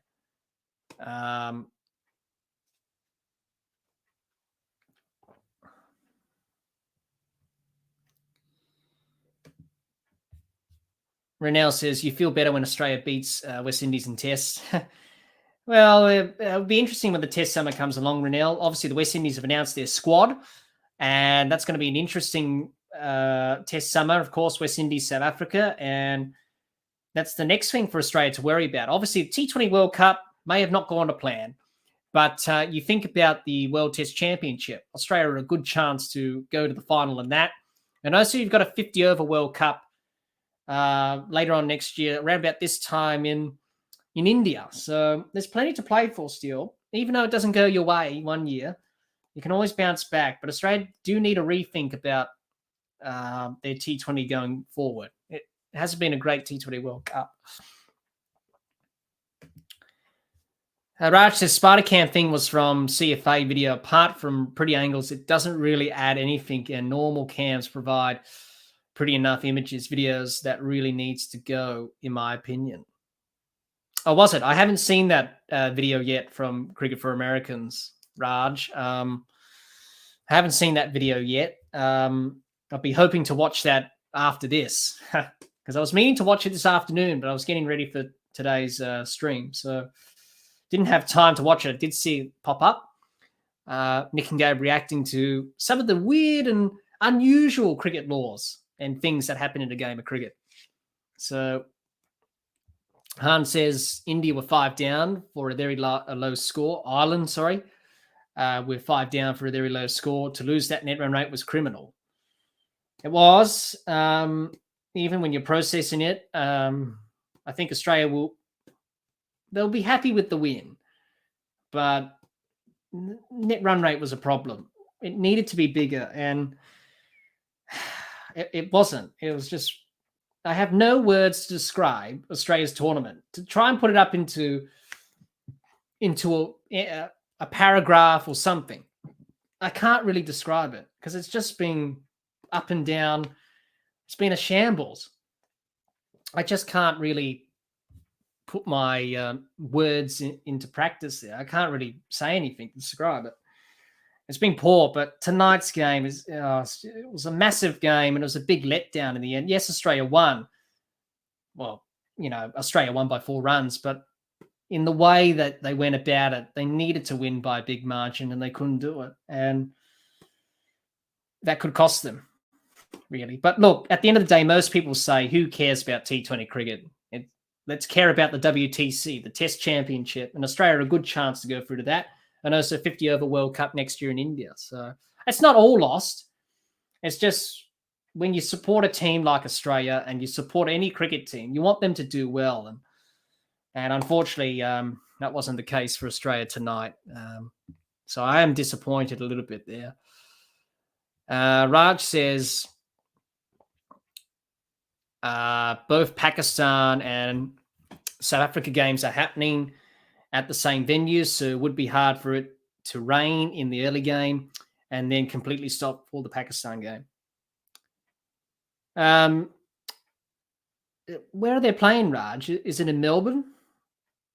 I think for Pakistan, Bangladesh, and South Africa and Netherlands, because it is a triple header on Sunday. I know India's playing Zimbabwe in Melbourne. I'll just look it up and see where they're going there. Send in your questions, everyone. If you've got any questions, let's just have a bit of a discussion here. I'm pretty much not going to talk about the match because I've already said that throughout the stream and made my feelings clear. As you can tell, I'm not really happy. I'm quite disappointed. So send in your questions. I'll be happy to answer them. About the T20 World Cup, what's going to happen tomorrow.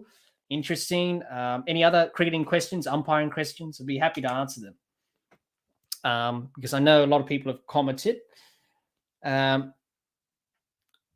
Renell says, why World Cups have to be in October, November? Okay, here's the thing with T20 World Cups and the way it's been scheduled. We got to remember that people are blaming Cricket Australia for the tournament. Cricket Australia do not organise this tournament. It's an ICC event. So the ICC deal with the tournament. It's not Cricket Australia's responsibility to organise the tournament in terms of the logistics and all that stuff. They do have some part to play in it, but really when it comes down to scheduling what window that you have the tournament in, it's mainly the ICC that decide all that.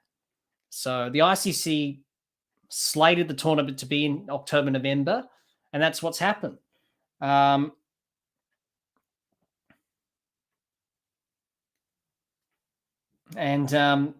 Many people have said, oh, it's Cricket Australia's fault. It's not entirely true. It's more ICC sort of organising it, really, because it's an ICC event. We've got to remember that it's not a Cricket Australia event. It's an ICC event for this tournament. So that is where we have that in terms of the organisation of this tournament. And look, it's just been scheduled in, this time of year. It's been an unusual summer than any other. Spring, I should say, because it's not really summer yet in Australia. John says, Australia as a nation doesn't really take T22 seriously. We don't really rate it. Last one was unexpected bonus just to put a trophy in the cabinet. Yeah, that's right, John. Look, most people wouldn't care. Most people would care. I sort of care a little bit because I like T20 cricket. That's understandable with other people. But when you support a team, you want them to do well and play to their potential. And Australia, the pressure, expectations of winning a tournament at home just got to them. And unfortunately, they couldn't handle it. And they got to rely on tomorrow's result, which we should not discount that England may not win. So that's the beauty with T20 cricket. Afghanistan only won tonight out of the blue. Yeah, they shouldn't have won. They were helped by poor bowling by Australia. But that's the way it goes, I suppose. But yeah, most people wouldn't care less. But Han says, is the WTC final in England again? Yes, it is, Han. It's at the Oval. So the Oval will host the the final next year. And Lords will host the 2025 final. So that will be the next WTC. So we'll be at the Oval in 2023. 2025 will be back at Lords for that. So they just swapped it around because I thought it was going to be at Lords next year, but they decided to move it to the Oval and then Lords 2 years later. So that's where they've gone there with the WTC. So it's in England again. And hopefully Australia can be in the final with South Africa because that looks promising at the moment. Raj says in Adelaide. Are they? Yep. Okay, yep. So, yeah, the weather should be fine in Adelaide, Raj, on Sunday. So, yeah, those two are in Adelaide, you say? Yeah. Yeah, they should be fine with the weather there. Raj says ICC do take the domestic leads in consideration to check the gap period. They do because there's so many cricket there, so much cricket around the world. That's why they do it.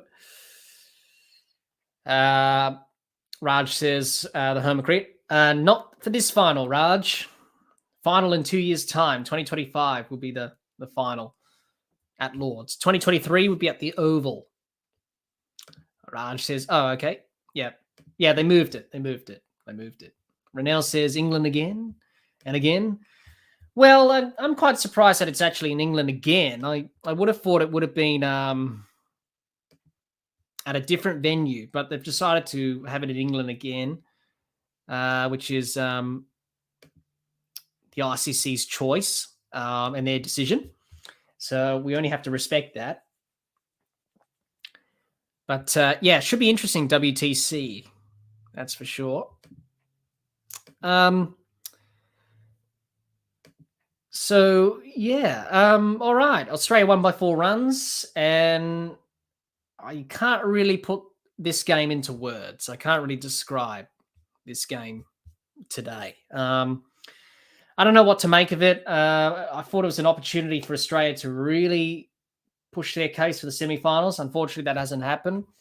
And unfortunately, it's just gone downhill pretty quickly. They batted well. They should have got 180 maybe. 168 in the end wasn't enough because Afghanistan nearly won. It was 4 runs in the end.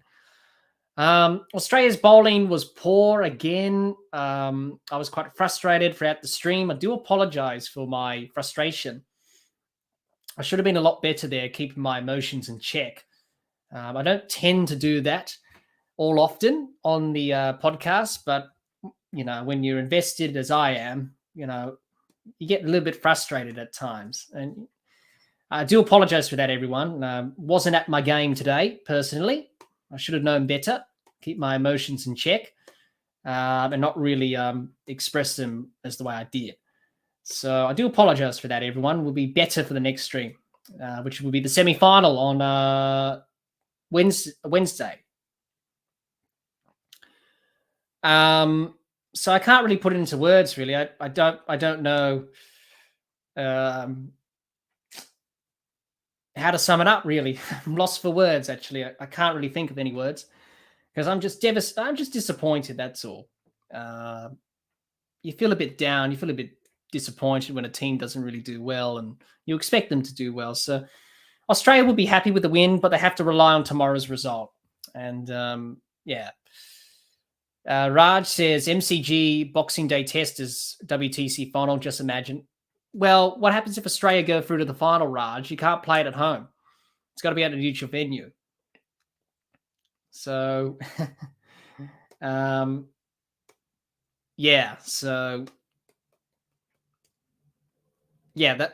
would be nice to have it at the MCG, but you got to play it in the Australian summer, and it depends whether or not Australia's in the final or not, because you can't have home final. So be interesting. Maybe share it around the world. Maybe go to New Zealand.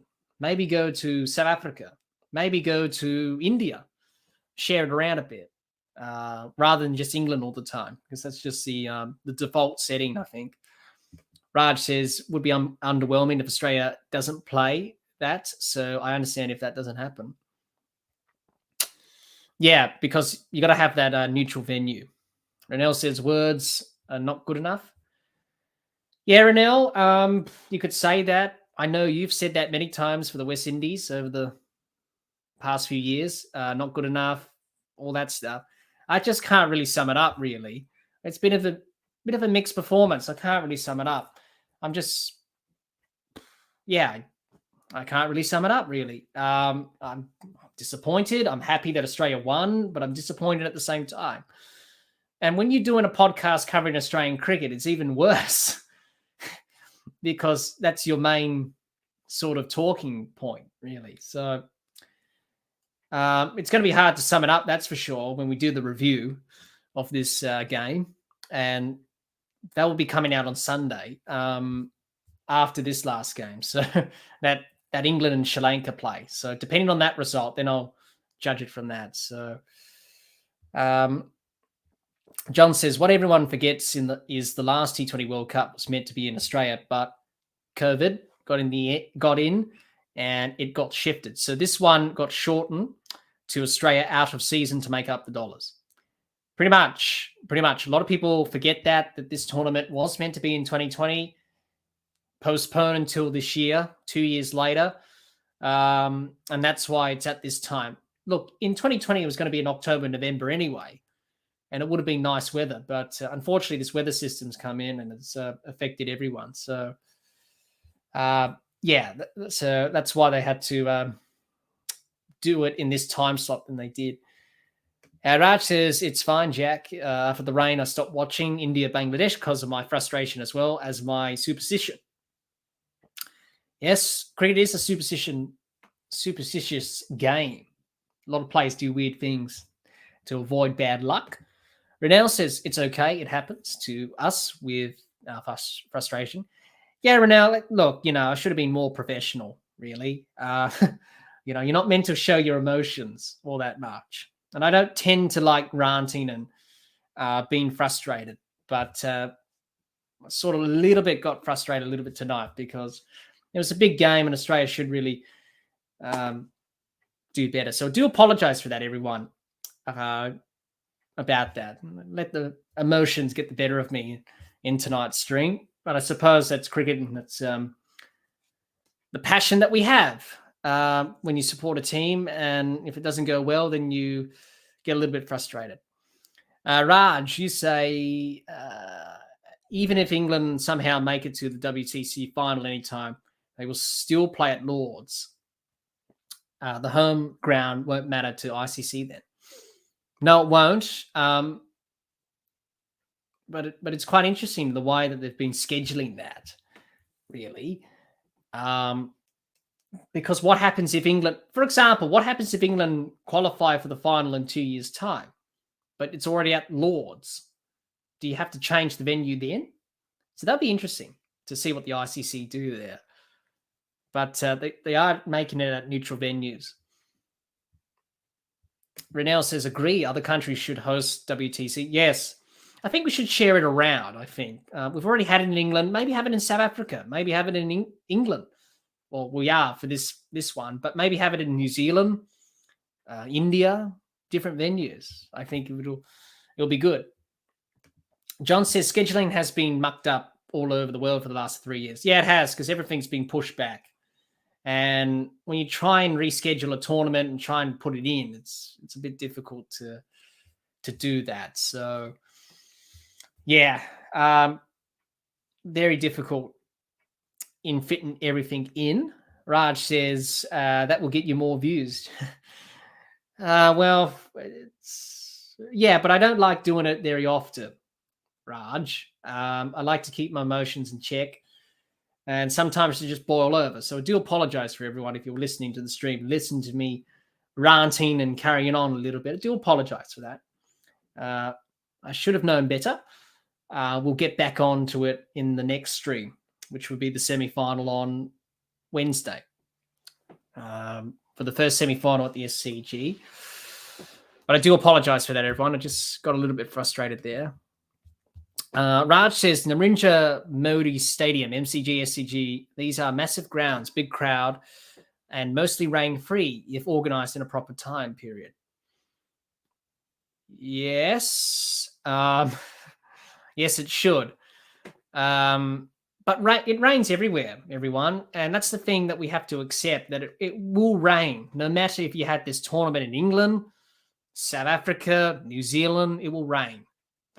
So we just have to put up with it. It's unfortunate because you don't want to be decided to go through on rain or not to a semi-final, but it just happens. It rains all the time. So we can't control the weather, I'm afraid. We can't sit here with a remote control and flick the weather on and off.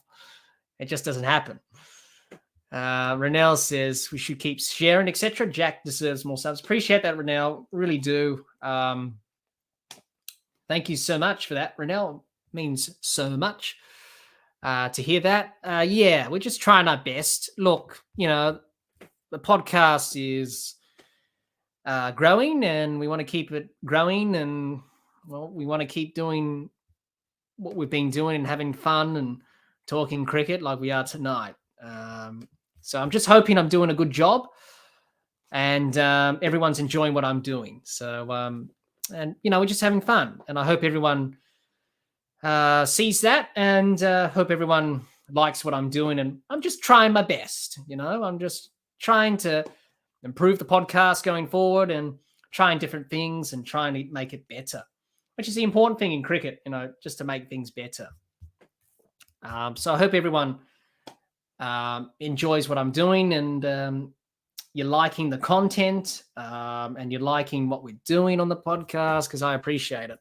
And it's great talking to all of you guys about cricket and hearing your different opinions and views. So I hope everyone's enjoying the show and the podcast, and hopefully we can have many more fun times ahead during this Australian summer, because it's not done yet. T20 World Cup, but we've still got plenty of cricket on for the remainder of the summer. And we'll be covering that on the podcast. So T20 World Cup, you can probably put a cross next to Australia's name. And, well, it's going to be interesting to see who wins this tournament now. Raj says not in India. I am sure of it. Between November to April, no rain in India. Sorry. John says, well, Jack, we both have a team to barrack against now.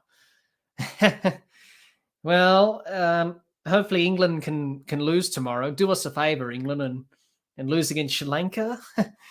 I was saying that the other night to New Zealand. Unfortunately, New Zealand couldn't do that. So,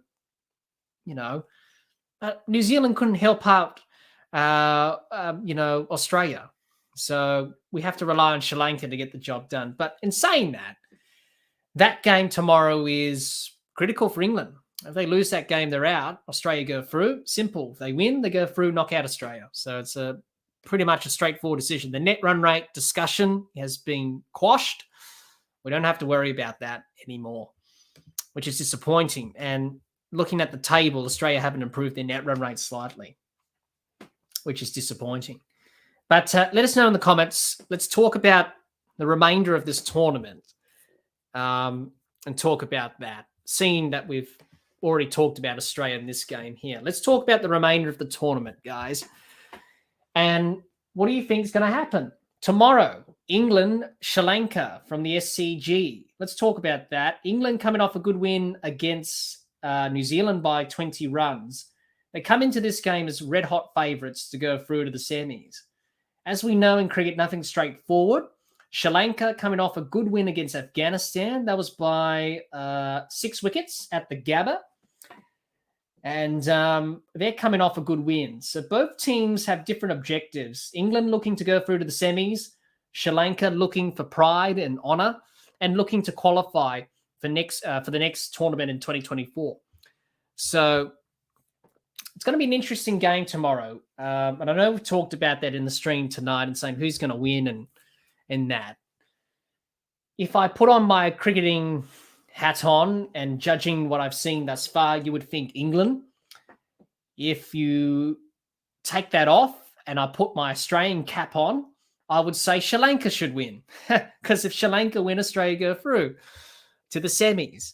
But I don't think Australia deserved to go through after this performance in this T20 World Cup. But it will be an interesting game tomorrow. I'll be watching it intently. I'll be waving my Sri Lankan flag around, cheering them on. But look, whatever happens, happens. And that's the way it goes in tournaments. I would say England, but I hope Sri Lanka, just purely because Australia go through. But I would not like England to go through. I think, if England go through to the semi-finals anyway, they'll probably get knocked out by India or South Africa, maybe. Because anything can happen in a semi-final. We know that. Renell says, told you guys earlier, months, New Zealand is going to win the tournament. Watch and see. Well, they could. They had a bit of a shaky start against England. That only loss for them. But, they can do it. But let's see. Renell says, England going to win, but somehow going to ruin their net run rate. It doesn't really matter now, Renell, because Australia didn't improve the net run rate. And what happened there tonight with Australia is that if Australia had a good net run rate and England needed to match that tomorrow, with Australia losing, well, not losing, but winning by 4 runs, the net run rate has not improved dramatically for Australia. It's still negative. So for England tomorrow, they've got to win. If they win, they go through. Simple as that. Knock out Australia. If they lose, Australia go through. If it rains, no good. England will only get 1 point and Australia will go through based on having enough wins than England. So it's all to play for tomorrow for that game with England and Sri Lanka. Let's talk about tomorrow. Let's talk about Sunday's games. That's tomorrow's game. Let's talk about Sunday. And we have 3 games on Sunday. Triple header again in Group 2. And we'll start with the Netherlands and South Africa. That will be at the Adelaide Oval. And South Africa will be looking to finish well. They had a disappointing result against Pakistan. And they lost by 33 runs on Duckworth-Lewis Stern method. So they'll be looking to try and bounce back, South Africa. The Netherlands, they'll be looking to capitalize and bounce back on their win, against Zimbabwe. They won that game by 5 wickets, and that was here in Adelaide. You would think South Africa will win against the Netherlands, and you would think they will win well. But you never know what's going to happen there. The next game on Sunday, Bangladesh and Pakistan will be in Adelaide. You would think Pakistan are a chance of winning that game. Good win against South Africa in the last match. They won by 33 runs on Duckworth-Lewis. So Pakistan still have a chance of qualifying for the semis, but they need the Netherlands and they need Zimbabwe to win against India and South Africa if they have any chance of going through or not. So that's unlikely, but you would think Pakistan will win that game on Sunday. The India and Zimbabwe match. That will be the last game of the group stage, Super 12 in Melbourne. India coming off a good win against Bangladesh by 5 runs on Duckworth-Lewis. That was in Adelaide. And Zimbabwe coming off a disappointing loss against the Netherlands by 5 wickets in Adelaide. So you would think India should win that and probably top the group. Let us know in the comments. What do you think about those 3 games? Who do you think is going to win? Netherlands, South Africa, Bangladesh, Pakistan, India, Zimbabwe. Who do you think is going to win that game? Or win those games, I should say. So that's pretty much it until the end of the week for the Super 12. So let us know in the comments what do you think about that. Renelle says, oh, got it. Thanks much. Yeah, pretty much. Doesn't really matter about net run rate anymore. It was going to be a factor if Australia won well tonight. Unfortunately, they couldn't do that. So a little bit frustrating there, as we mentioned before. So going back to this game to try and summarize it, I can't really summarize it, really. Australia won. That's the main thing, but they just didn't do enough with the net run rate, unfortunately. So that's just the frustrating part there, as we discussed in the stream today. Raj says, I have doubts on this Indian team. The 2 wins India got were close ones. I have no trust in this Indian team. It's fun to watch, though. Well, yeah, they were a bit up and down against South Africa, and Bangladesh nearly won that game. Unfortunately, the rain didn't help Bangladesh. But you think they're good enough, Raj, to go through and qualify for the semis. But when we come into a semi-final type situation, that's a different kettle of fish. Can India win against England, if that's the case, or Australia in a semi-final? And can New Zealand win against South Africa or India in a semi-final? It's the game that matters the most. You can do so well in the Super 12 stage, and you can play well. When you come to the semi-final, you lose it. That's what happened to Pakistan last year. Pakistan, as we remember, did very well. And they played the semi-final against Australia. Look what happened. They lost. In the game that mattered the most, they couldn't win. So you can do very well in the Super 12 stage and not win the semi-final. So that may happen. John says, no pressure on England now. So England and New Zealand to go through from Group 1. India and South Africa should go through in Group 2. I'll take off my baggy green and don the black cap. Couldn't bear to listen to Nick. Same here, John. I think Nick would be unbearable because he was absolutely fuming in the game against Ireland, wasn't he? And I saw that video that him and Nick did on Duckworth-Lewis and talked about how England should have won that game. But in reality, Ireland deserved to win. And even if it wasn't raining, they were going to win anyway. I can understand with the Duckworth-Lewis and all that. But definitely I'll be supporting England. Not supporting England, I should say. I'll be supporting New Zealand. And I hope New Zealand can win the whole thing. Out of the teams that are going to qualify, let's just say Australia get knocked out tomorrow, which is a possibility. So it's England, New Zealand to qualify, and then you have India and South Africa. Now, out of those 4 teams, who do I really want to win? Or I really want New Zealand to win. I don't want England to win because I'm an Australian supporter. And obviously, as you mentioned, John, Nick will be unbearable if they do win the tournament. I don't really want India to win. South Africa, they're sort of the dark horse in this T20 World Cup. You never know. They may cause an upset or two and may win. And if South Africa wins, hey, that's great. Good for them. But I think New Zealand, it's their year, I think. And I think Renell said it as well. New Zealand are going to win. I agree with you, Renell. I'm going for New Zealand now, seeing that Australia's almost going to be knocked out tomorrow. We shall wait and see. Anything can still happen tomorrow. Let's just cling on to a bit of hope that we have. But, it's going to be interesting. But this T20 World Cup's been interesting as well. And despite the weather and the rain, it's been a pretty good tournament. I'll just be glad when it's over, because then we can get into the business end of the Australian summer, and that's the test series between West Indies and South Africa. But we've got to remember that after this T20 World Cup final, Australia play England in 4 ODIs, 4 days after the final. So I think Australia are a good chance to win that series. But anyway, we'll discuss it when it comes to there. But back to T20 World Cup.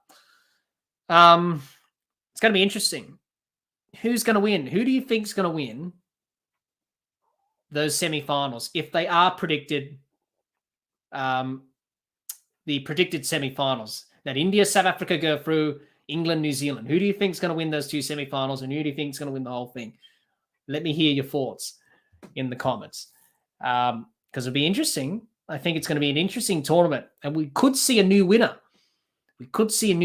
South Africa and New Zealand haven't won it. England and India have won it back in 2010 for England, 2007 for India. New Zealand, South Africa haven't won one yet. I would like to see one of those 2 win. Not so much England or India. New Zealand, be great if they win. South Africa, if they win, they'll be okay. So let me know in the comments. Who do you think is going to win? Who do you think is going to win those semi-finals? It's going to be interesting. I can't wait for the semi-finals next week, which start on Wednesday from the SCG, and then the Adelaide Oval on the Thursday. Raj says they definitely can. This Indian team, I am not sure if they will. You never know, Raj. They look better than they did last year. But the game in Perth, they sort of went backwards a little bit. But the game against Bangladesh, they sort of got back on track. Renell says, I was tagging CFA on how Nick feel about India versus Bangladesh match with Duckworth Lewis in place. Oh, he wouldn't have been happy about that, Renell. But India won by 5 runs. And Bangladesh were looking pretty good. Unfortunately, the rain came and ruined their momentum. I was watching the game and I was saying, they can do this, Bangladesh. Unfortunately, they just couldn't get the job done. John says England versus India final. I'll turn off notifications for CFA for a couple of weeks. They'll be unbearable, especially for Nick if his 2 teams go through. They could be streaming that. You never know, CFA. They could be streaming that Nick in game. But we'll be definitely streaming the final on Sunday next week in Melbourne on the 13th. And it's going to be interesting to see who goes through. I would like to see New Zealand go through. I think they deserve to win a tournament. They haven't won one in a while, not since the 1999 ICC Champions Trophy, which wasn't called the Champions Trophy back then. It was called the Knockout Trophy. They won that in South Africa, I think it was, or in Zimbabwe. I'm not sure. I have to look back at that. That's the only event they've won, New Zealand, in terms of limited overs cricket. They've already won the WTC, but it would be great to see New Zealand finally, after what happened last year against Australia in Dubai. I would like to see them win this final at the MCG because, I I just like to see New Zealand win. I don't really like to see England or India or South Africa. I'd be happy if they win as well, but mainly not India or England, because I don't really want them to win. I want to see a different winner. I want to see a different winner win. And it'd be nice to see a different winner for a change, like a South Africa or like a New Zealand, because India and England have won it before. So you would like to see a different winner each tournament. And the trend and the pattern has continued, because Australia are definitely not going to go on and win this now. Raj says, I would support India. They make it to the semis, but my brain is signaling a South Africa win. Yeah, they've gone underneath the radar a bit, South Africa, because of that sort of underdog sort of status that they've got. And, they can do it. They can finally do it. Their batting is a little bit poor at the top order.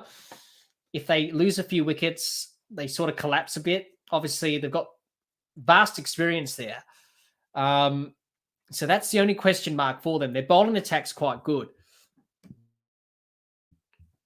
And they should get the job done and get wickets. We've seen that thus far in this tournament. The game against Pakistan was a little bit backwards for them. But obviously, this game against the Netherlands, they win that, they're pretty much through to the semis and pretty much end Pakistan's hopes, if that's the case. Raj says they won the WTC. That's recent. It's enough for now. Well, yeah, Raj, but I would like to see them win a T20 tournament, really. Because after what happened last year with Australia and New Zealand, to be in another final of a World Cup and not to win it, it was heartbreaking. So I would like to see New Zealand win. And they're the team for me now, seeing that Australia is going to be knocked out. You never know. Australia may go through, but I'm waiting with bated breath whether or not they go through or not. Renell says, what happened last year and what happened in 2019? They deserve to win, playing so well. They are. The game against England was a little bit poor from them, but they played better against Ireland today. So that's good signs for them going forward. That Williamson's getting runs and he's starting to get motoring again because he was under pressure in the last game. That innings pretty much cost New Zealand that game against England. Raj says India hasn't won in a while. Last was 2013. This win would mean a lot to more to us. That's Champions Trophy. They won the Champions Trophy in 2013, didn't they? So yeah, they haven't won one for a while. There's a lot of pressure on India to win an ICC event, but unfortunately they weren't able to get the job done there. But they've played a lot better in this tournament than they did last year in the UAE. So, they're a chance of winning, but we shall see what happens. You never know. T20 cricket's unpredictable, as we've seen in this tournament thus far. But so that's what's happening over the next few days as we get to the business end of this T20 World Cup. And it's pretty exciting. I'll just be glad when it's over. It's been a very hectic few weeks, obviously. Since we started on October the 16th to now, it's been a long time. So I think most people will be sort of sick of T20 cricket. And then in Australia, we have the Big Bash on during the summer. So more T20 cricket. So it's a lot of cricket on. John says, I have no angst against our Kiwi cousins. And I like and appreciate South Africa, though, like us. So a Southern Hemisphere final, South Africa and New Zealand. That would be good, John. That would be good. South Africa and New Zealand would be good. Because I would like to see a different winner win a tournament. You don't want to see the same team keep winning it over and over again. So it'd be good if South Africa or New Zealand win. I'll be going for New Zealand. I tend to support New Zealand when I'm not supporting Australia, or Australia get knocked out of a tournament, which it is the case in this T20 World Cup this year. It's very disappointing from Australia this year. And it's going to be a long review and how they go forward in terms of their selection. We talked about that tonight in the stream. Should they go for T20 experience or younger players? I don't know. I don't know, really. I have no answers to that. Only the selectors know about that. Raj says, every time it's either finals or semi-finals, boring last T20 World Cup is like a curse for now. Yeah, well, last year's final against Australia and New Zealand was, in the end, the run chase was pretty straightforward. New Zealand was struggling in that final, and then they came back and got a score of 170, but Australia chased it down, won by 8 wickets or something like that, from memory. So I hope this final is exciting, and that's all you want, really. And with the tournament going close as it has with the final, with the Group 1 and Group 2 going down to the wire, more so in Group 1, it's been a very good finish into the semi-finals from the Super 12, and I think it's been an interesting tournament. A lot of people have complained about the weather, and a lot of people have said, well, don't schedule an ICC event in Australia. Well, it's the way it is, really. That's just the way it goes. They have an event here or not. But they could only do it at this time because of the schedule. So it's a bit frustrating with the rain in that. But, very disappointing indeed. But, yes, as you can tell, I'm disappointed. I'm disappointed and, just frustrated at how Australia performed tonight. Yes, they won, but it just wasn't enough. And it probably won't be enough to go through the semis. So, very disappointing if you're an Australian supporter like me, and you'll be hoping that Sri Lanka can do a favour tomorrow for Australia against England at the SCG. But let's hope it rains. Let's do a rain dance, and let's hope for the rain to come and pour down at the SCG. Where's the rain when you need it? We're clutching at straws there. But to be honest, as I mentioned before, pretty much over this T20 World Cup for me. I'd just be glad if Australia get knocked out tomorrow. If that happens, then don't have to worry about that. I can just enjoy the game and see who will win the semi-finals and the final, and then focus on with the rest of the Australian summer. So if you've got any more questions, I'll be happy to answer them as we just sit and just have a casual chat for a bit. It's a Friday night. We've just watched a game of cricket. I've just watched a game of cricket. I'm pretty sure everyone has watched the game from where they are in the world. Let's just have a chat. If you've got any questions, I'd be happy to answer them. I got nothing else to talk about besides Australia being probably knocked out. So any other questions that you have, I'd be more than happy to answer them. Any questions that you have about the game or about Australia, where to now for Australia, I don't know. I don't know, really. We talked about selection. Should Australia go with a different game plan into the future? I think they should. I think they should just pick T20 specialists only. So that's how Australia should be approaching it. And you would think after this game tonight that David Warner will retire, Matthew Wade will retire, and Aaron Finch will retire. So that's 3 spots up for grabs in the Australian team. You've got to look for 2 opening batters, and you've got to look for another batter, another batter and keeper to replace Matthew Wade. So, well, we can do the review and we could do the post-mortem after this tournament finishes. But I think Australia with selection, most people are just not happy with it because they've just selected players that are good in Test cricket, but they're not really suited to T20 cricket. And that's the problem. It's sort of like with Smith, Williamson. Their game's not suited to this format. You need specialists. And, it's pretty frustrating, really, for most Australian fans with the selectors. Obviously, a lot of people don't like selectors anyway. Renell says, yes, T20 specialists only with 1 or 2 ODI players. I don't know where Australia go to next, really. It's just disappointing with this performance here. But I guess many other teams will look at it and say, we're probably in the same boat. But, it's pretty much a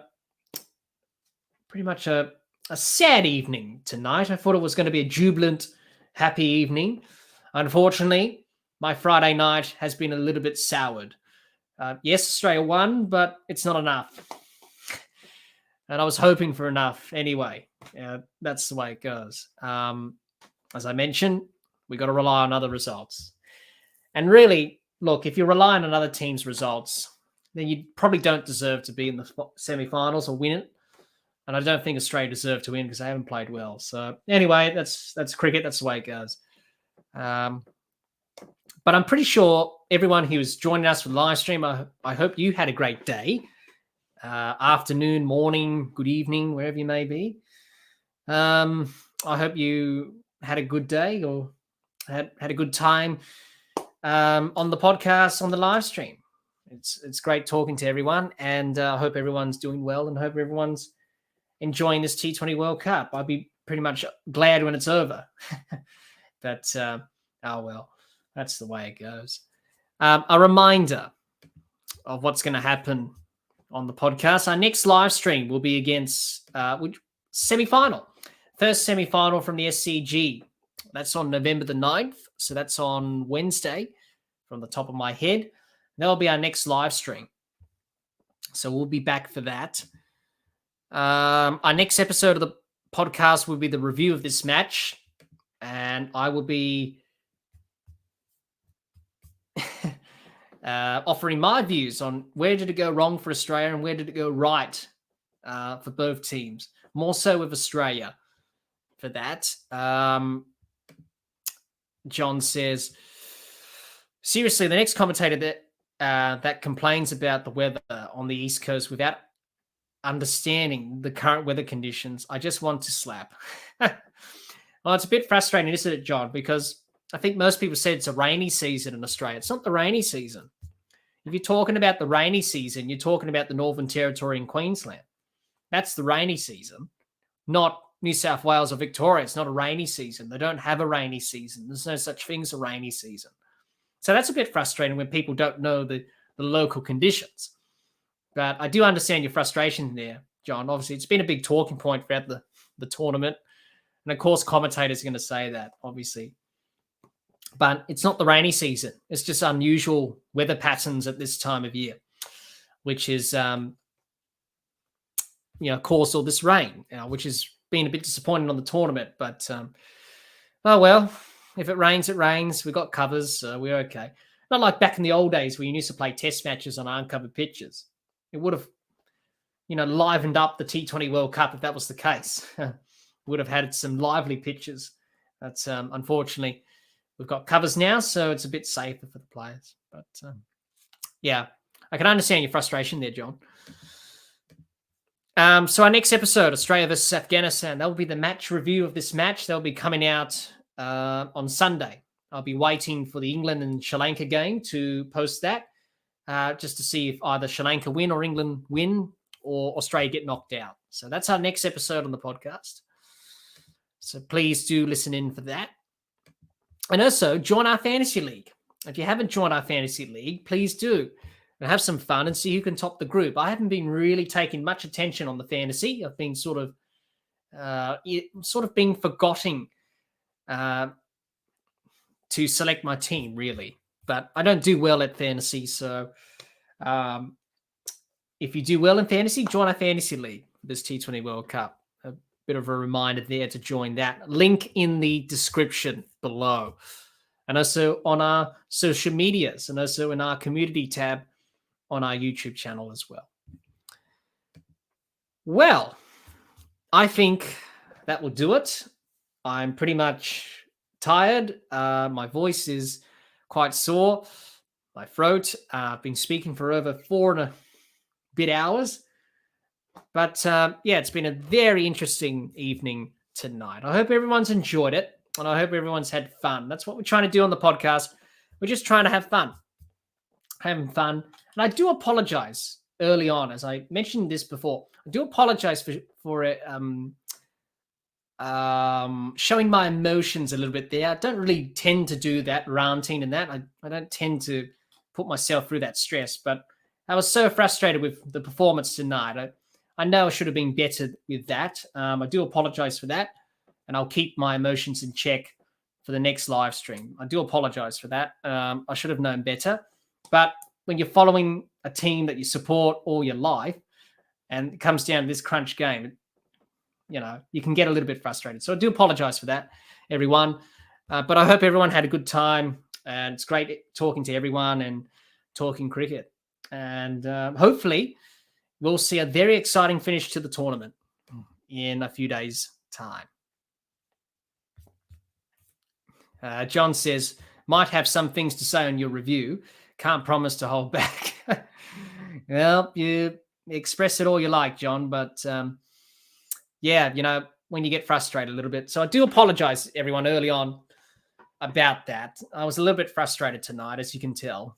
I do apologize for that. But hey, that's just the passion and the emotions that run out, I suppose, when you're supporting the team. And I hope everyone enjoyed the stream, and I hope everyone had a good time. That's the main thing. We're just having fun and listening to me talk about cricket on your Friday evening. Renelle says thank you and be safe. Thank you, Renelle. Be safe as well. Hope you're well, and we hope to see you back very shortly. All righty then. I think that will just do us for this evening. I'm pretty much tired, fatigued. Pretty much energy sapping tonight, watching this game. Very frustrated at times, but I hope everyone enjoyed it. And any last questions that we have in the chat? Anyone wanting to ask some questions? Be happy to answer that before I sign out. Pull up stumps for the evening, and I'll be doing that very shortly. So any last questions in the chat, I'd be happy to answer them before we pull up stumps and call it a day. John says, love the chat from all. Catch you next time. Thank you, John. Hope you have a great night. See you soon. All righty then, everyone. Thank you, everyone, for joining us. I hope everyone has a good evening, good night, or a good morning, wherever you may be around the world. Before we go, remember to like, share, comment, and subscribe, and click the bell to make sure you get the latest episodes of the podcast. Be sure to like and share our Facebook page and follow us on Twitter and on Instagram. Most of the podcast is now available on Anchor, Spotify, and on Apple Podcasts. Until next time, keep safe and bye for now.